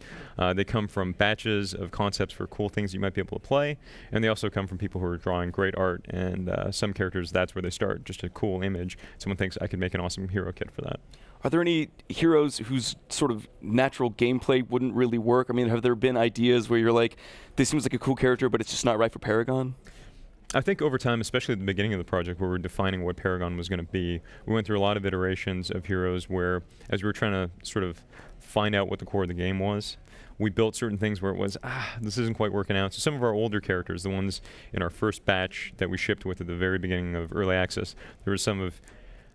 They've come so far from where they started. So there have been bits of that over the lifetime of the project. Gotcha. So you mentioned that new heroes introduced every 3 weeks. So how far in advance do you need to be planning that hero? Because I imagine even for animation, for graphics, for everything to put balance. Yeah, for balance especially. Yeah, that is a big part of our pipeline, and across all of our teams, exactly what you mentioned, animation, audio, all those different departments need to line up. So we're generally months ahead as far as what heroes are currently in development, either being prototyped, play tested. So that sort of pipeline is always in motion, and we're sort of shuffle things around at the end as they come together. Is there any scope for maybe a character that a member of your community has created to be put into the game? Ooh. That would be quite cool. I would say you never know what the future might hold, and it's something that ideas have come from all sorts of places within the company, and I think it'd be possible at some point in the future. We don't have any definite plans for it, but it's that type of back and forth that we think is a great way of interacting with the community. Would you ever consider cycling any heroes out? I mean, is there ever going to come a point where the roster is just overwhelmingly large and you need to maybe make some cuts, or is the plan just to let it continue to grow? I'd say at this point the plan is to let it continue to grow. A lot of the MOBAs that are out there have 100+ heroes, and so we have a long road ahead of us of building new characters. And I think, speaking for the hardcore MOBA players at Epic, that's a big part of the appeal of the game, is every hero you've got offers you a new way of interacting, not just with the game itself, but with your teammates. So having that wide roster, we think, is a big part of the appeal. Typically in team-based, especially in MOBAs, you kind of need a wide variety of heroes in your kind of team to make sure that you can hit the enemy in very specific ways. You know, you need a ranger, you need like a healer, you need support, all that kind of thing. Is there a way to play the game? Is it open enough that you can play it like all brute force or all support or something? Or is there ways that you can make sure that each team is balanced in that kind of way? Well, something that influenced the very beginning of the project, one of our goals, and along the way we keep iterating on this, is trying to create a game that allows for a lot of different types of play. That was also part of the original appeal of doing a MOBA rather than just a straight-up shooter. So you can have success as someone who's focused on brawling, on melee, on range combat, but you can also have a support character be really valuable, a healer. You can have characters who are focused on the sort of the in-game economy of collecting resources to buff up the rest of the team. Another big piece of it is using the card system and allowing that to sort of bend the way where you and I might play the same character, but we have entirely different decks. You might play more of a tanky character, and I might bend my character to be more of a glass cannon. So that's part of what we think makes it a little bit more engaging and allows people to play in different ways where it's not just all about killing. Given that there are so many heroes and you do have the card system, I mean, this is a problem that every MOBA faces, but how the hell do you balance those many elements? How do you ensure that as you introduce new things, the game remains consistently fair? Well, that is a big part of why we worked so hard to get into a position where we could do weekly updates. So a big part of it is we play test it within our team. We have our competitive QA group that's always taking a look and keeping their finger on the pulse of balance. We're looking at the feedback from the community, and we're looking at the metrics that come out of the game, win rates, losses, that type of thing. And we have a lot of people whose time is dedicated to figuring out, okay, what do we need to change? What can we safely do within a week? What's going to take longer? What are more sweeping changes? So a big part of it is taking advantage of being live and being able to do updates on a regular basis. Do you judge people in the studio based on who they pick, who's their primary hero is? No, they're all our beloved children. Oh, of course, yeah. No, it's not like silently like, oh, he's that kind of guy. Yeah. So how does the card system actually work once you're in game? So once you're in game, over the course of a match, there'll be various things that you can do that build up card points. And as you level up the number of card points you have, you unlock the ability to play cards, to use them. All the different cards that you have different values. So you can build decks that can potentially bend towards having a perfectly balanced deck, beginning, middle, late. You might build a deck that is entirely weighted towards having high-end, expensive card points that you only play at the end of the match or mid-match when you've built up enough card points. So you can strategize in a bunch of different ways, and because you're in it as a team and some of the card points that you gather will be shared across the team, it's something where you can have individual contribution, but as a support character, for example, you could be pretty focused on gathering card points for the team, where you might not be out there in every team fight, but the stuff that you're doing enables the rest of your team to activate their cards and change the way they play the game and power up. So when you're taking on board, like if you're unfamiliar maybe with MOBAs and you're balancing this card system, how do you manage to introduce that to a new player? That's a big part of what we've been working on over the past few months. We knew going into early access it was going to be a pretty hardcore experience. I mean, not just because it's a MOBA, because we do have some elements that are a bit of a break from MOBA tradition, including the card system. So that's a big piece of it. And right now we're working towards doing a lot to ease the onboarding process and educate people for how those different elements work. So before we wrap up, I just wanted to ask, you've already touched on quite a few of these things, but looking out to the future, 3 months, 6 months, a year from now, what changes can players expect beyond new heroes? For us, we've got a lot planned for continuing to evolve the metagame. We're going to be removing travel mode eventually and replacing it with new movement mechanics like teleport. Beyond that, we're also focusing on new ways of balancing competitive play and getting into it in different ways. Just this week, we rolled out draft mode matchmaking, where the game really begins when you're building up your team and making decisions based on who picks what in the very, very initial phase of matchmaking. So between that and seeing how ranked play will evolve as we design it within the studio, those are the types of things that people have to look forward to over the next few months. That's awesome. And when, so it's in early access at the moment? Yep. We've got a beta coming in August? Yeah, open beta, free open beta will be August 16th. Awesome. John, thank you so much for joining us. Guys, for more of your E3 coverage from this year's show, make sure you stay tuned, of course, to GameSpot.com.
Hello, welcome back to the GameSpot stage here at E3 2016. I'm Lucy, joining myself and Scott on the couch today to talk about Let It Die.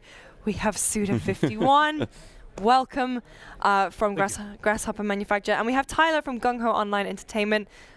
What's the reception been like to Let It Die? Let It Die was revealed a couple years ago. It went quiet. Now you're back showing it off. レッド・イット・ダイは、2年前に、発表されたんですけど、その2年は何も情報がなくて、で出てきたところでどういうリアクションされてますかと。とにかくこの間のパックスイーストまでずっとゲームを作ってて、面白いゲーム、そして新しいアイデアをたくさん入れてゲームを作ってました。そして、仕事をして酒を飲んで家に帰って、でまたその繰り返しですね。仕事をして酒を飲んで家に帰ってこの繰り返しです。So of course at E3 2014 the game was announced and then we kind of went quiet for about a couple of years, but during that time we were working really hard and we finally put something out and made an announcement at PAX East this year in Boston. But over that time period working really hard, had a lot of ideas and tried to get all these new ideas implemented. So the cycle was really just work really hard, stay quiet, work, go to work, drink sake, go home, sleep, go to work, drink, sleep, and that kind of cycle continued, and then we finally had some great stuff that we were able to bring to the world at PAX and now at E3. So what is the overall premise of Let It Die? 全体的のその世界観とストーリーとか。ゲーム自体は今回はハクスラ、そしてローグスタイルのゲームを目指して作ったんですけども、まずプレイヤーはパンツ一丁でこの世界に放り込まれます。So the beginning is to overall to explain what it is. It's kind of like a roguelike hack and slash game, but it's you start off in only your underwear. You're thrown into this game, this world only in your underwear, and you have to survive. いや、女性キャラクターもちろん植え付けてますから。Of course, don't worry. There are female characters that are available, but they are also clothed properly, so there's no concern there. That's good. いや、何もわからないままとにかく塔の上を目指していくんですね。So the players are thrown in and they don't really know what's going on, but they're in this tower and they're going to just go and explore to find out what's really going on here. でそれを案内してくれるのがこの僕らが着てる T シャツアンクルデスっていう死神がいろんなナビゲートをしてくれます。So you're not just alone in this tower. So as you go through, you really don't know what's going on. You can see it on our shirts and on our pins, and sometimes in the game, this cool hip Grim Reaper. His name is Uncle Death. He'll come and he'll tell you what's going on. Is it difficult to sort of reveal a new game but wanting to keep that air of mystery about it? Because even though you've told me, there is like so many more things that I want to know about it, but I feel like knowing more about it would ruin the experience? やはりいくつか今紹介したと思うんですけど、新しいゲームについての新しい情報を出すにはやはりもうちょっとミステリーを残してた方が良いかな。それかそれを考えてますか、それかいろいろ言われてるんですけど、もっと知りたいんですけど、なんかまだあるような感じがするんですね。いや、今回オンラインゲームに初めて僕らチャレンジしてるんですね。でとにかく塔を登るときには敵のプレイヤーデータが出てくる。こいつらめちゃくちゃ強いんです。それだけじゃなくて今度は自分がそうやったキャラクターを使って非同期型の PVP があります。So of course, there are things that we would like to keep hidden, but of course, if you want to know more, we have a little things that we could say right now. So as you go through the tower, you're going to be raising your character, making it stronger. Of course, there's another meaning for that as you go through that game cycle, because there's another game cycle that involves some PvP action. Asynchronous PvP is the first time we're doing things with online capabilities, so we really want to bring meaning to what you're doing when you figure out what's going on in the tower. You're raising your character and then using that to fight against other people in a new way that I guess you might not have seen before. So this is it's like when I die in my game, I could appear in someone else's game. じゃあ私がゲームプレイしている時に死んだら自分のキャラクターが他の人のゲームに出てきますかと。Yes, yeah, その通り。That's exactly right. Yeah. So is my character moving around? Is it based on the movements and actions I did in my game, or is it a new AI programming? 私が取ってた行動を真似するか、それか違う AI システムなんですか。真似します。はい。So it will kind of follow what you do best and kind of follow. Also, it will represent you because it'll have the equipment that you had when you. あなたのキャラが他のプレイヤーを倒したらものすごい報酬が入ってきます。So if your character goes out and beats someone else, you might get something really nice in return. It kind of reminds me a little bit of the pawns from Dragon's Dogma. ドラゴンズドグマのポーンとちょっと似たような感じだ。いやー、ドラゴンズドグマ遊んでないからわかりません。すいません。Yeah, that sounds cool, but actually I haven't really played it, so sorry. We can't really say too much because we haven't actually played that game, so don't know too much. Sorry, Capcom. Sorry, 小林さん。It's interesting. It seems like, I mean, given the way that mechanic works and given like the surreal and dark looking tone of the game, it feels like there's this kind of obsession with death. I mean, you even have Uncle Death. I was curious if you could talk about sort of that theme and tell us a little more about this world that we're seeing. It almost seems like kind of a hellscape or something, like you're trying to escape from this like hellish tower that's populated with the souls of dead players. I mean, it feels very dark and it feels very death obsessed. So I was curious about those themes. 感じがちょっとこのテーマが暗くて、死にこだわってるような感じなんですけど、なんか地獄のようなタワーからなんか脱出するようななんかよくわかんないですけども、とりあえず死のこだわりとか、そういう設定とかちょっといろいろ教えていただきます。鋭いですね。You're pretty sharp. なぜ自分がこのタワーにいるのか最初わからないんですよ。だけどだんだんストーリーが分かってきて、この塔が何であるのか、自分が何者であるのかが分かってくるんです。So of course you're thrown to the tower is really nothing. You really don't know what's going on. But of course, as you play through the game and you start unraveling the mysteries of the tower, you start realizing what your existence is, why you're there, and what's actually going on. まさに自分が生きてるのか死んでるのか分からない、そんな世界観。It's kind of a really interesting world setting because you don't know if you're actually alive or dead. Maybe? I don't know. いや今ちょっとヒント言っちゃいました。I might have said a little too much there. Well, just watching this and seeing all these different characters, I mean, there are all kinds of different weapons. There's people with crazy melee weapons like saw blades and barbed wire, but there also seem to be projectile weapons. I mean, like right now we're watching someone executed with the kind of buzzsaw. There was someone who gets cut completely in half with a katana. So the action is very intense. It's a very violent game, apparently. いやものすごい種類ありますね。組み合わせいったら1億いや何億通り以上の組み合わせになります。So there are really a lot of weapons and a lot of armor. If you guess you were to piece them all together and the variations you kind of have, sorry, it's let's see, well over hundreds of thousands. スペシャルムーブのレイジアタックとそれからゴアフィニッシュっていうのがあります。So on top of that, with each of these unique weapons, that's a gore finish right there. So each player has a different kind of. Each weapon actually has its own rage attack, which is like a special move, and then each has a special gore finish. So unique finishing move for each weapon that you have.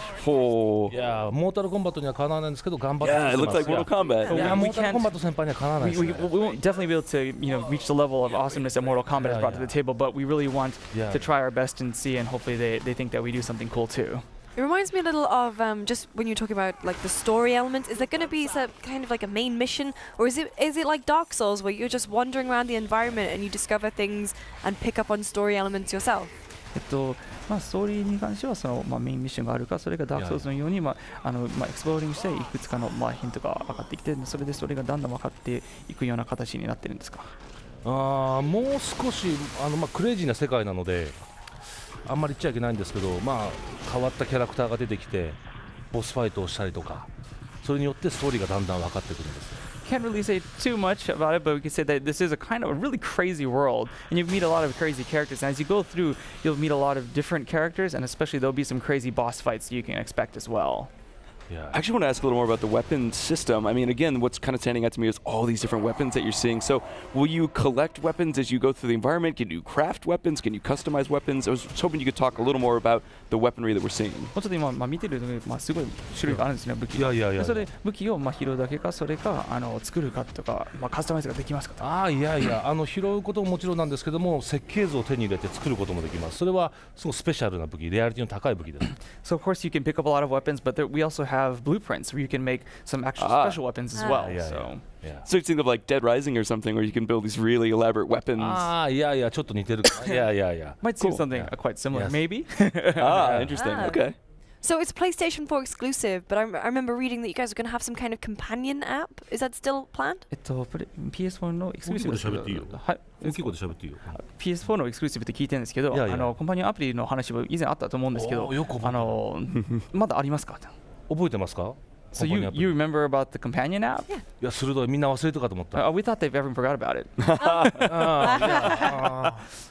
ゲームの手法が変わってゲームデザイン変わったので今はなくなりました多分。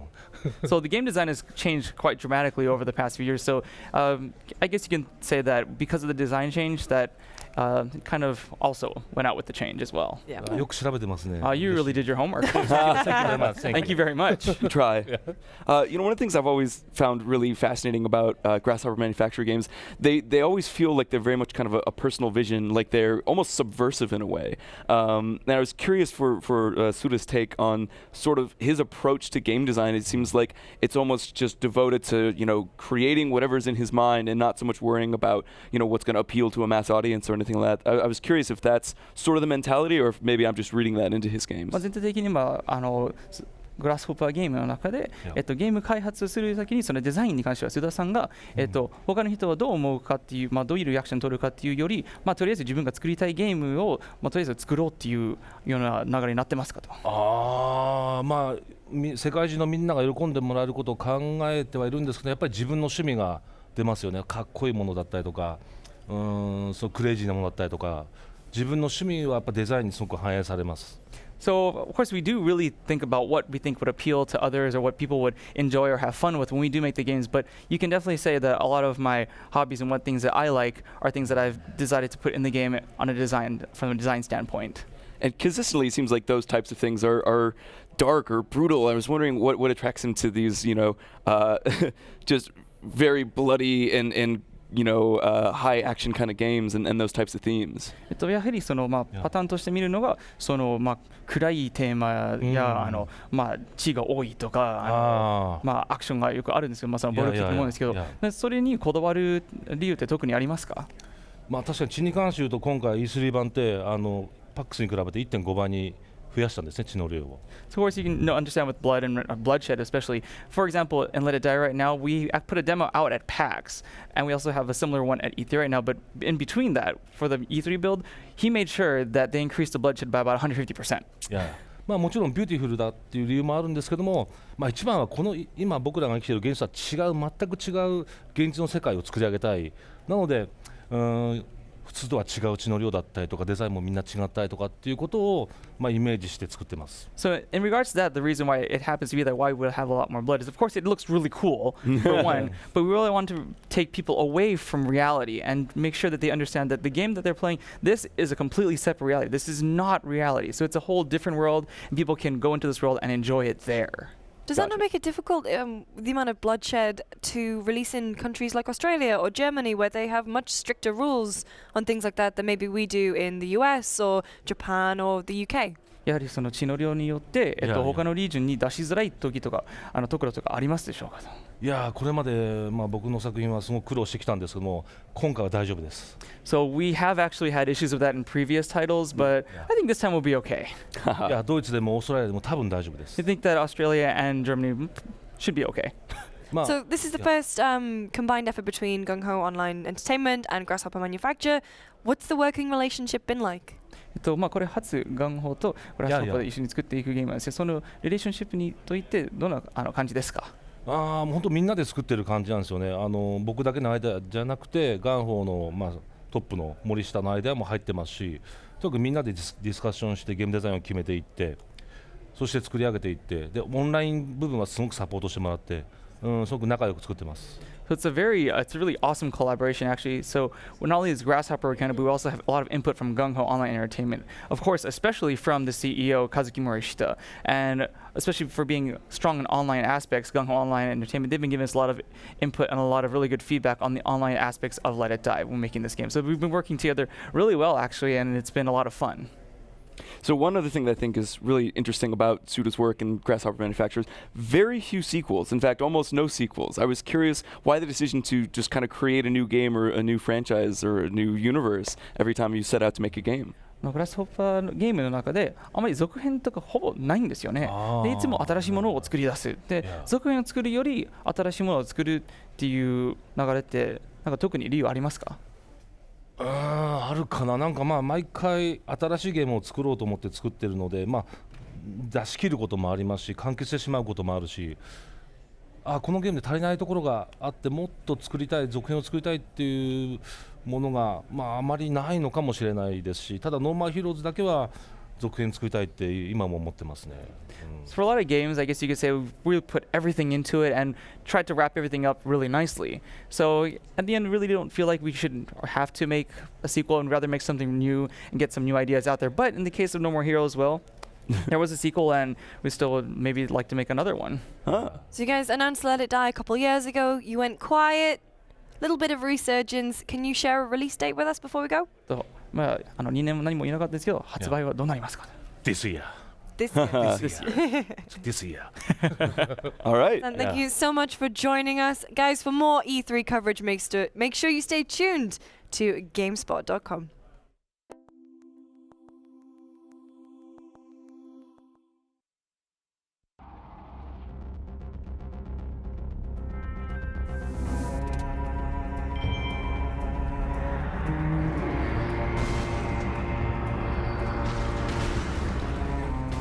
Dark Souls 3 is a game of valleys and peaks, down through dungeons and up over castle walls. It's a plummet into places we shouldn't be, an escape from places we don't belong. But of course, we fight our way through and find our way out. There are a few stumbles during the ascent, but in the end, Dark Souls 3 is well worth the riveting climb.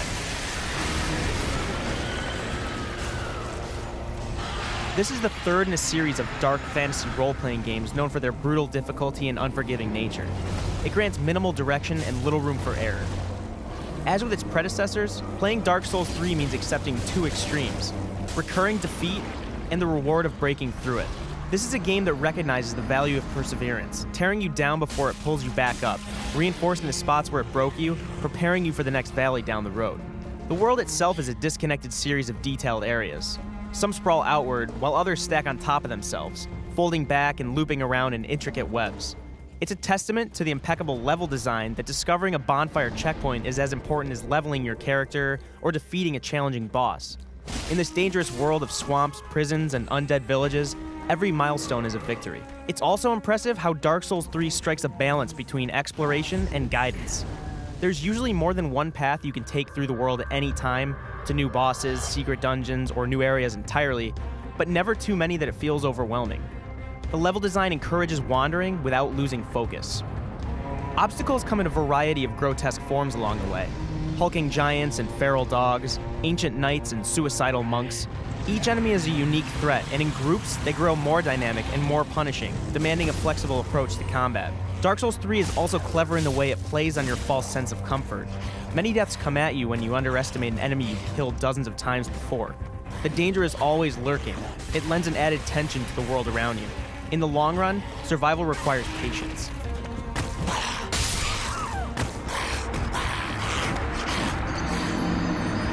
This is true throughout. There's a certain cadence to the combat, a certain pattern to each enemy that's only discernible when you take the time to observe it. Some enemies are weak near their sword arm. Others are vulnerable from behind. Instinct may tell you to dodge every time a knight retracts its spear, but wasting stamina could lead to a quick death, forcing a restart at the most recent bonfire. Dark Souls 3 doesn't just teach you new skills, it forces you to forget ones you've already learned. The combat fluctuates between measured duels and frantic fights, but it almost always manages to keep things fair. You may be outnumbered and underpowered, but defeat is usually your fault. Sometimes, however, Dark Souls 3 breaks that rule. The camera often struggles to adjust in tight spaces, and the lock-on mechanic can be capricious, especially against Dark Souls 3's more mobile, aggressive enemies. In boss fights that require precision, an imprecise camera becomes all the more of a hindrance. But what impressive monstrosities these bosses can be. In fact, several display more creativity than any others in developer From Software's RPG lineup. These creatures play on your expectations and force you to adapt. One boss fight pits you against a crowd of pyromancers that inches toward you, hinting at its weakness with subtle visual cues. Intuition tells you to keep your distance, but it soon becomes clear you'll need to enter the fray. It rips you out of your comfort zone at a harrowing pace. Despite the nuance and novelty of most bosses, however, some stick to familiar ground. Deja vu kicks in during several boss fights, when the monsters display movesets similar to those that came before them, diminishing the creativity displayed elsewhere. These enemies feel recycled. They feel repetitive. The skin may be different, but the beast remains the same. Dark Souls 3 is at its best when it rewards your progress and tests your character's hard-earned growth. These redundant bosses fly in the face of the skills you've learned. They repeat patterns you've already mastered. They remind you of a point earlier in your journey when you weren't nearly as good as you are now. but by and large, your growth is very much respected. It's that thread, that near constant sense of progress, that leads to Dark Souls 3's greatest moments. We create our travelers, we make them stronger, faster, more resilient, turning them into fighters as we too learn the intricacies of this foreboding world. We can't slay the final boss until we conquer every enemy before it, so by the end of Dark Souls 3, we've truly mastered something. That's a special feeling. The story here is more concerned with tone than exposition, but what plot there is tells a tale of pawns rising from obscurity. The old lords have abandoned their posts, and in the hunt to usurp them, we descend into those dark valleys and climb those imposing peaks. This is the essence of Dark Souls 3. Periods of doubt followed by great reward. The journey may be rocky, but there's a throne waiting at the end. Nameless, accursed undead, unfit even to be cinder. And so it is that ash seeketh embers.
Hey everyone, welcome back to the GameSpot stage here at E3 2016. I'm Lucy, joining myself and Scott on the couch, showing us some live Sniper Elite 4 gameplay. We've got Tim Jones and Robbie Cook from Rebellion. Guys, welcome. Thank you very much. Yeah, thanks for having us. Right, so what are you going to be showing us today? We are going to be showing you one of the early levels in Sniper Elite 4. Well, a little bit of it. The level is huge. You could spend hours in the game playing it, but Robbie's going to be doing his best to show off the game at his best. I shall try. Expect some slow motion kill cams. Awesome. All right. It wouldn't be a Sniper Elite game if there weren't slow motion kill cams. They're a crowd pleaser for sure. Okay. Yeah. We're set in World War II again. And this is 1943 in Italy, and in this level we've got like it's a beautiful mountain wooded valley with a giant viaduct with a giant railway gun on it, which that's your primary objective. You've got to take it out. I don't know whether Robbie will be able to manage that, but I'm sure he'll not yet. have to take out a few Nazis along the way. I haven't managed anyway. it on a single live stream yet, so So the maps in Sniper Elite 4 are way bigger than you've ever done before, right? Yeah, they're like several times the size of any of the maps in Sniper Elite 3, which is great. We've been able to do that with the power of the PlayStation 4 and the Xbox One and PC, and we've now got like all the AI, all the enemies across the entire map are active all the time. Like, so that can be like hundreds of AI, which means you've got like really cool emergent gameplay going on. if you look at the map where we're starting there with the marker, that we're about 3/4 of the way through the actual. When you're playing the game, when it comes out, you'll actually be starting here. So it's an absolutely huge level. Yeah. The objective we're going to take out is this one here, the bridge. So I think what we'll first do here, which is typical to Sniper Elite, is we'll take out binoculars to zoom in and mark our targets to plan our attack. That's where we've got to place the satchel charge just there, which Robbie zoomed in on. That's the railway gun we've got to take out. And we have a look around, we can see some useful explosive objects, which may come in useful in a moment. And as we tag the targets there, you can see we're bringing up lots of information about them, what objects they're carrying, their weaponry. And sad history.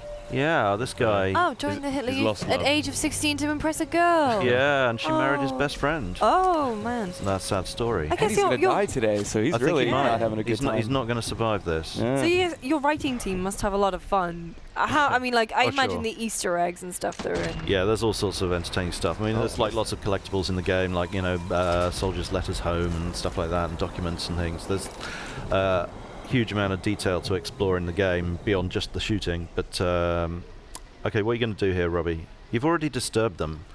Yeah, they are kind of on the watch. Okay, oh, here we go. Yeah, they heard my first shot because I didn't manage to time it with the gun. Oh, that'll do it though. Yeah, that's one sniper down. Long shot. So we've got some XP there. You gain XP as you go through the game. You use that to upgrade your weapons and your equipment and your skills as well. But Robbie's just going to pick up a few bits of equipment there, some mines and things. Yeah, or else I can tag around here. Okay. So speaking of the X-ray kill cam, whose job is it to make that kind of look as gruesome as it is? But also, where do they get their research from? Well, it actually weird takes corner of YouTube. There are some places you can go on the internet that you don't really want to know about, but it actually takes a huge number of people, one way or another. People who work on the physics, people who work on like the modelling of the internal organs and the skeleton, the guys that do all the breaking up of those bones in all the like hundreds of different places that it can happen, because you can't predict where people are going to fire their bullets from and to and what angle, and we've got to be able to take account of all of that. The guys that set up the cameras and all the blood effects and the sound effects, and it's a complex job. That is one question, is what do you use when you're in the audio, in the sound process, to mimic the sound of a breaking, shattering bone? It's awesome. Well, I think various forms of vegetables get abused quite badly in the creation of gory sound effects. Yeah, I think sort of twisting of celery is particularly good for breaking bones. I'm going to try this when I get home. Yeah. I'll be stood in my kitchen and my housemate will be going, what are you doing? I'm trying to make a breaking bone sound. And then that's when you discover I'm just messing with you. Damn it. Too gullible. No, that is actually what they use, amongst other things. Robbie, I believe your cover is blown. Yes, you're really kind of going loud here. But this gives us an opportunity to show one of our new features here. He's searching this officer for useful stuff, and he's found a duty roster, which has revealed the location of a bunch of the enemy that are associated with that officer just over there in that base over there. So that saves us having to go through slowly, tagging them all with our binoculars. Sniper spotted me. Oh. That's right. Okay. Seems to be okay. I've left a trap on the officer as well in case anyone goes to investigate. Okay. So that's another new thing in the game, right? You can leave booby traps. Yeah. On dead bodies. Yeah, the AI, naturally pay attention to the dead. If you're playing it super stealthy, you're going around getting spotted by nobody. But if you leave a body out in the open, they'll go like, "Oh, it's a body," and like go and investigate it. And you can use that to your advantage, either by just sniping them, or maybe shooting the grenade on the body, which then blows them all up. Or you might leave a trap there. They're just concerned about their fallen comrade. Yeah. Check he's okay, and then they end up getting blown up. I think you're forgetting that they are the bad guys. They are the bad guys. All right. I'll let you have that one. So let's see if we can take out the sniper here. Yeah, because he can see me from quite far, so Yeah. we want to take him out first. I don't know So if you had he noticed. seen you at that point, or was he just looking at? Looking in the general direction, Yes. but he hadn't. They knew I spotted was you? roughly there. Yeah, Yeah. they did because the marker came up. Yeah. But I don't know if you noticed there's like a little diamond marker that came up that is slightly below the center of the reticule, and that's showing where your bullet's going to drop under gravity. We use really sort of realistic ballistics in the game, and the fact is bullets don't go in straight lines. They fall under gravity like anything else. So the further the shot is, the further the bullet drops. Would a hardcore player be able to turn off the color-coded reticule? Yeah, absolutely. Yep. It's always been key to Sniper Elite. Like, if you want to play on authentic mode, then you get to turn off all the helpers, and you get all the detailed ballistics. You have to take account of things like wind as well, and the AI gets a lot smarter and quicker at spotting you as well. A lot of the fans really love playing that way, so we like to deliver for them. But this is on standard difficulty mode, which is a good level for most people, including myself. It's the right level for me. So another thing your community's been asking for years now is scope zeroing. Oh, You're you've heard introducing about that. scope zeroing, yeah. Can you explain what it is? I Okay. mean, I've never really shot a sniper rifle myself, so I don't know what it is. Basically, as I said, over distance, the bullet drops below the center. So if you know how far away your target is, like let's say it's 100 meters away, and you know how far the bullet's going to drop, then you can re-zero the scope so that at 100-meter range, the bullet will actually hit the reticule. So in the scope view here, you can see if you just press left and right on the D-pad, it'll readjust the scope zeroing, which is a really good assistance when you're trying to deal on those long shots and not have to go, oh, my bullet's going all the way down there. You can force it back up again. And fans have been asking for that for a while, and we've got it in this time. Hey. It's a small detail, but they matter. Yeah. All right. So Robbie's sticking to the bushes here. We've got like a realistic sensors for the AI, so they pay attention to how visible you are. There's a little circle around the player you can see expanding and contracting on the radar to the bottom left there. As he, if you stand up, it gets wider. That shows how far you can be seen from. As you crouch down or go prone, it narrows. If you go into shadows, it narrows further. And when you're hidden in a bush like this, you're pretty well hidden. So. But could someone up a tower see you if they look down? Potentially, yes. I just got it. Well, that wasn't very nice, Robbie. I didn't design that bit. Fair enough. So yeah, that was another of our new features, the X-ray kill cam on melee kills and stealth kills. That's new to Sniper Elite 4. Oh, you missed him. Come on. He's now he knows He's I'm not around. happy. You're getting pretty close to the viaduct here. Yeah. You'll see a bunch of other gadgets and tricks you can use on the weapon wheel that Robbie just brought up there. But the trusty grenade, well done. Yep. 2 in 1. We've actually got secondary functions for a lot of those things as well. So you could switch to a sticky grenade if you wanted to, which is useful for sticking to things, the environment, vehicles, even the enemies themselves if you're feeling pretty mean. What's your next move, Robbie? I'm going to try and get onto the scaffolding unmolested or unspotted, but that's already failed as we Come on. Yeah, good bush shot there. That is a resilient soldier. Or my poor aim. Yeah, more likely. Okay. All right. They know where I am. They do. This is Yeah, trouble. this is. All right, if he sprints away, there's actually a little rotating triangle on the radar there. When they lose sight of you, that shows the last known position that they saw you at. So you can use that to your advantage as well to sort of circle so you can lead around them and get into the the drop trap or on. something, Yeah, right? absolutely. But hopefully they'll chase me and run into that trap if all goes to plan. Which it won't. Which it currently isn't because I'm struggling here. Right. Okay. that'll hopefully flush him out. You're just causing chaos now. I mean, that's the beauty of Sniper Elite. You can play it any way you want. In a situation like this on camera, it's a bit tricky to take all the time in the world that you might want to if you're being super stealthy, which I know a lot of our players really love playing that way. But if you want to be a little bit more gung-ho about it, then you can do so.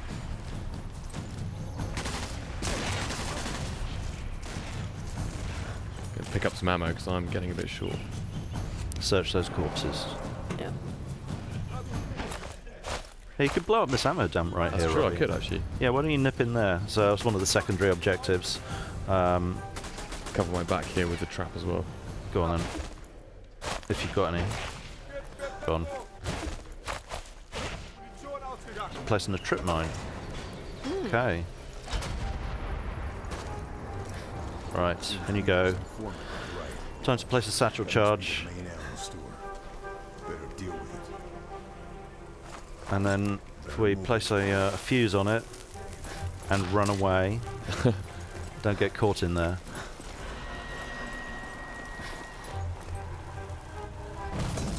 There we are. Ammo dump down. So yeah, it's totally. You can do it, or you can leave this objective. You don't even have to. You might just come across it, or. Of course, when you finish the mission, like and do the primary objective, it'll give you a percentage completion. It'll tell you all the things you've done or not done. So, really encourages you to go back and be a completionist about things. And we unlock various different player challenges as well when you complete a mission, so you can go back and see if you can do it with do the entire mission, but kill fewer than 10 people, say, or do it with a particular weapon. There's loads of stuff in there to really encourage different ways to play the game. I think I've managed to shake them off. Have you? Nicely done. They seem to be quiet. Okay. They won't go all the way back down to a state where they're like, oh, everything is fine. They're now still searching. Yeah. But no trouble has been happening. Yeah, they don't know where I am now, which is the most important bit. So I'm going to try and get onto this bridge. They're probably assuming you left the area or something. Yeah. Hoping you left the area even. Yeah. Just in case. So it sounds like each mission is sort of a discrete experience. It has a beginning and an end, although there's sub-objectives within it and all kinds of ambient goals as well, but there's sort of a hard start and a hard stop to each mission. Yes, absolutely. And they all tie together to form a narrative as well. I mean, the general story of the game is we're in Italy, 1943. We're ahead of the main Allied assault, trying to sort of pave the way, and you're trying to gain the trust of one of the local partisan resistance groups to gain the upper hand against the Nazis. That sort of forms the basis of the narrative. There's lots of other things going on, things you'll discover along the way, but ultimately that's the core of it. It's an interesting, complex kind of political situation in Italy at the time. It's an area of the war that doesn't get covered a great deal in popular media, so it's fun for us to sort of really explore that a bit differently. Robbie's just showing some of our new traversal features, so you can now shimmy along ledges and things. You got a lot more ability to sort of get around the environment in ways that you weren't able to do before. It's a little bit Assassin's Creed. Yeah, it's not that kind of full-on superhero parkour kind of thing, but a little bit. A little bit. Just being able to more mobility, just to get around. Yeah, absolutely. Just missed the sound mask. I think we've kind of just finished firing as I took that shot, so I might start getting peppered in a second. Okay, well, you took his hat off, though. That's the important thing. Okay, cover blown. You're actually going to place this satchel charge, aren't you? You're doing quite well. Uh-oh. Oh, dear. Kill him. Oh, no! I think you shot his grenade by accident. Oh, really? Yeah. Awesome. Looked like there was a sudden explosion. Yes, yeah. That before. Could well have been what happened. Let's see how far my checkpoint is. So how long has Sniper Elite 4 been in development? Well, we pretty much started, when we finished Sniper Elite 3. So it's however long that is, Robbie. I don't know. My goodness. Good couple of years. Yeah. Are we going to get any Nazi zombie army this time around? Well, never say never. I'd certainly like to do some. We know the fans are looking for it, but we haven't made any concrete plans yet. That was brutal, Robbie. Particularly arguably unnecessary. Robbie, how could you? I was very surprised to see him there. You are mean. Oh man. Yeah. To go back up the ladder. Having my usual problems with I'm gonna better heal myself, I think. Yeah.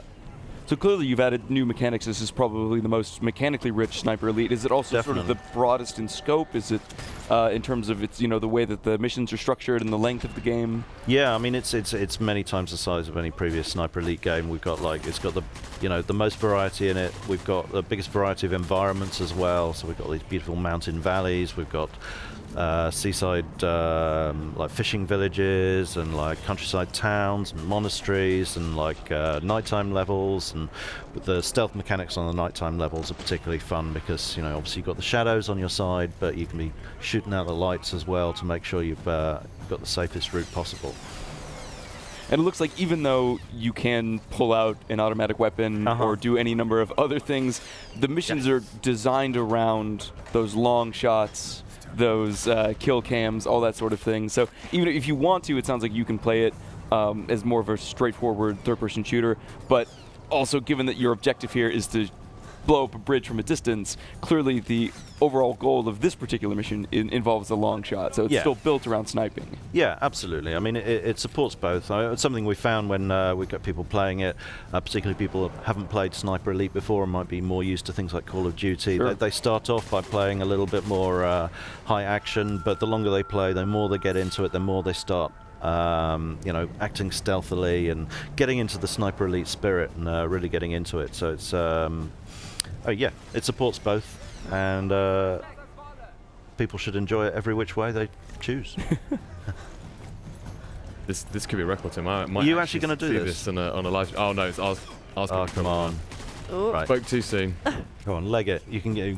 He's got to get distance now, like get far enough away to get an angle on the satchel charge he's just placed, so they can shoot it, blow up the bridge, without blowing himself up with it. All right, we have to hurry. We're very nearly out of time. How long we we got? Got a minute. A minute. All right, yeah. You can do it. He can do it. Pressures are really on now. Yeah, the thing is, no! What do you have? Ammo box. Oh. Unlucky, Robbie. Oh, well, ruined my it's a valiant effort. It's a valiant effort. Thanks. Guys, thank you so much for bringing the game down to see us. You guys announced a new release date. Can you tell us when it is? We have indeed. Well, yeah, it's February 14, and that's like Valentine's Day and Xbox One, PlayStation 4, and PC. I was gonna make some kind of not shot joke, but I feel go for it. Go for it. If you're no, ready. I mean it's already out there now. It's already out there now. Thank you so much for bringing the game, guys. Pleasure. This is my last thing in the game at E3 this year. Oh wow. On the stage. So thank you so much for joining me. Next up, we've got Danny and Dwight. We've got a whole bunch of other games coming up. So please don't go anywhere.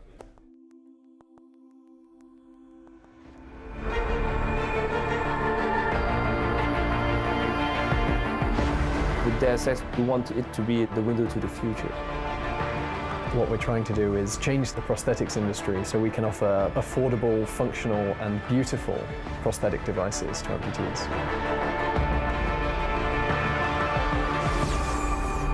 I'm proud of being one-handed. It doesn't make me feel any different. But wearing this, instead of having people come up to me or give me like the sincere look of, oh, you've lost your arm, they go, oh wow, this is fantastic. And I just like to see people have a smile on their face about it. That's what it's all about for me. Because we're heavily promoting this kind of technology, some people really think like we were producing, augmented arms. And some fans or some moms and so on were asking, where can I buy your arm? And unfortunately, we have to say, we're not building any arms, we're just a video game company. But that triggers, the thing where we say, we should do something. It was a really natural fit when they got in touch with us. We were almost expecting it at some point, and we formed this idea to try and turn Adam Jensen's arm into a real-life bionic limb. I was actually only born with my left hand, so I've never seen any different, and I've always wanted to have like a robotic hand. I've never said I wanted two hands, just a robotic one, just to feel more cyborg, because it's just so much cooler, especially being into sci-fi and comics and stuff. I developed the first bionic hand when I was 17, just tinkering in my bedroom at my parents' house when I was younger. So when I went to university a few years later, I wanted to take the project a little bit further and found that bionic hands existed for amputees to wear, but they were extremely expensive. And so I used that angle as an excuse to be allowed to create a bionic hand for my final year project at university. And then after university was when I co-founded Open Bionics, and we began working on the same problem with a more kind of definitive goal of being able to offer these bionic hands to people at a really affordable price. So this is a custom built one for myself. We use sensors in the top and bottom of my arm. So if I tense my bottom muscles, it will close. And if I loosen up but tense upwards slightly, it will open. We have a fantastic art director. His name is Jonathan Jack Beltet. This guy is a visionary. He's completely crazy. And the way we wanted to depict, a future world was that human augmentations couldn't be like just medical device. We wanted it to be super rewarding. People are wearing this kind of prosthesis in a fashionable way.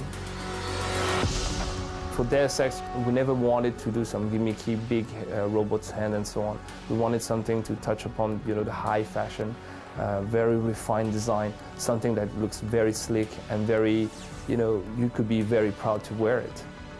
And then you can change all the functions like that. Kind of cool. At this point, we've made a semi-functional prototype. So we've made one that's functional and looks similar to Adam Jensen's hand. The next steps for us will be perfecting the functionality of it so that it works really nicely and it's very good at grasping objects, and then making the finish really nice so that it looks the part as well. The design files that we're working on in this project will be open sourced as well, so people will be able to download them. If they have a 3D printer, they'll be able to make themselves an Adam Jensen arm that will be functional and they'll be able to use it. We don't want to cut this technology, this accessibility to people who have their both hands and so on. So we partnered with Intel with their RealSense division and Razer with their Stargazer division also. Multiple points on the hand in motion is captured in real time. The result is a one-to-one mirroring between the user's hand and the bionic hand.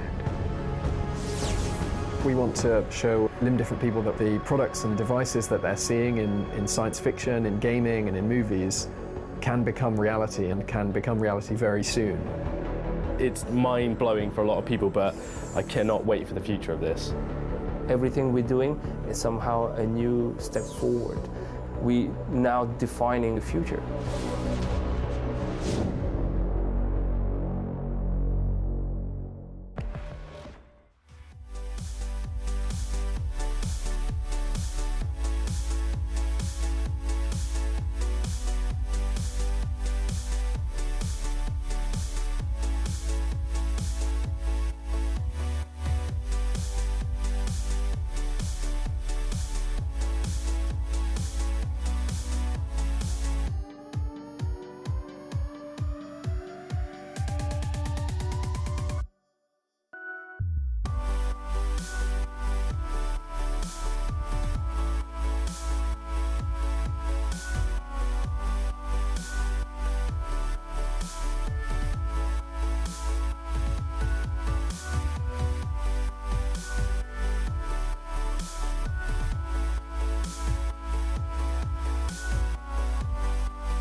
Hello and welcome back to GameSpot's coverage of E3 2016. I'm Danny Dwyer. Hello, welcome. It's the final 2 hours here on the GameSpot stage. We're talking to a bunch of people here. Zareen. Hello. Pleasure to have you here. Thank you. With Greg Rice from Double Fine Entertainment. Hi. And his latest intern, I believe your name is Timothy. Little Timmy. Timmy Schaefer. Timmy Schaefer. That's him. Thank you so much for joining us again. Thank you for having us. A pleasure as always. Let's talk about Headlander. This is a game that might be flying under the radar for some people. Double Fine, obviously, you've got a lot of big projects going on at the moment. Yeah. Psychonauts, we had you on yesterday with the Rhombus of Ruin. Tell us about Headlander. How long have you guys been working on this one? This is a game by Lee Petty, who's the art director on Brutal Legend, and also made Stacking, if you played that awesome adventure game where you're jumping in Russian nesting dolls. And this time, it's very different. It's a retro science fiction world inspired a lot by Logan's Run or Barbarella. And as you can see, it's a little different in the mechanics in that you are the last piece of organic matter in the galaxy, and you're just a head. You're just a head floating around in a flying space helmet. And you can land on the neck socket of any robots that are handy and take them over and walk them around. And those robot bodies give you different weapons and abilities and kind of sizes. And so that's the unique mechanic this game has. Right. Lighting looks super swish. Is this Unreal Engine you guys using? This is the Brutal Legend engine. Oh, it is? Oh, really? Yeah. Works well with the shirt then. Thank you. Yeah, that's perfect. So who is the name of your head here? What is he or she, or can you be different heads, or how does it work? You can choose one of 3 different heads, and this is the new head. Did you pick the new head? I did pick the new head. Does he have a name, or is he just a new head? No, no names. You don't know much about him. You kind of wake up, you're just a head with no body. Nobody really knows. And now you're on a lady's body. Yes, exactly. So there's a lot of mystery there that's yet to be unveiled. But yeah, this is the new head. He's kind of like a 60-year-old African-American male. Okay. We're just showing He's a really good dancer. Oh, nice. He may not have been a good dancer before, but being on that robot's body gave him the ability to. That's wonderful. And does the head you choose make a difference on anything in the game itself, or is it like aesthetic thing? The head, I believe, is the same, but it's the bodies that you choose that really make the difference. Oh, I see. What's the sort of makeup of how the game, the levels string together? I was kind of looking up before, and it seems like a Metroidvania sort of so that's like areas. kind of the main thing we're talking about for the first time here at E3 is that showing off a little bit more of the Metroid stuff. So if you saw, I just pulled the map up a little bit earlier, right. So something we haven't showed too much. So this is kind of the areas that we've unlocked so far, but this is a new character called Mappy that we haven't shown. His voice is actually Richard Horvitz, voice of Raz. He's kind of like a little mall directory. Very helpful. Right. Yeah, super helpful. But you can suck the head off of him as well and land in his body. Go on Mappy. Take control of Mappy. And As you've always dreamed to do. Exactly. Oh, and you can see the map. Yeah, so he shows you kind of new Right. areas that you haven't been to yet, some secrets around the area as well. You may not know this, but the Children's Channel in the UK, when I was growing up, watching that in the UK and Ireland, their corporate person was a massive map of the British Isles called Mappy. Really? Yes. That was obviously the inspiration for this. Yeah, I think. clearly, yeah. Even though Lee did not grow up in the UK in any way. Yeah. But you see the head has a lot of powers. It can suck barriers out of its way, and it can dock with stations like this to get power-ups or energy, or in this So case, this is another new thing, actually. So this is XP. We haven't showed too much of that, but that blue bar at the bottom is XP, and that's what these orbs have been that I've been pulling up. And the vacuum drive is something that we unlocked in the demo section right before this. But there's actually a bunch of other upgrades throughout the game, and a lot of them are things like this melee power. It looks like we have just enough to upgrade. Things like this that are just player choice that you can kind of decide how you want to play. This unlocked new branches to make that even stronger. And then there's also these main branches, which are things you'll find throughout the level that are kind of tied more to the gating system, the Metroidvania nature of things. So do you expect somebody who's completed the game to have unlocked all of this sort of stuff, or is it if you're a completionist, you can unlock everything, but there's a lot of hidden areas and things that you kind of have to retraverse and find certain power-ups to come back to. So if you haven't done much of that, you'll have to choose a little bit more wisely. Mm-hmm. And if you're replaying the game, can you keep your experience for the stuff you've unlocked and progress further to complete it? There are some plans for New Game Plus type stuff that we're trying to figure out right now. We're not quite sure exactly, but a lot of it is, I think when you're replaying the game, there's a lot more ability to kind of pick and choose differently and fit your playstyle in different ways. The art style in this is super fun. It's like another world mixed with what was the name? I forget. There was that PlayStation 4 one where you were making doubles of yourself. Swapper. The Swapper, yeah. Yeah, I love Swapper. It has some of that puzzly element to it, but I really, if you, Lee loves Logan's Run, and he one of the first things he said when he started the game is, I want to make lasers cool again, because I think lasers got a lot less, especially 70s styles lasers where there's a rainbow spectrum and there's a lot of chrome. Kind of before Star Wars came, made everything all gritty. Right. There was a lot of beautiful stuff like this, and I think it shows like a lot of love for that. Great style. carpet. A lot of shag. Yeah. How many games with shag recently? Yeah. Have you played any games with shag at E3? It's been a while. I mean, there's that one, a Clockwork Orange looking thing. What is it called again? We Happy Few, is that it? Yeah. I can maybe they've got some shag? Not shag like this. No. Your particular brand of shag is beautiful. Oh no. Psychedelic. There's also a lot of psychedelic stuff going on in this game. Yeah, so speaking of lasers, we just got to kind of the first combat area of the game. So this is a shepherd that we just come across. And you can see he's standing much more confidently. Yes. Like a shepherd. Yes, so he's a red shepherd with a single shot, but the game actually has a ton of different kind of enemies throughout the game. A lot of different types of variations on the weapons to where they could be spread shots or double shots, things like that. But there's also kind of a color-coded system to where at the bottom right you'll see we just got into a red body, so now we have red access clearance. So some of the doors that we'd passed earlier on we could come back to and find some secrets there. And that's tied to this color spectrum. So there's orange bodies all the way up to purple. And the purple have the highest clearance. They can get into any room. Where the red just can get into the red doors. That colorblind mode is going to be a real son of a bitch. Yeah, we've got things in place for that. Okay. But yeah, you can kind of run and gun and just shoot bodies, and they'll explode if you damage them too much like that. There's also this cover system. I'm about to die right now. Let's pop out of that. There's a cover system in place too to kind of to line up shots a little bit more. So if you have a body that's kind of weakened and about to blow, a lot of times you'll need to make sure that you pick off the head of a character so you can steal his body instead of hitting his head, destroying the body. You can also use your body as a weapon. That body is if it's about to blow, you can send it charging into someone else, pop off of it, and let it blow up your enemy for you. Yeah, there's a lot of variety to the combat scenarios, and it is varied every time. There's different types of bodies that'll spawn in different rooms, so you never really know exactly what you're going to get into. A lot of people in the chat saying it looks very charming. Some references to No One Lives Forever as well, with some of the, I guess, the vibrant 70s sort of color here. If you have any questions for Greg or Tim, by all means put them in the chat. I'm watching the GameSpot chat and of course the Twitch chat as well. I'll be sure to send those over. Did this come out of Amnesia Fortnite? Do you guys still do that? We do Amnesia Fortnite. I haven't done it in a while because we're waiting for this game to get finished. Right. But it was interesting because we had this. Lee had this idea, and we actually put it in one of our Amnesia Fortnites that where the internet got to pick. Okay. All right. And the internet didn't pick this one, and I was like, okay, the internet. That's when I learned the internet's not always right. The internet's kind of wrong sometimes because this is obviously the greatest game. What did they pick? What? What did they pick?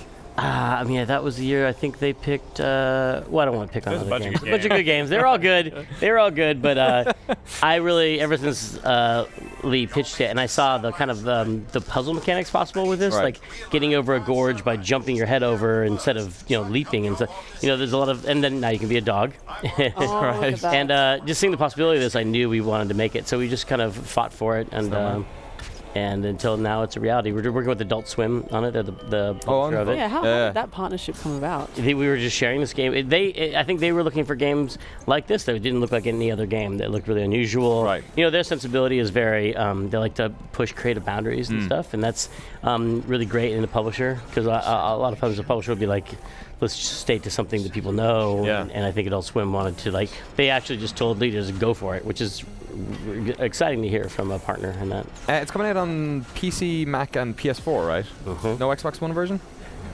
It's launching on PS4 first, so. Okay, right. Yeah. You get around to it. Potentially down the road.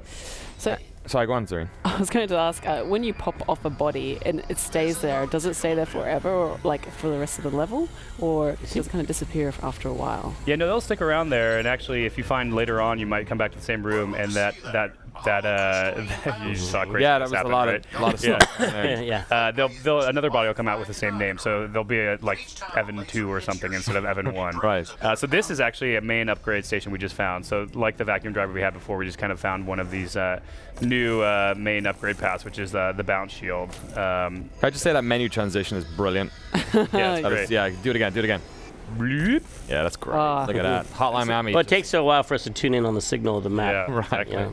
So now there's a whole other chain off of this, but we just have this bounce shield, which if you noticed before, I passed a couple of these continuous laser beams, which you couldn't get by. But now I have this shield. I can use the right stick to kind of swivel around to be able to traverse some of these areas. but it's also used in combat situations to be able to bounce shots back at enemies. Pop He their just heads off docked that with a way. laser control and turned it off too. With Yeah. rifle. A lot of people saying sort of impressed by how polished this looked. You guys are pretty far along on this one. When is it coming out? We are, yes. It's coming out late July, so we've been working on it for a while, and it's very, very, very close.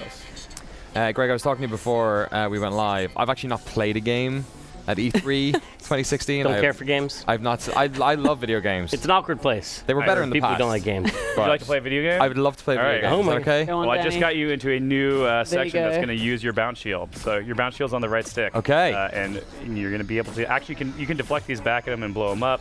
Don't do that. I was looking at that screen. Okay, here. Blew up a laser. All right. Yay. Here we go. But it's also a section that you just wouldn't have been able to get through without this. And the map Whoa. is really open to where you could have gotten here before you got the bounce shield. We just kind of got into a main mission, which is to find. He's got the button to hit him? the head. Yeah, right trigger sucks the head. There you go. Oh, and then yeah. just left bumper will Decapitated your first robot. L1 will dock. There you go. Great. And now you can go left. Can you throw the enemy heads at them after you pluck them off? The left trigger will cover, or you can also go pull his head off. I pressed the wrong button. You got it. I pressed the wrong button. You got it. So lots of ways to approach the situation. Come here, son of a. Was it L1? Boom. Oh, damn it. It's very forgiving. So if you die, you're pretty much you're maybe in the same room, maybe one room next to it or something. So it's not super. Whoa! Oh, and that transition. And then the cover is left trigger if you want to cover there. All right. I'll hold it. Got it. And then you can right trigger to fire. Die. Oh, I like that. And you can line up your shot. Yeah, the left stick will aim your shot if you want to try to get go a for that headshot head or off something. off. Yeah. Here, go for that headshot. Yeah.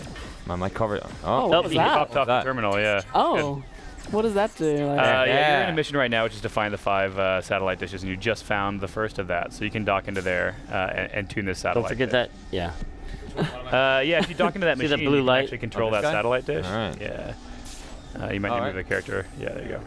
Video game. And then use the left stick, move it left, and you'll see it kind of tune in. This is you're trying to get back in touch with this radio voice that's kind of talking to you in your head throughout the entire game. Right. That sounds very familiar. Yes. I think it's to the left. There's a couple radio stations here, so if people hearing at home might hear some fun music and little announcements. Yeah, this is going great. over the I've got a little radio. earpiece here so I can hear it, and you guys can. There you go. I think you got it. Boom. Good stuff. That's 1 of 5. If you look at your map, there's 5 others throughout the room. Say look at your map like I know what to press, but I did. You did. It's the map It's button. new. It's amazing. Let's do this for the next. Do that. oh god, I'm getting sick. I'm gonna barf. Oh Enjoy god. that. Disclaimer, everyone who's watching. Sorry for the seizures. Actually, pull up the menu again. Look at the upgrade system now. You can use the D-pad to move around that. But there's some interesting stuff. If you go up to the bounce shield, you'll see now. I think you could unlock body regeneration. That one's one that's a double shield. There's one to the bottom right that's a headbutt takeover, so you can headbutt an enemy and take over his body immediately without having to launch. Nice. There's a ton of crazy stuff. Ability to shoot in a direction and then launch your head and create a turret that's pointing at the direction that. Vacuum force. I think that just makes your vacuum a little bit stronger. Right. Can I get that for my vacuum at home? Just full of cat hair. Yeah. So it's a real Awesome. good game. Yeah. Thank you so much for coming in. And now you showing it to played us. a video game. I played a video game. So now when people say, let me ask you, what's the best game you've played at E3 so far? Headlander. Yeah. Has to be. Has to It was be. great. No other choice. That was my best. What was the best candy you ate at E3, Tim Schafer? I haven't eaten any candy yet, but it depends how much these cost. Are these free? They're free. Oh. They're free. You can have them. It's all yours. You can share them with You your haven't friends. told me exactly what my cut is of plugging there. Is this the candy? That's your... It's 50% of what I get. 0. Thank you both so much for coming in. What else are you doing at E3? Are you donezo now? Is that it? Were we your last? Showing lots of games. We had Psychonauts VR on here yesterday, but we're also showing David O'Reilly's Everything and Nog from Co-op, and it's been good. It's been good Awesome. E3. And if folks want to pick up Headlander, when is it available? End of July. Good stuff. on TikTok. PS4 and PC. Lovely stuff. All right. Thank you so much for coming in. Thanks for having Appreciate us. it. Thank you. Thank you guys for watching. We'll be back in a hot second. Nathan Vella, the pride of Canada, sitting out there my somewhere. gosh. He's got to show us a game they announced here 3 years ago and we still haven't seen. Hopefully it's coming out pretty soon. Below. Stick around.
I'm sorry. Hey folks, and welcome back to GameSpot's coverage of E3 2016. We're almost done, but we've got a bunch of great games coming up.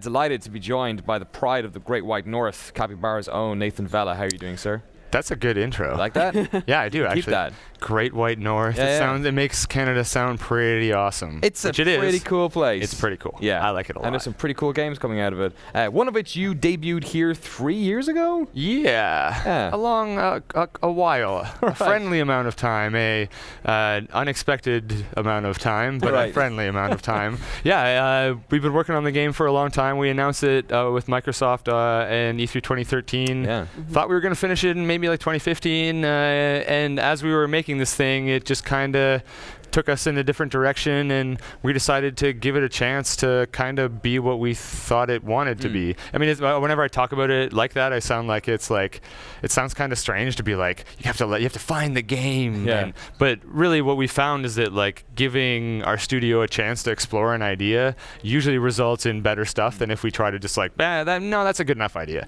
Like nobody wants to play video games that are good enough ideas. Right. We're really passionate about trying to explore something to its fullest. And that, sometimes it takes a little bit of time, but we're super excited. It's coming out this summer. We're very confident about being able to nail that date. We're working on all of the fun things that come with getting ready for launch already. Just taking a little break in LA for a week? Yes, I am. The whole rest of the company is working their butts off, but I'm just kind of like, I'm chilling. I'm taking a little bit of vacay while I'm here because I love LA a lot. Right. So. And post E3, you kind of need a little bit of a... Yes. You need to step away because like video game overload. Well, maybe for you, sir. I just played my first video game of E3 literally 5 minutes ago. It was Headlander. It was fun. Oh, I love Headlander. So I guess what was the big shift? What was it before and what is it now? Or is it so granular that we're talking about? Well, no, there are a lot of small, like even just the survival component of it, the fact that you have to eat and drink and stay warm. Those were things that we didn't really think much about when we were originally defining what the game was supposed to be. And for the first, when we revealed it, those weren't really big gameplay systems. They weren't important. Crafting was there, but it wasn't the way that we've built it now, where you have to find fire and water and make soup or stew. Like those things were things that kind of came to light. But then there are bigger things, like we always wanted to do single screen dungeons. We always wanted to do kind of a zoomed out camera, but we didn't know how important the concept of light and dark were going to be in the game. We didn't have the kind of focus on... We wanted to make a game about exploration, but we figured out through development that part of the fun in exploring is even just exploring a single level. Right. And darkness, and then having to figure out how to use either your torches that you craft or your magical lantern, which is like the one kind of little piece of magic in the game. Yeah. We had to figure out how to balance that, and the game became more about these kind of conflicts, the life and death, and how we deal with dying in the game, the conflict of light versus dark, of huge space versus a tiny character, and those things became refined and became more interesting to us, and then we kind of just dabbled in it. We said, why not give it a shot, all with the goal of creating something that kind of feels a little bit different. And I don't think you can... I think that if we didn't explore it, it would have felt a touch different. Right.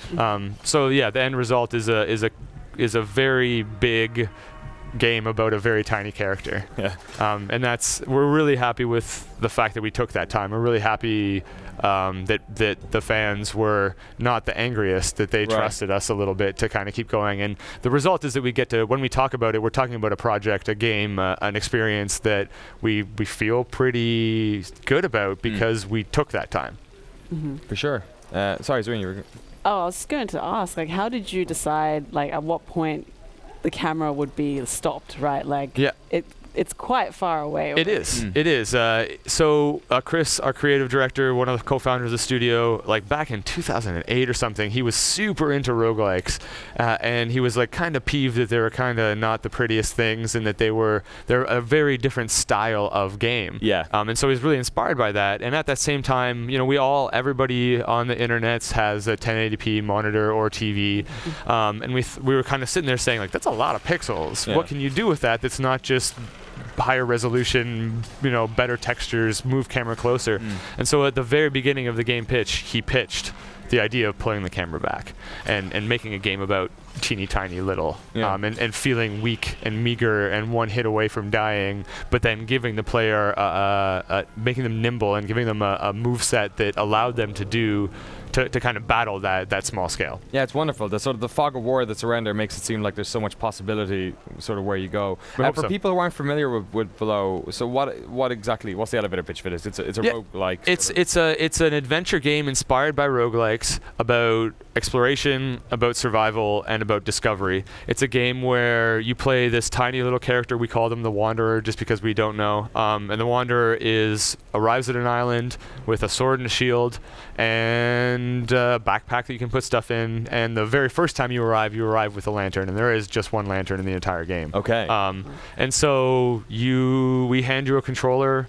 And we say, there you go. There's no text, there's no tutorials, there's no kind of like narrative via somebody telling you what the narrative is. Yeah. There is a narrative, but it's there for players to explore. And are you expecting people sort of in the guise of like something like Super Brothers Sword and Sorcery, where like the internet sort of corralled together and figured out a lot of the mysteries around this game? That is the hope. Right. I mean, it's not it's up to the players to decide if they want to do that. And so because the way the game works is that you're actually a new character every time you die. You're not playing the same character over and over again. You're playing a sequence of new characters arriving after the life of the last one.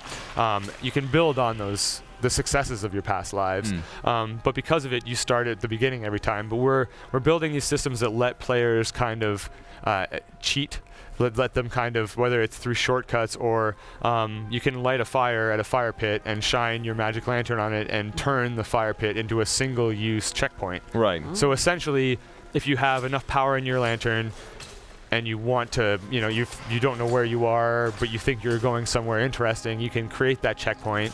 And if you die, then you can basically quick travel to the point where your corpse is, pick up the stuff that you had, find the lantern that you might have dropped, and carry on. But you can only do it once. You need to then set another checkpoint. So the idea of like the whole idea is to make death something interesting in the game. It happens frequently because if you get hit, you bleed. If you don't stop yourself from bleeding, you die. Wow. So you're going to die. But death is a piece of gameplay because you're building on the success of the last lives, because you can find those shortcuts, unlock those shortcuts, and then never have to deal with that super hard part ever again because you already dealt with it in a past life. Is there a case in which somebody can get quite far deep somewhere, die, drop the lantern, and then it's incredibly difficult for them to get it again? Absolutely, but there are other kind of, I'm not going to say safeguards, but there are ways to supersede that extreme challenge. Yeah. But yeah, you don't need the lantern at all times, but the lantern is critical to exploration in the game, and not having it will sometimes stop you from being able to do certain things. So there is a balance. Another thing that you can do is at fire pits you can either cook to make your soups and potions, are equivalent of potions. You can go into this place that we call the Pocket, which is kind of like an old Final Fantasy style save zone almost, where you pull out of the game, you pull out of time inside of the game, and you can leave your weapons, you can leave the lantern, you can stock up items, and they're there for any other life. So you can kind of basically prepare for more challenging journeys when you're in the easier part of the game. And stuff left there can be picked up by any future character. So you can do things like set checkpoints, explore, or set checkpoints, go into the Pocket, leave things, and then explore. And if you die, you know where your lantern is, you know you have some supplies to go further, and you know you can get right back to where you were if you're smart and if you're exploring with purpose. Right. It's quite morose. It's like, oh, okay, I'm probably not going to get much longer in this life, so I'll just like pass this one down. Bank all my stuff here. That's what you're seeing right now is the Pocket area, and it's, there's a fire, there's a place to hang your lantern, there's a little clothesline, there's even a place to store your gems because you collect gems off of enemies that you kill, and they're the fuel for your lantern. They also have other purposes in the game as well. So you can just kind of sit there in the Pocket and lounge. You can actually just sit by the fire and hang out if you want.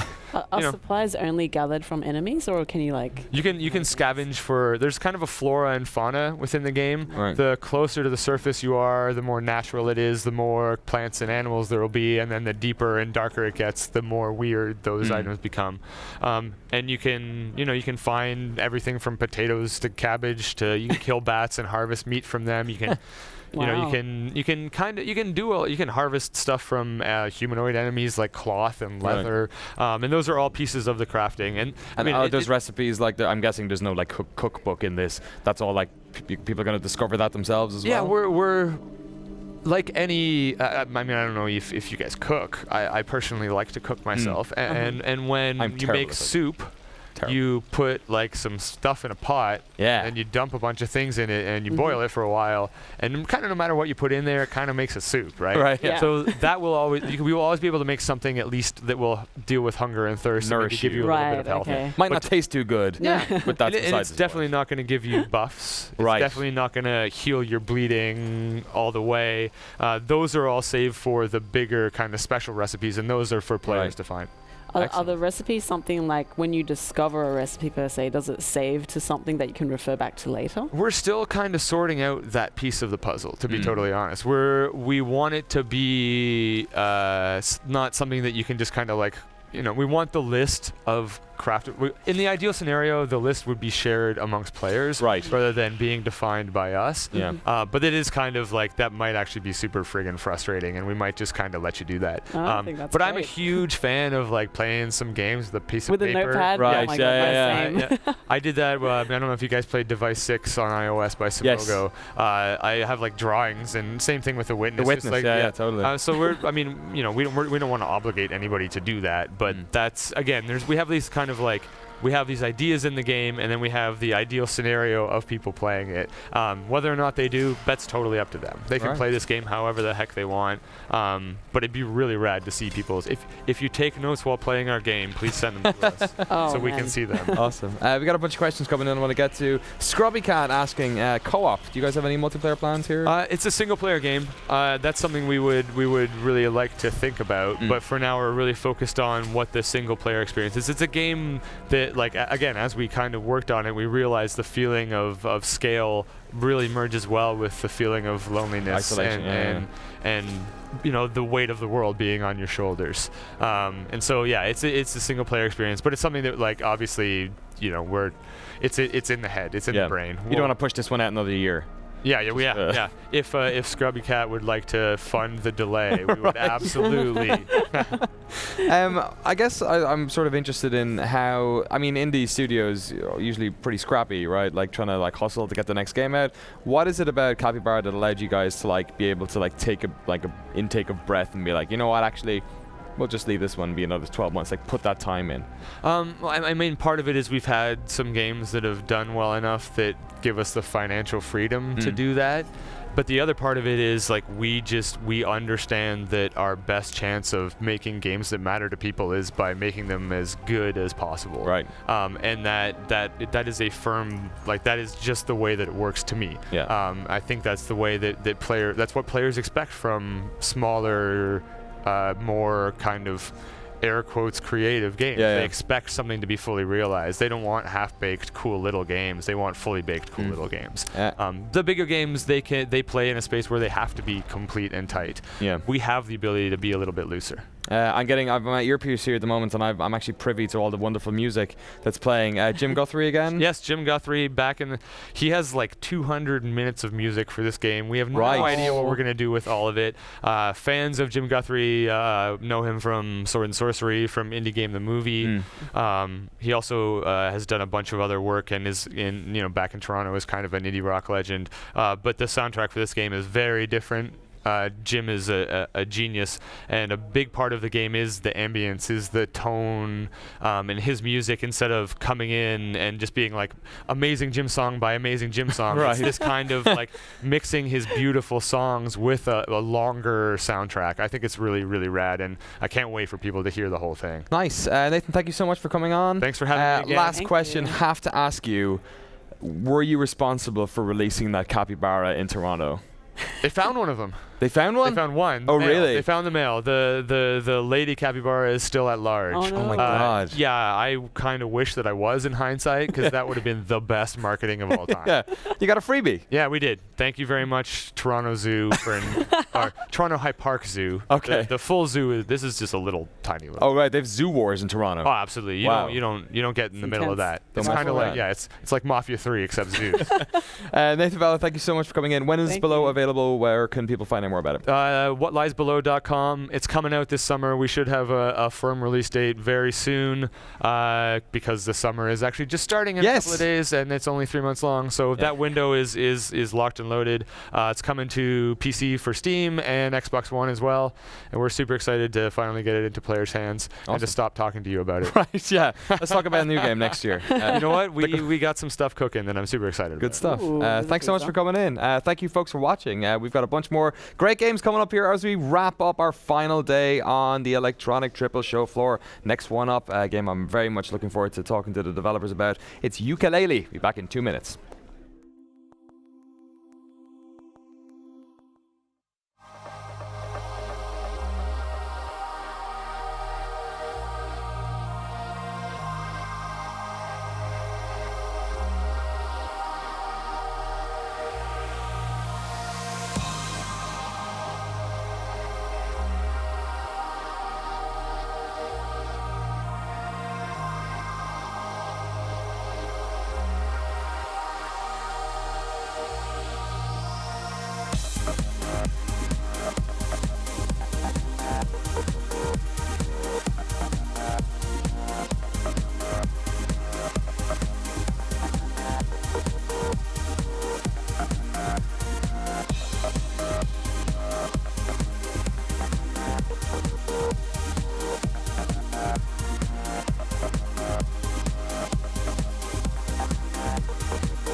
Hello, dear friends, and welcome back to the GameSpot stage right here at E3 2016. I'm delighted to be joined by Mr. Steve Mayles and Grant Kirkhope of Yooka-Laylee. Hey, hello. Great to have you. Wonderful to be here. Yeah, thank you so much. Zareen as well. We're going to have a great little chat about this game.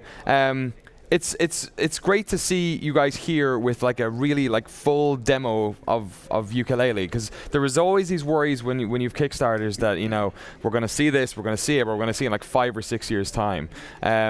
How have you felt about the whole process of Yooka-Laylee? It's been wonderful since the Kickstarter. Everything during the Kickstarter was quite short term. So now we've been able to work for a year, kind of go dark and get our heads down and work on the game. Right. People, you can see people on the forums. Oh, I wonder what's happening, which is kind of a good thing because we like things to be a surprise.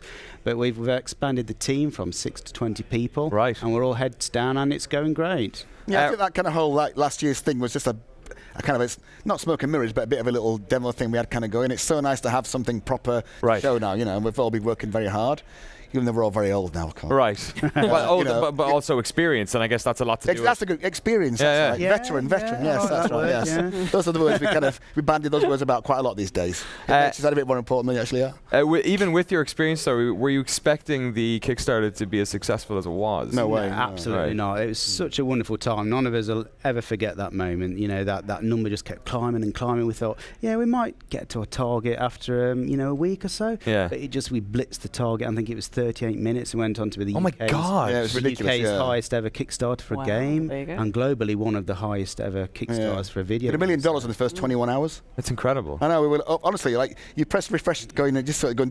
We thought it was broken. Like forever, we thank the fans forever because they built Playtonic as a proper studio. So. Yeah. Because you only originally asked for, was it $175? $270, I think. $270. Okay. Yeah. 75. We thought a couple of weeks, maybe. Really. And was the idea with that, obviously with a smaller team as well, was the idea with that to then use that as sort of like seed money to like publishers and be like, look, this is something people want? Or no, were you making a different game? We were going to make a game, but it was going to be very small scope. We thought if we get that money, the 6 of us can still make a game, but it would be a very small scope. Yeah. But when the money went through the roof, then we realised we could hire a proper studio. And also, Steve, he gets paid such a lot of money.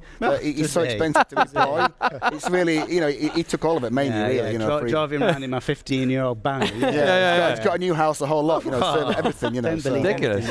I know, and both of you design your own shirts now. And absolutely, yeah. Well, I got to the Facebook actually. Oh no, that's pretty good. This is great fan art. This is. Oh, is it really? Yeah. Nice. When the characters came out, there was such a great fan art community for the characters, and when you get that, you think, the people like the characters. When people are prepared to do the fan art, just like hundreds of pieces of fan art, it's amazing. So I guess for the folks who maybe don't know the sort of the predecessor or the spiritual predecessor in relation to this, talk about your time working on Banjo-Kazooie. Talk about what was that like? Do you still remember those days fondly? Oh yeah, absolutely. Yeah, too right. They're days we'll never forget. Really working together, and it's an atmosphere we very much tried to recreate at Playtonic. All that humour that was in Banjo-Kazooie was just a team shouting them down the corridor to people, and all the nicknames. It's almost like Banjo-Kazooie and Tui was yesterday, and Ukuleles today. It's just the same old Mickey taking that went on back then. Nothing's different, but it's the same daft things. It's still the same nicknames. Nothing. It's a bit boring, really. It's the same, and that kind of bled into the game. That's why the game had that kind of funny, sarcastic humour thing going on. Just because we're old. That's the way we were.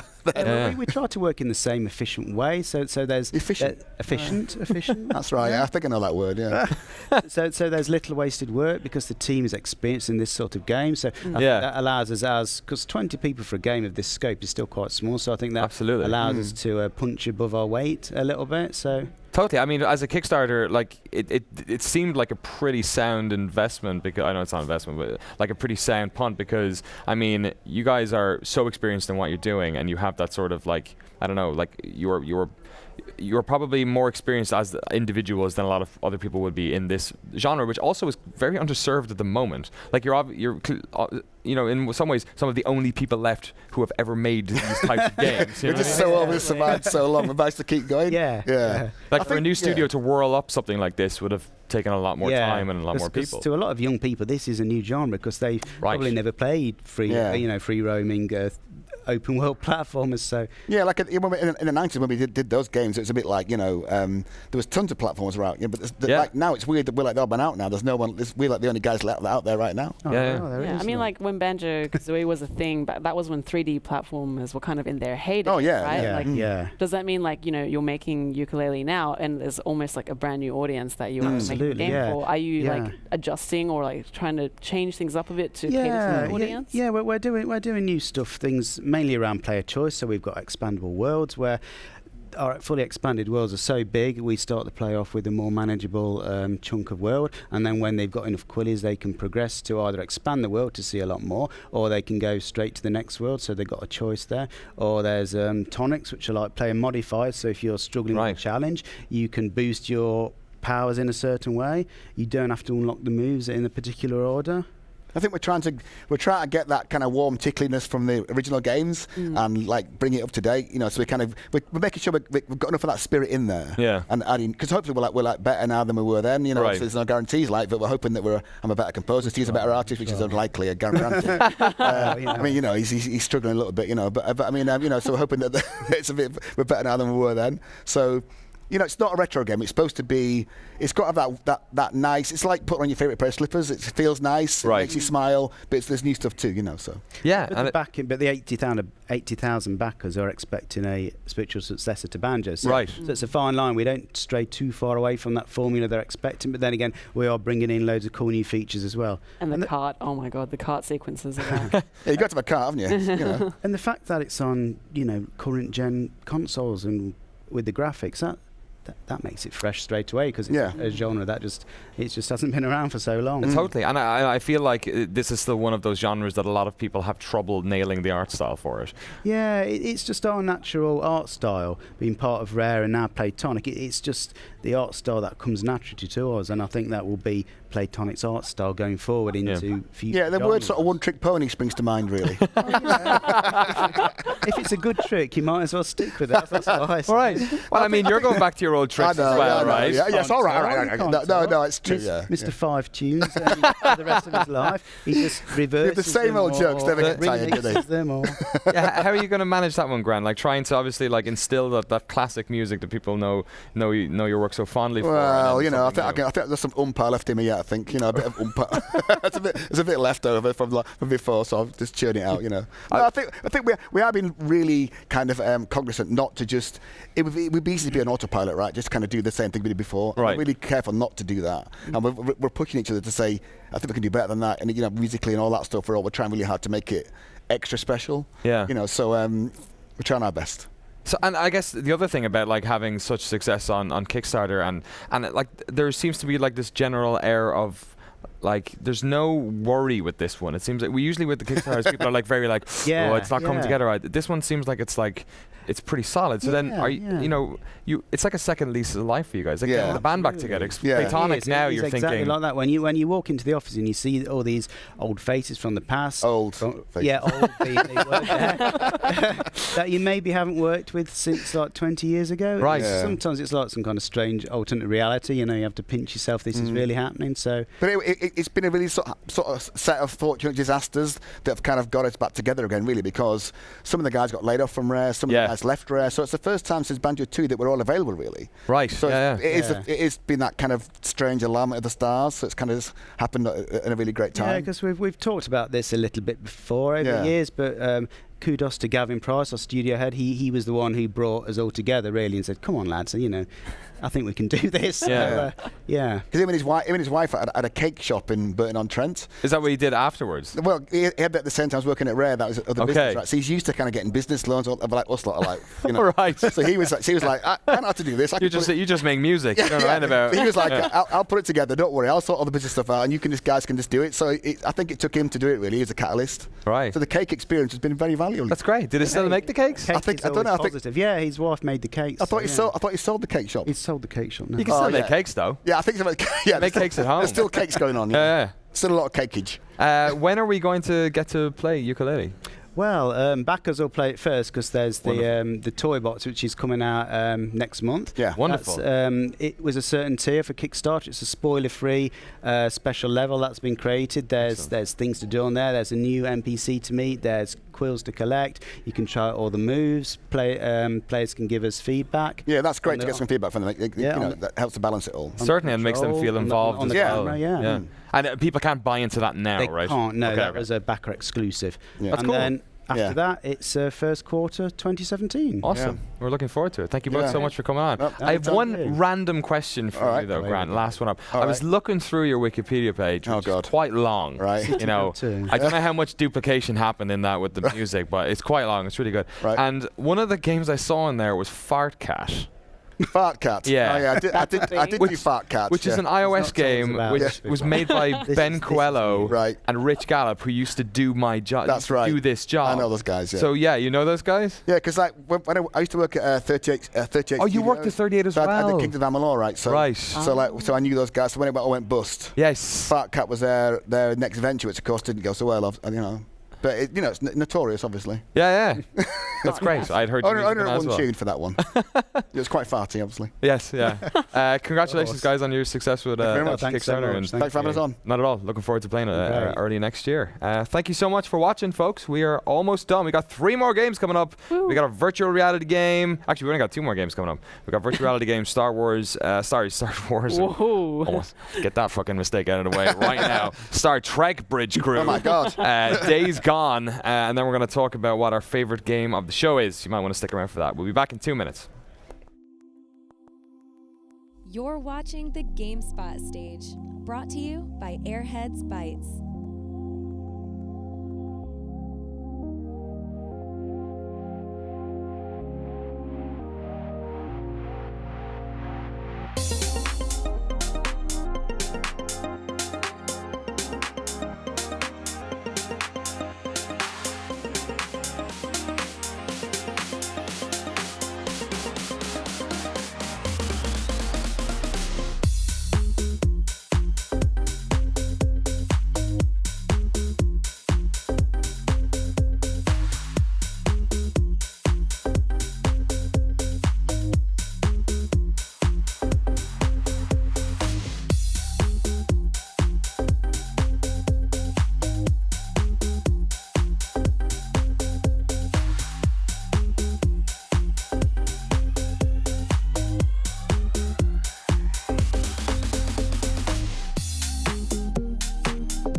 Hi, folks. How you doing? You enjoying E3? It's almost over, so lap up the last of it. 2 more games. 1 more VR game. This is the year of VR. I'm Danny Dwyer. Zareen's here. Brian Tate, how you doing, sir?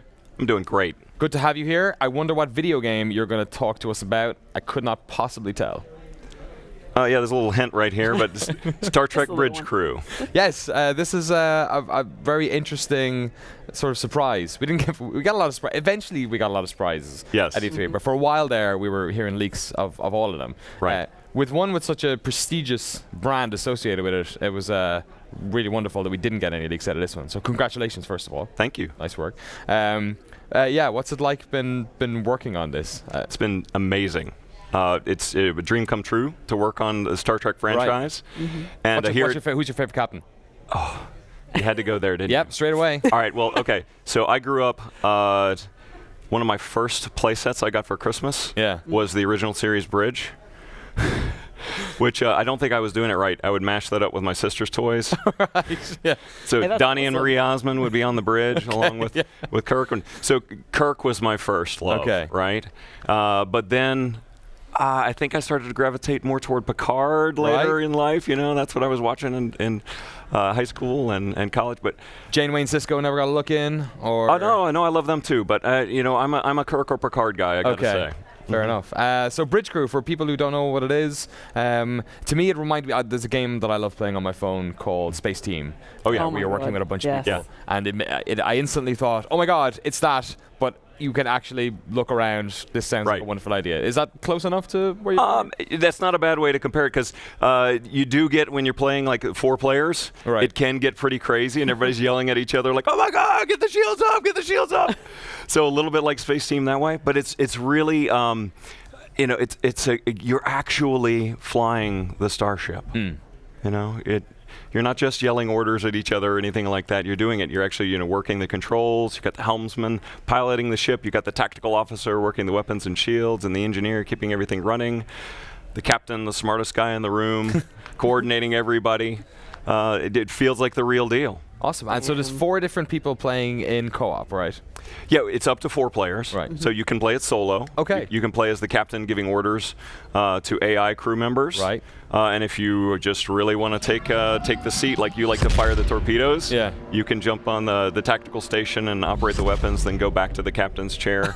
But the most like control freak captain of all time. Yes, you can go micromanage. I would do everything. Yes. One-man band. That's right. That's right. But my favorite way to play is with 4 friends. Right. You know, or actually at E3, you know, 3 strangers has been an amazing experience. Just playing with random groups of people, having a blast. Is there any online component to that multiplayer? Because Absolutely. obviously there is as well. So Yes. it's not like you have to drag in 3. No, of your you don't friends have to come to a cramped little booth at E3 and squeeze in there. No, you can play from the comfort of your own home. So Yeah. how would that work? Would that match people up, like, who are like on the same, I guess, experience level as you, or like how does that work? Well, we will have a matchmaking system if you don't have you know, a full set of friends to play with.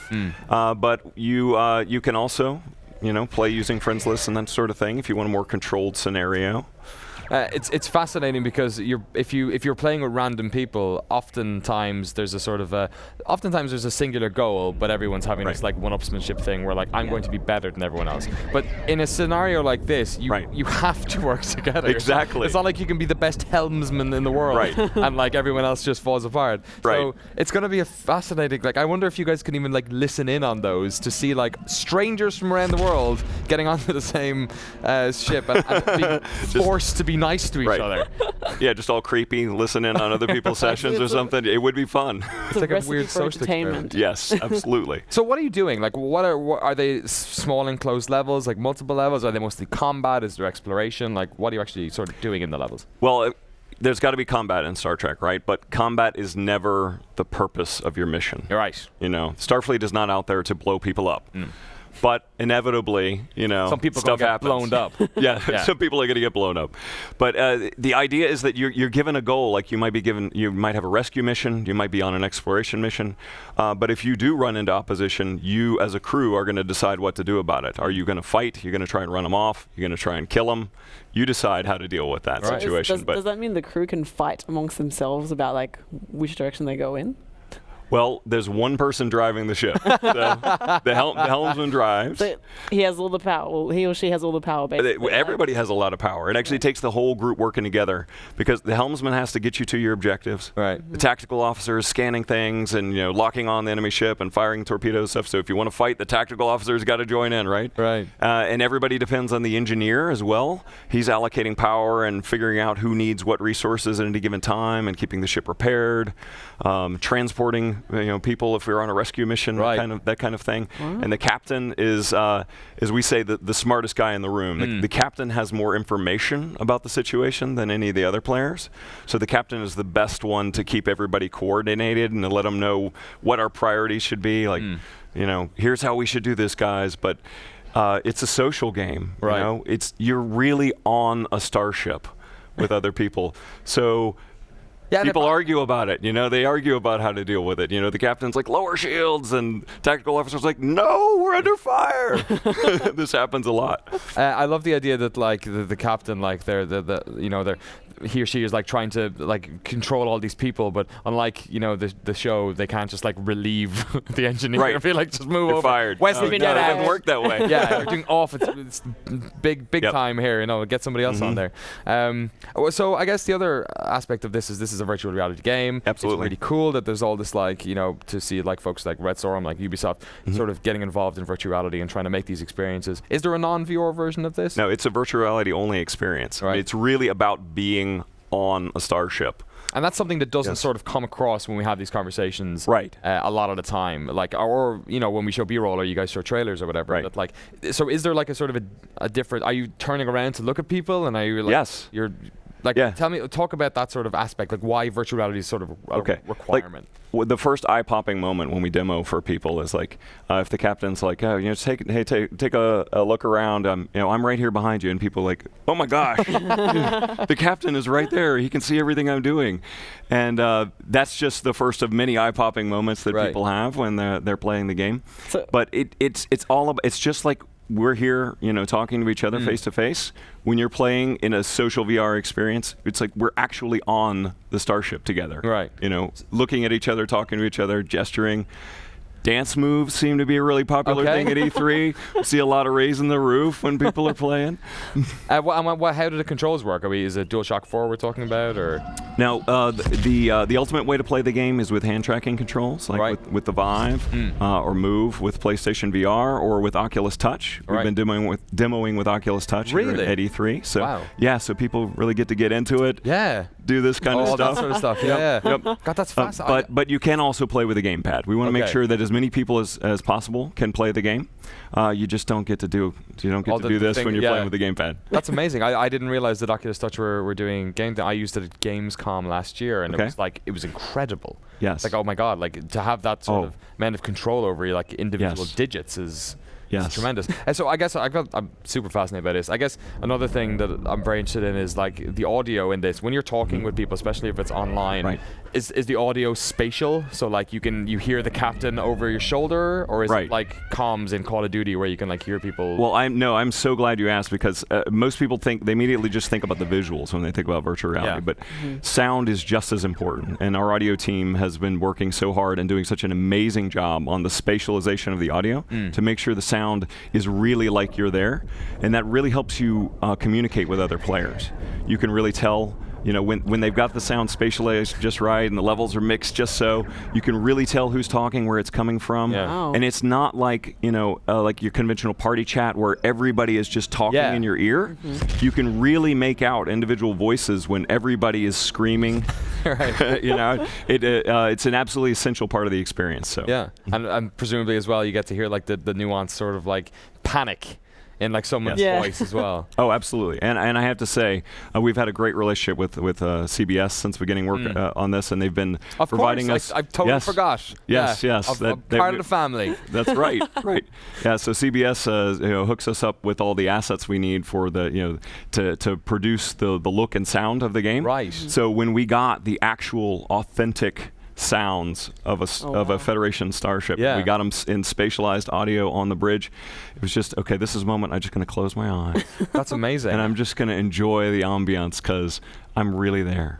How much freedom do you have with that kind of stuff? I mean, like Star Trek is an established universe already. Like, do you have to stick very, very closely to all the little details that make it what it is? Well, I think you probably know that the fans of Star Trek are very, very passionate fans. Yeah. I've met so many people at E3, you know, walking around with this shirt and people stopping me. Oh, I love Star Trek. Let me tell you about my love of Star Trek. Yeah. So we know, I mean, this is, and we love it too, and this is a brand we've got to get right. You know, we can't mess up. So authenticity is really important to us, just to make sure that we get the look, the sound, the lore, all has to be right. So that's part of that relationship with CBS. Is like if we don't know the answers to something about Star Trek, we go right to the source, and they set us up with whoever we need in order to get the official answer to anything about Star Trek. Yeah, that's awesome. There's probably like a dedicated Star Trek like person historian who knows everything. Yeah. Yes, there is. There is.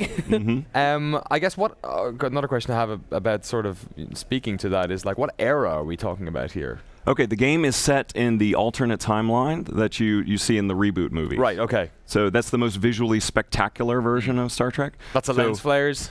Yeah, there's lens flares. Yes, it's perfect for VR. Yeah, good stuff. I have another question about that as well, because it's weird that 2 interviews in a row we bring up Rich Gallup, who used to be the person who used to host stuff at GameSpot, but he's the EP on Star Trek Timelines. Okay. I remember having a conversation with him about the like audio vaults that they have. Yes. That like you can literally like scrub to a like particular episode. Right. Like they can lift out like Worf's voice. Yes. Like they have all.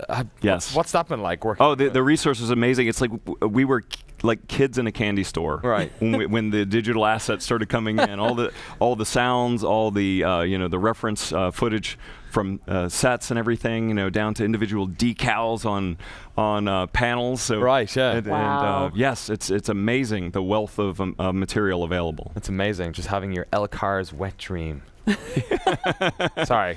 Wrong century, actually. No, oh yeah, you're true. Yes, yeah. yes. It's the name of my autobiography. Did you go back and play any old Star Trek games? Like, I think about all the great first-person games that we enjoyed back, like, you know, experiencing the bridge. You know what I mean? Like, like the Voyager games, the with Elite Force. Yes. Right. Yeah. Yes. Did you go back and have a look at those and sort of? You know, honestly, I haven't played them in a long time. Right. Yeah. You know, the older Star Trek games. You know, a lot of people mention Star Trek Bridge Commander. They're fans of course, that as a you know, a point of comparison. But really, we started fresh with this concept. I mean, Star Trek is the original inspiration. It's not really based on any other game or Star Trek game. You know, we go straight to our Star Trek fantasy and how we want to bring it to life. Any Easter eggs in the game? Oh, I can't spoil that. Presumably, I guess to that point, the engineers and everything, they're ciphers. That you're not actually stepping into you're not Kirk, are you? Oh, this is about your voyages. Okay, right. So yes, you create a character, you know, a Starfleet officer, and you go on your own voyage with a new ship, the USS Aegis, first of her class. Right. Yes, with some experimental new technology that we will reveal later. Every time you blow up, does it add like a letter to the name of the ship? You just circle back after 26 or whatever. There you go. I'll take that under consideration. So obviously the people within your bridge are, you know, unfamiliar folks. But, you know, will you be going into familiar missions? Will there be like people, you know, familiar Klingons and Ferengis and things like that? Oh, there's going to be a lot that's going to be familiar about the setting. There's a new story to be told here. And then there's also procedural missions, so like randomly generated missions. So we want to make sure that there's always like a sense of exploration, that going into the unknown, because that's part of the heart of Star Trek. So you can roll a random mission, and nobody will have played this one before, right? Oh, wow. But we'll have more to reveal about the story later in the year. Okay. Lovely stuff. Yeah, when are we going to see it released, I guess, Brian? This fall for Oculus Rift, HTC Vive, and PlayStation VR. Good stuff. Congratulations Thank you. on the series. I guess, did you ever think, like, when you've been working for Red Storm for a little while? Yes. Yes. So, and you've been a Star Trek fan separately to that? Yes. When the stars aligned, what was that like? Oh, it was amazing. It was amazing. You know, we started with our social VR technology in our program, and we discovered the magic of being in virtual worlds with other people and trying to figure out what would be the ultimate thing we could do with this. And almost the first idea we came up with was Star Trek. Right. We want to fly a starship together. Yeah. And but we didn't think it would happen, you know. But you know, we took it to CBS. We showed them our technology and pitched them the game idea, and they were instant fans. And in fact, they said basically this was the Star Trek game that they always wanted to see happen. And then LeVar Burton is basically saying that on the set. What was that like? Oh, that was amazing. That was amazing. Got to play with LeVar today. It was Did you really? Yes. No it's way. A bit weird him putting a headset on. Yeah, like just a new kind of visor. Yeah, exactly. the Geordie LaForge of 2016. That's right. It's wonderful stuff. Congratulations on the project, and thank you. Best of luck with the rest of it, Brian. Thank you so much for coming in. Thank you very much. Talking to us today. We are almost done, folks. Here on the GameSpot stage at E3 2016, the Electronic Triple, almost done for another year. It feels like it's been going on for 48 days. We have a nice little section at the end of today's show about our favorite games of E3, or actually our favorite game of E3. But before that, we had another little surprise this year. We had our Star Trek surprise. We also had a zombie surprise in the face of Days Gone. We're going to get some of the folks who are involved in that on the stage in just a few minutes to talk to us about that. Get your questions in the chat here. We're going to be keeping an eye on that. Back in 2 minutes.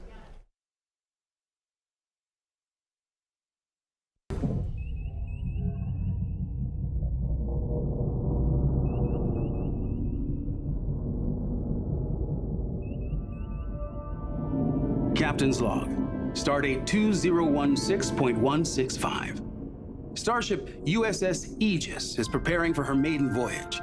We've gathered some of the most decorated officers in the Federation to test her limits and to prove her place among Starfleet's finest ships. We're en route to a secret testing facility and are proceeding to our destination at maximum warp.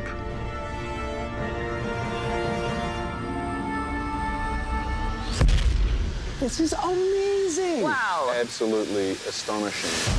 When I walked in, I really wasn't sure what I was actually walking into. This is very cool. If I could have imagined what I would have wanted the Star Trek VR game to be, this is it! This is what we've been waiting for. Holy crap, this is amazing. I mean, it really is breathtaking.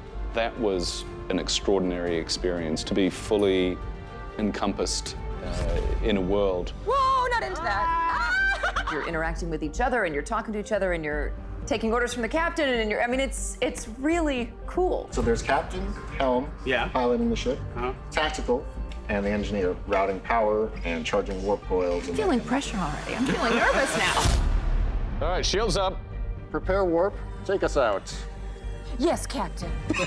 Co-op gameplay is not new. I mean, you know, we can play games with our friends, but there's something different about being in a shared virtual environment. Hearing who you're playing with, you can look over and see the person and see them doing their job and talk to them. The team does not succeed unless everybody does their job well. Ship decloaking, activating shields. Okay, shields up. Shields up. I really did not want to lower the shields while we were under attack. I was very impressed by LeVar playing that game today. He really had the language of Star Trek down. And they are transporting, Captain. It's like, yes, it just makes you push the buttons. I will say I nailed being the engineer. That doesn't sound good. It's a Klingon. Red alert. Preparing to warp. We're under attack. We have been waiting in anticipation for so long for the technology of virtual reality to catch up with where we imagine we should be and where we all want to go. Line us up for warp, please. We have full power. Ensign, as soon as you can get us the hell out of here, I'd be most grateful. This was really incredible. Hull is down to 20%. Come on, y'all. Punch it. As soon as you can. Here we go. Woohoo! It's your own Star Trek experience in a virtual world where you can hang out with whoever you want. And that's a pretty good deal.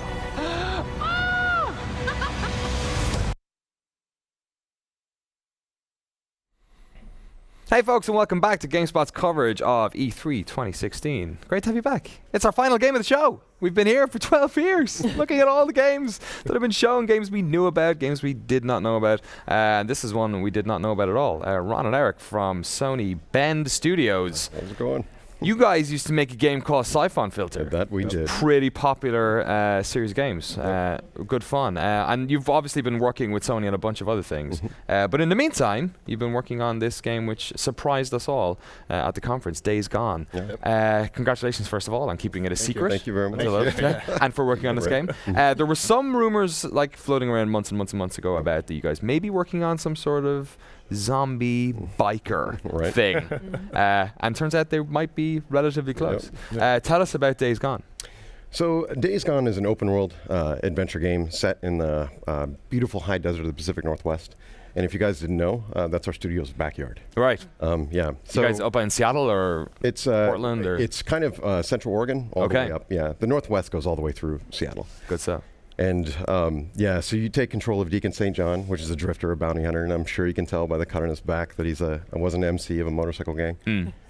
And he basically uses his appetite for violence and mayhem to survive out in this dangerous world, right?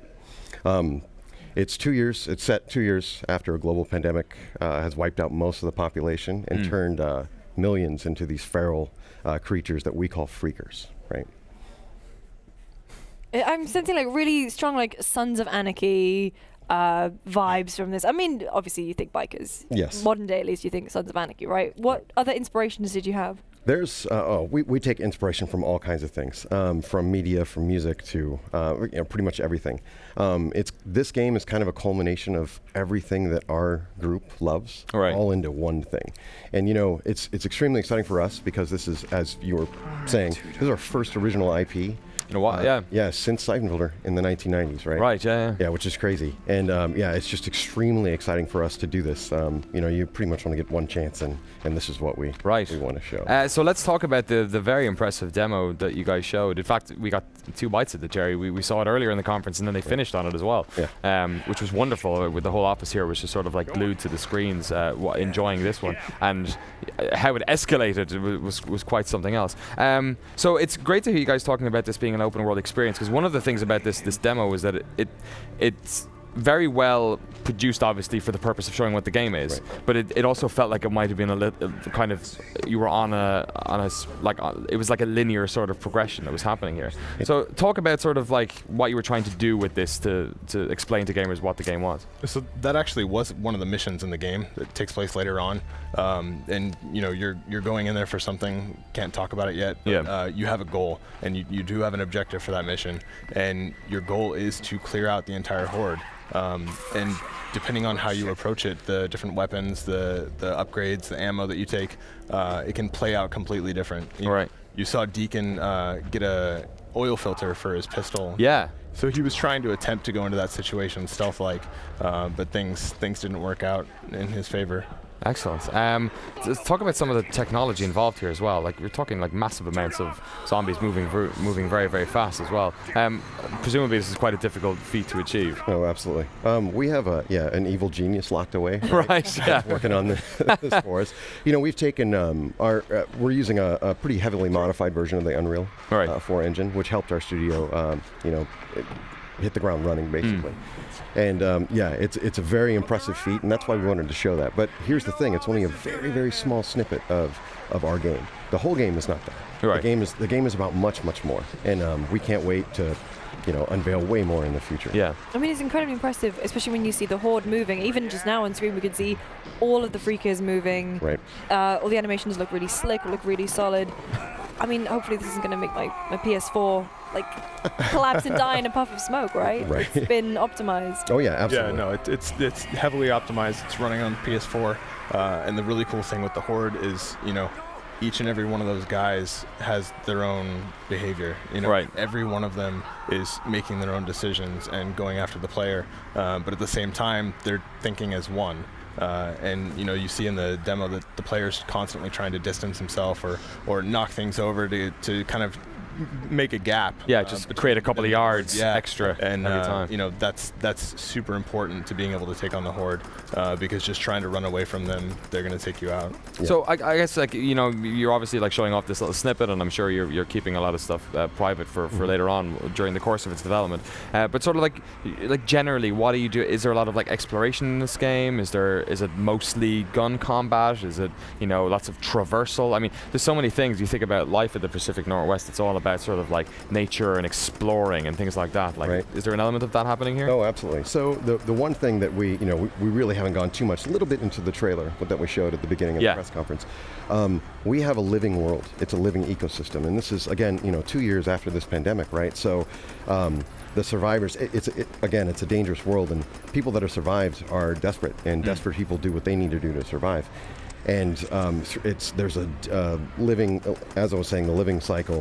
There's a day and night cycle. There's being in the Pacific Northwest. There's very extreme weather. Right. Yeah. Of course. 1 minute it could be 100 degrees, and the next minute it could be snowing. All of that affects the world, right? And you know, these particular these freakers they're living. They're not the undead. These guys are living. So in a kind of a weird way, they're doing the same thing that you're trying to do, which is survive. Right. Yeah. Sorry. I was going to say, in the press conference, obviously, this is the one path that Deacon's taken. Can he take multiple paths? And when you can see freakers like break through the windows, you're going to grab at him, are they scripted events, or is it can it be randomized? It's completely randomized. So when I say randomized, they have behaviors, and they do specific things. So we pride ourselves with this being an open world, that we give you the freedom to play the game how you want to play. If you want to be the guy that is stealthy, sure, you can do this. If you want to be the guy that's gun blazing, you can do this. And you know, you're progressing your Deacon in that direction. You know, there was a little bit with the extended demo that we showed, a little bit more into this. For instance, you know, Deacon's a pretty smart guy. He can take a lot of the things in the field and kind of MacGyver things together. For instance, we can make an airbag bomb. So you could take an airbag from a car and put it together with a cell phone and a few other things, and then you can make these bombs and you can place them. And so if you're the type of guy that likes to set traps, you can go and you can survey the area first, set up the traps, and then kind of lure the guys in. So again, I mean, you can play the game however you want, and that's the beauty. I guess, like, there's always, you know, zombie is almost its own. I know these aren't zombies, but like this idea of like hordes, right, is in and of itself its own sort of like genre, its own like subgenre of media, not just video games as well. Right. And there's this sort of like different scale where you've got, you know, DayZ maybe, or like the sort of like survivalist elements on one end, and then you've got something like you know, Dead Rising sitting on the other, which is all sort of like bombast and, you know, creating ridiculous weaponry and stuff like that. You know, not to give you a linear scale, but like, where do you guys, what type of experience are you trying to create? You know, how realistic do you want to keep it without sort of also limiting what players do? Or like, where was your sort of ethos? Like, where's your line there? I mean, the game is super realistic, you know, and we've taken a lot of inspiration from stuff that's out there. And like, you know, Deacon was part of a motorcycle club, and so we took a lot of inspiration from that, because, you know, they're known for mayhem and they're known for violence and stuff like that. But you know, if you're in there, it's about brotherhood, it's about family and stuff, and that's the thing that he holds on to. You know, he takes the skills that he's learned as part of this motorcycle gang out into the world to try to survive, but he's got that brotherhood, and he wants to hold on to some of the stuff of his past, but he's looking forward to the hope that might be out there in surviving in this world. We've got bunches of questions coming in. I want to get to as many of them as I can. Automoto's asking any survival elements and to what extent. How, you know, it's an open world game, but obviously there's mission structures and stuff like that. You're talking about some elements of crafting. Are you doing that with survival as well? Absolutely. The thing is, in this world, again, it's dangerous, right? You're constantly out there trying to survive. It's not just you out there as well. You know, Deacon's a drifter. He doesn't stay in the same place at the same time. Right. So he's always going around. And, you know, in our trailer, we kind of gave you a little glimpse into this where there was a gate. Deacon walked up and these guys were opening the gate and allowing him in, right? So it kind of gives you an idea that there are more survivors out there. And there's, you're not just doing, again, he's a bounty hunter, so you're not just doing things for just you surviving. You're helping out others as well. So Deacon looks incredibly familiar. Is that Sam Witwer? It is Sam Witwer. Oh, right. It's Crashdown from Battlestar Galactica. Oh, right. Yeah. So what was the process like working with him? Because obviously he's a big Hollywood actor. Absolutely. Has he been involved in the process from the very beginning? Has he helped form the character of Deacon in any way? Absolutely. We working on our previous project, which was Golden Abyss for the PlayStation Vita. Yeah. Our studio has evolved in how we tell story and how we show the story, and he has helped us dramatically with we do performance capture, and we use his face and we use everything. So he is Deacon.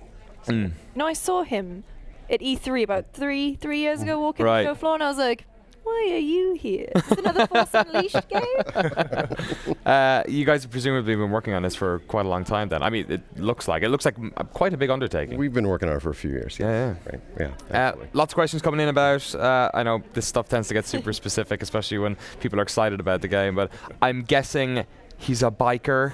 Do you have a bike? Absolutely. Yeah. There's a motorcycle that you can see at the beginning of the demo. It's very key to Deacon. Right. It's his bike. A lot of other games have disposable vehicles and stuff like that, and this is his motorcycle. It's something that as he's been out in the world, he's adapted himself, but he's also adapted his motorcycle to take on the rugged terrain of the Pacific Northwest, and so it's important to keep that nearby. And you saw with the Horde, if things had gone south, he could have bailed and gotten back to his bike and taken off. So it's important to keep that nearby. Yep. A lot of questions about different weaponry you could use, modifying that weaponry and stuff like that. Are you going down that rabbit hole as well? We have a ton of weapons in the game. One of the interesting things about being in the Pacific Northwest, they're all very much gun. Yes, for sure. Yeah. And it's very, very interesting. Living off the land and absolutely. Yeah, so again, we a ton of weapons and lots of variety in our game, which is good, right? But definitely to announce plenty more in the months to come. Yeah, how far away from launch are you guys? We're not. Yeah, 2018. We're looking. We're not really going into that yet. Yeah. We will see you at E3 again, perhaps. Ben Studios will return. What I was going to ask is, it's only been 2 years since this global pandemic. I mean, what's the state of the world? I mean, typically in post-pandemic games, you get it 30 years later. So there's already been time for a new world order to kind of settle in. I guess things are still very volatile. It's still in the beginning of everything in our game. It's there are areas that have. I mean, just without if you don't upkeep the roads, things happen, right? Right. So there's a lot of that in the game, right? So 2 years actually can do a lot of damage to the world. Especially with the harsh environment, like with the Pacific Northwest, the weather is crazy.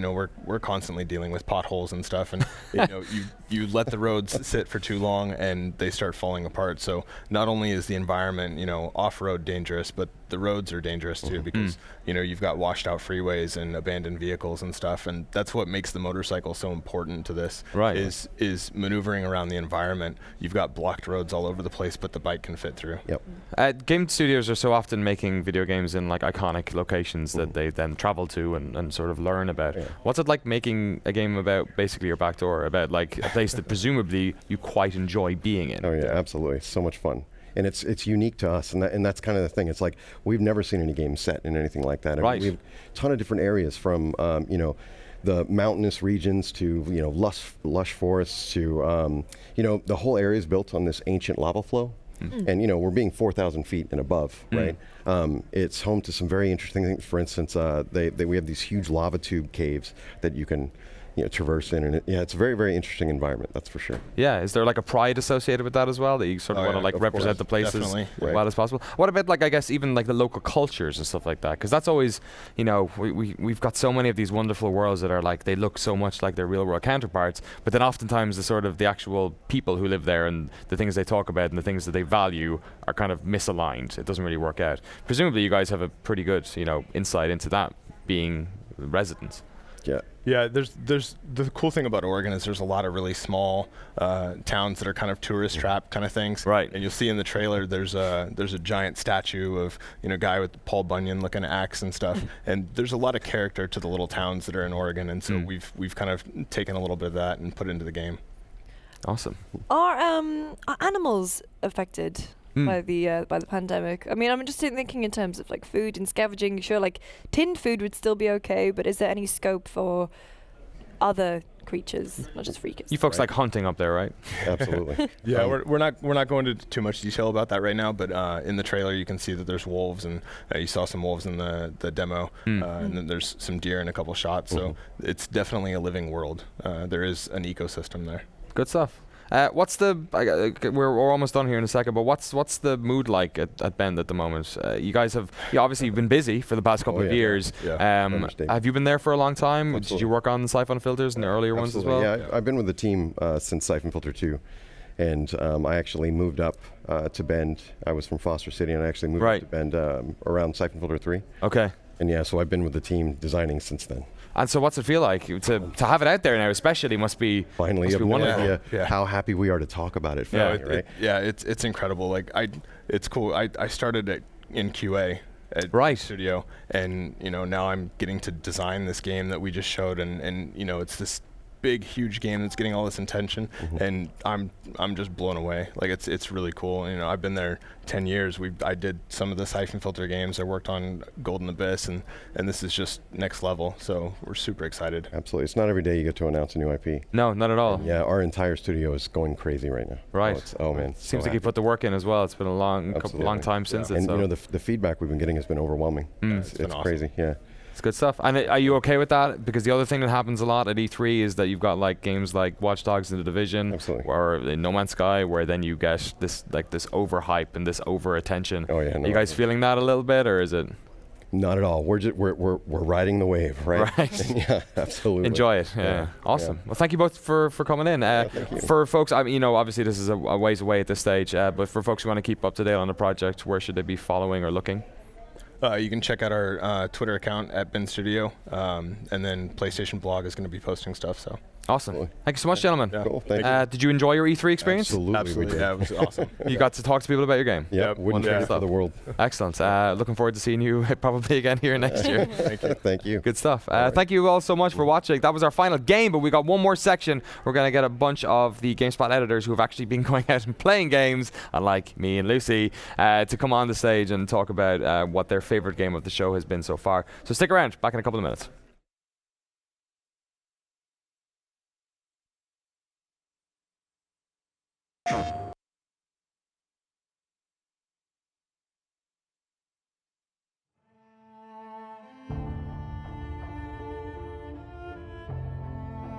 Someone asked me once if I remembered how it all went down, as if it happened so long ago that anyone could forget.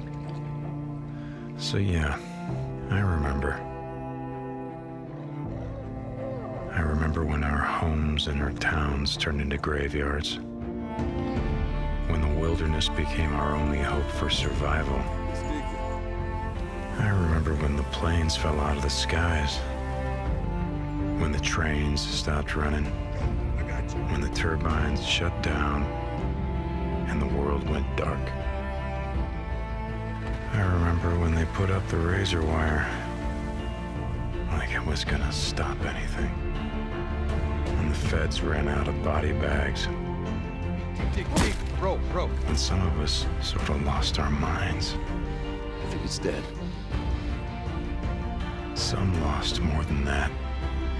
Much more. I remember when we lived by a code, when brotherhood meant something, and living meant more than surviving. Goddamn liar! So yeah, I remember how it all went down. I don't give a damn about any of that. You know what I remember most? Riding the open road. The smell of your hair. The touch of your skin. I remember you. But those days are gone. Now I'm a drifter, a bounty hunter, a mercenary. And for me, the broken road is all that's left. But I'll always remember.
Hi, friends. Welcome back to the Electronic Triple 2016. It's good to have you here. We're almost done. Got 15 minutes left to talk about video games. So we're not going to talk about all those shitty video games. We're going to talk about the best video games that we saw here at E3 2016. Peter Brown. Hi. How you doing? Oh, I'm so good. Good to have you here. Thank you. Happy to be here. Rob Handler. Hey, this is my first time on. Hey, first time on. You've been editing basically all of these videos. Yeah, a little brain dead. So yeah. If I speak dumb, you let me know. Don't worry. Yeah. Just happened. We're already there. Fair warning. Yeah. Michael, Mike Mahardy. Hey. Middle name Mike. Mm-hmm. You're on brand with the shirt. Good job. Great to have you here. All of you. It's good to be here. Yeah, wonderful. I want to talk to you about the best game of Yeah, can we stop? I want to talk to you guys about the best game that seemed our favorite. The perhaps. favorite game that seems to be, just from listening to conversations in around this war room in just a couple of minutes. But before we get to that one, let's talk about some of our other ones we liked. I've played hardly any games, so I'm really just going to throw this over to you guys. Peter, some of the games that you've enjoyed playing your time here in the LACC. Just like you, I actually haven't had a whole lot of time to play as many games as I have in the years past. A lot of interviews, a lot of like stage stuff. Sony, I thought, really knocked it out of the park. Seeing God of War kind of transform from this brutal game into something that's got maybe a touch of sensitivity and emotion to it is kind of interesting. That totally caught my eye. There's just a lot of different stuff. Even the Xbox One, happy to see that. With the S. That's headed. I want to talk to you about the Scorpio very briefly, actually. Yeah. You weren't super convinced by some of the specs that they were throwing around for that one. I mean, it did seem like a bit of a hype trailer. They're offering a system on a chip, which is integrated graphics, with a CPU. Right now, if you have a dedicated graphics card and a computer, you spend hundreds of dollars on it. It can maybe do 4K, maybe, depending on the game and the settings. Right. So for them to sort of tout out this, bring out Scorpio and say, oh yeah, uncompromised 4K gaming, this, that, and the other. And virtual reality, without limits.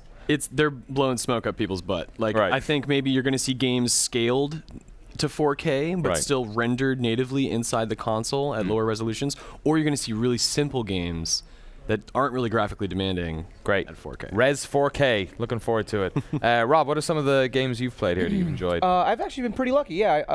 The big one for me, or one of the big ones, Battlefield 1. Oh, right. It's been, as a huge, huge fan of 1942. Yeah. It is so awesome. Like, flying a plane, bombing this guy, and him using the crater I just caused as cover. Right. Yeah. Leveling buildings, just the gameplay, and even for something like Call of Duty, where I feel like there's a lot of twitch and a lot of courage going into an area and just getting killed, whatever. The pacing is really quick. This is a game where you have lower health. I'm being really conserved. I'm terrified when I step out of a door into the open because of so many factors that can kill me. I found myself squatting up with guys. I'm a medic. I'm running across the street to revive a guy, even though I know I'm gonna die doing it. But unless the fog rolls in, then you can. Yeah, the dynamic weather. I played it Sunday. Right. And that was just the overarching, the bigger game mode. And then we played Domination the second day, which is the smaller. Or no, we played both modes, but we actually got the dynamic weather on the second day. Yeah. And I think it'll eventually be sandstorms in the Abu Dhabi. And then the fog rolled in when we were playing. It's cool because when you respawn, it zooms out on the big map, and then you can see where the fog is on the map. Wow, cool. So there's this one field that we kept just getting smoked because there's a couple machine guns up on a hill. Right. The fog rolled in, I was like, all right, and I sprinted across the field. No one even saw me. So I was fine, but at the same time, it also creates, snipers are kind of useless. Yeah. But scouts have a flare that they can shoot up. So we tried doing it. I didn't actually succeed in doing it, but I could see some people doing it. When there's fog, you can shoot up a flare and then get out of there so the bombers know where to hit in the fog. Right. Yeah. Because it's what's just so great is that you think about the entirety of the game and how it changes dynamically, right? So at this fog moment, it's not my goal now to attack the ground. It separates players into basically having an air game. It's like a shift of focus. Yeah. To like a different part of it. But shooting a flare up will help bombers bomb that area. Everything I've heard from people playing Battlefield 1 has been incredibly positive. Yeah. Like I kind of one question that I've seen a lot of the chat say as well is that does it feel like a reskin still? Does it feel like sort of a slap of paint? You know, the Battlefield Vietnam to Battlefield 1942, No. or does it feel like a new Battlefield? It feels like a new Battlefield, but it's still kind of a return to like the 1942 roots in like these larger battles. That it's not about like reflexes like Call of Duty, like Rob said. It's more positioning yourself so you can be effective at doing something, like helping out something. Like Rob said, the destruction was kind of a cool thing when the artillery, we heard them like whistling, and it was a 64-player game. Like 5 of us were in this one capture zone. Artillery, you can hear it come whistling in. We're like, oh shit. And it killed all of us, it killed everyone except for me. I was half dead, but I crawled into one of the craters that the artillery itself had made, and then I didn't even shoot my gun. I just by staying in the capture zone and getting like my teammates up there in an armored truck. Yeah. It's just like things like that where you don't have to be shooting someone to be helping. You could just be actually like the world itself is dictating how you play, and that's why it feels like those older Battlefield games with actual substance. That's awesome. Stylistically, it's killer too. I mean, just the grit of it. It's just like Spielberg with Private Ryan, right? Right. You get that filter on, yet the embers of fire are bright orange. Yeah. Like you just get a really great visual style that I think is completely unique to this series. Cool. Could see that orange and teal from their posters finally getting into the video game. Exactly. Before we talk about the big one, is there any other ones you guys want to mention quickly? Other games that you were impressed by? We just had the folks on. I keep forgetting the name of this game. Days Gone. We just had those folks on. I'm really impressed by that. I like the idea of a small sort of team that like had this series that they worked on for so long, who's kind of been sitting on the bench for Sony for a long time, actually getting a game, and like it's based around their like. It reminds me of CD Projekt a bit with The Witcher, where it's like it's based around where they're from, and it's like they feel really lucky to be working on this big franchise. So I kind of hope they pull that one off. Where is it? It's up in somewhere in Oregon. Oh, cool. Pacific Northwest. They're based. Nice. It's Sony Bend, so yeah. Just had those guys on. Is there any other games before we get to the? I actually had just played Lawbreakers. Oh right, cool. Yeah, we clipped you on this morning. And How was it? Played a good amount of Overwatch. My God, it's so Overwatch in a very positive way. Like mixed with Quake, right? Like fast, like super fast. What was all that hook and sort of zero-G stuff like? Basically, there were 3 points, capture points. The middle capture point, where everyone kind of collides, is all 0G. So you just you get in there, and next thing you know, everything changes. There was one character that was so diva, like in every shape and form, and they even have like lines and quips and stuff like that they say when they kill people. But she's jetting around with like a minigun, and you're shooting rockets. You get flown back. Yeah. In the 0G. Yeah, it's quite cool. Yeah. Space stuff. But it's nice. I love it when I see just people explode. Right. Like compared to. I mean, that's the thing, right? You say it's like Overwatch, but then also, I mean, that classic Unreal Tournament, like disgustingness. Yeah, but that was fun. That's cool. I enjoyed it. Yeah, they got a beta of that one. Alpha this weekend. This weekend, yeah. Right. Okay. Yeah. Closed, but yeah. Hunt down Cliffy B if you can get in on that. Okay, but there are so many games to talk about. We talked about so many of them in our pre and post show, and obviously a lot not on this stage, but on GameSpot.com and on YouTube.com/GameSpot and all our sort of reaction videos. But the one I keep hearing people talk about, and it's the one that's got all the biggest lines downstairs, and it's like the only game they brought. It's a classic Nintendo. You put all your eggs in one basket, but God damn it, those are some good motherfucking eggs. Peter Brown, tell me about Zelda. Zelda's the only game I can think about, and everyone I've talked to has only positive things to say. But more than that, every single person I talk to has a different experience to share. And now, granted, like a game like Battlefield or Lawbreakers will give you those different experiences. But the things people are describing in Zelda are, these systems sort of piling on top of each other, where maybe you saw one cool ability in one location, right? And another in another one. You can start combining and like chaining those together in ways that are just so astounding to me. Like. Do you have some examples? Sure. Like, for example, let me see. Like, okay, so horse riding, right? You flip off your horse, get into a hang glider, right? Drop that, land on your horse's head, jump off him, right? Get your bow and arrow slow-mo in midair. Epona?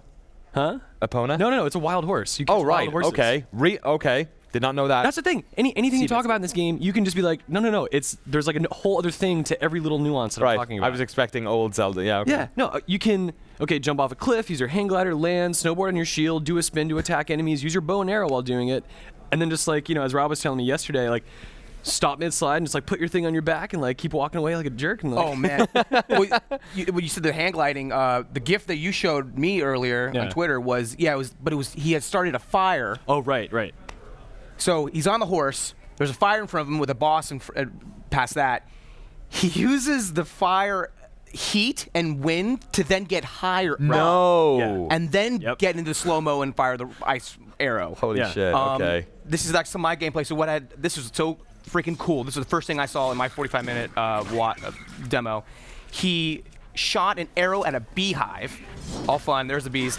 But they scared away the enemies at the camp. In turn, they dropped their weapons. The shot. So they nice. Yeah. Was that you? No. So I had the dev play, but we just kind of asked him to do a bunch of stuff. You just shot that rope. No, but again, you scare the monsters away from the camp, so they drop their weapons. Right. And then you attack them. So you stealth to basically make situations easier. I mean, this is all. Well, it's the sort of emergent combat you're used to in like games like Thief, where you're going in with all your various tools and sort of combining them in interesting ways to. Yeah. It's not something we really. I mean, exploration has always been a massive part of this, and puzzle solving for sure, but not the type of puzzle solving that's like you were talking. We had them on, Peter. Was it 2 days ago? And you were saying like they. With the the hearts, for instance, the hearts used to be you just collect them cutting grass or whatever, right? Right. It was this abstract kind of thing. Yeah, and they've torn away this level of abstraction, right? Yeah. But they seem to have done this sort of all over the place. Then they've just presented the rules in the game. Yeah, like this shot right here. If I can just give it a minute. Just looks so good. Yeah, like one of you guys was telling me you can pick up a leaf, and you can use this leaf for various things. That'll come up later in the yeah. So like at one point you get a raft, and I forget what the other function of the leaf was. It has multiple, but it essentially just generates wind. So right. he was using it to knock people off cliffs. Right. Oh, here's the snowboarding one. Yeah. Like. Oh, he actually does like the. And so when you're on the raft, you can use it to blow the sails on your thing. No. Yeah, it's like everything is built around these rules, and it just stacks. And just applications for each item, and you just can see. Just the shrines with you get these abilities like generate an ice lift, right? Right. You just can start seeing these fit into a bigger picture of just combinations. Right. Well, it's like Zelda classically, and I'm not the big Zelda nerd here by any means. I've played definitely the least of us four on the couch, and probably the least of anyone in the office. But there was always this thing of like, here is the ice level, here is the fire temple, here is the and it's almost as if they've taken those individualistic sort of rule sets that were in those temples and then just like plastered them across the entire world, and like said, have at it. Like they're combining as well. Yeah.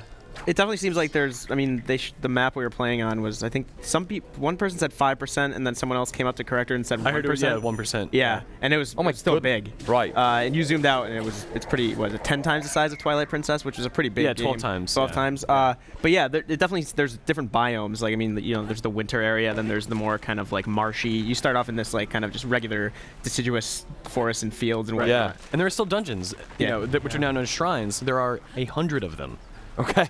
So here's this moment where it's like freezing water. Like once you start seeing the chopping down trees aspect, and also the physics of it are outstanding. You don't hiccup or glitch out. There's none of that. It's like that Nintendo polish, but also in like physics. Oh, here and this is the biggest game they've ever made. Like they're on record saying they have the most people working on this game than any other game they've ever made before. Like including like Galaxies and you think about some of the biggest games. Yeah. No, we asked him during an interview like, is this the biggest production or whatever, and he was like, yeah. Like, no, like, oh well, kind of, right? Just like, yes. Dude, I came in. I just played 10 minutes ago. I rushed up here after playing. And the last thing I did, I didn't even know I had the bombs, the magic ones, which are on like a meter now, kind of. Right. They're not quantity. You don't have a quantity of them. It's just like this mana. Like a cooldown or whatever. Yeah. I pulled it out on accident, and then I was like, oh, I should get rid of this because like knowing Zelda or what I thought I knew, like it was going off my hand. Yeah. So I threw it, and then it's like detonate. I was like, and I was trying to figure out what it was telling me, and then it was like, oh shit. So, but it had rolled down a hill by that point. Yeah. I pressed it. It blew up the bottom of a tree, which fell on a bokoblin and killed it. No. Yeah, and then of course I pick up his giant axe. And I like swung it, and the axe, it's not as powerful. Doesn't like do as much damage as the sword. I think like DPS or whatever you want to talk about. knocked him over, and he like got stunned, fell backwards into the fire. He was set on fire. And then his weapon itself was also on fire, so I picked that up and threw it at someone else and set them on fire. Which does double damage when you throw items. And I deflected an arrow with a shield, like back at him. Whoa. On accident, kind of, because I was like, yeah, the controls don't feel like a normal Zelda right now. Right. It's a gamepad or More whatever. complex, So I like pressed A on accident, and I was like, oh, that's a shield thing. So I deflection. So I kind of swung it twice and hit an arrow and killed him. So these little mechanical touches, but there's so much personality as well. Like with the bombs you're describing, when they detonate, Link kind of has this motion where he like thrusts his hands out and opens his palm like he's got some sort of like magical. He does have this magical power over it.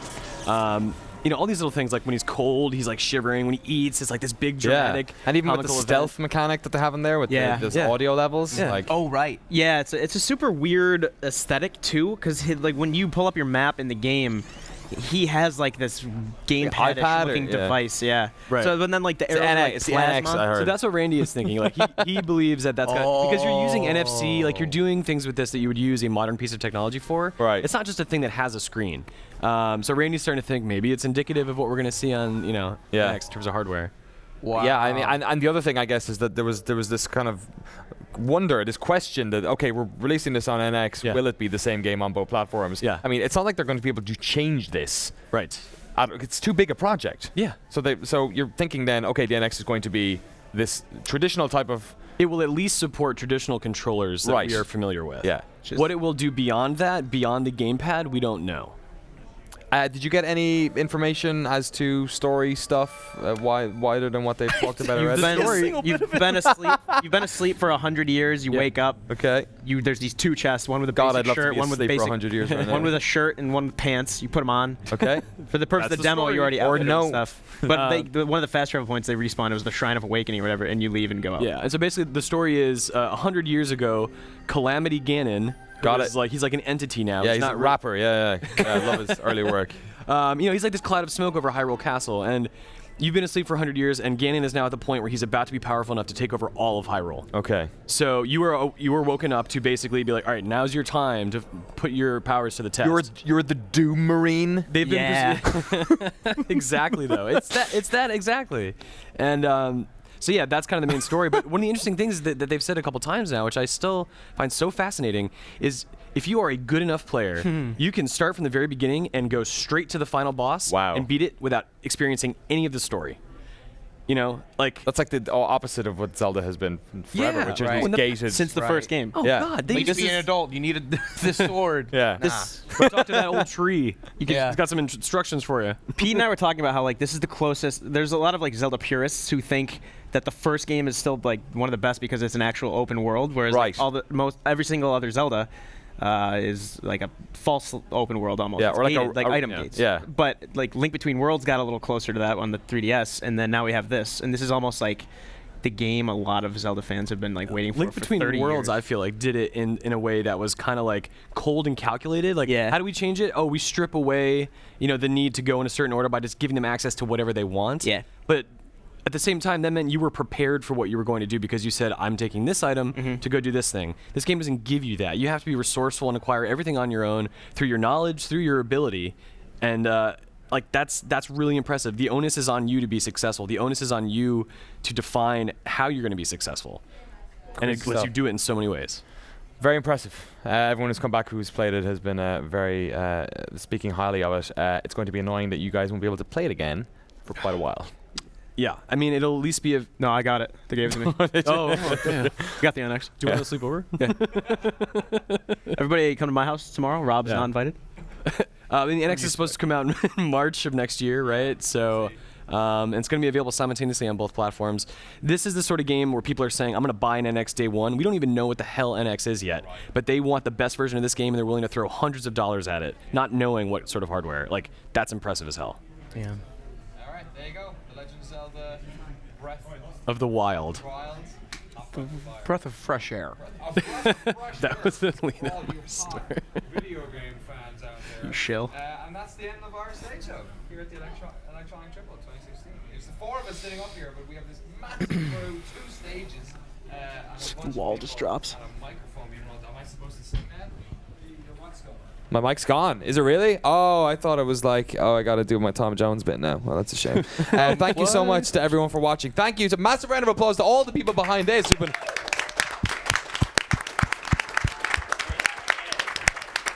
Yeah. Mr. And the man from down under on the wheels of steel, Ed Tran, for directing this whole thing as well. Congratulations. Great work. All right. Thank you, and thank you so much for watching on Twitch, on YouTube, on GameSpot.com, on Facebook, wherever you are. Thank you so much for watching our show up here, downstairs, all of our impressions. There's loads more videos to check out on GameSpot.com and on YouTube as well. Thank you so much for supporting us. It's been a blast and an honor hosting here with everyone else. And thank you guys for putting in such amazing work as well. It's easy. Congratulations. Games are good. Yeah, games are good. Another great year at E3. Thank you so much, folks. Take care of yourselves out there. We'll see you next year at E3, but we'll see you in the next couple of days on GameSpot.com. Adios.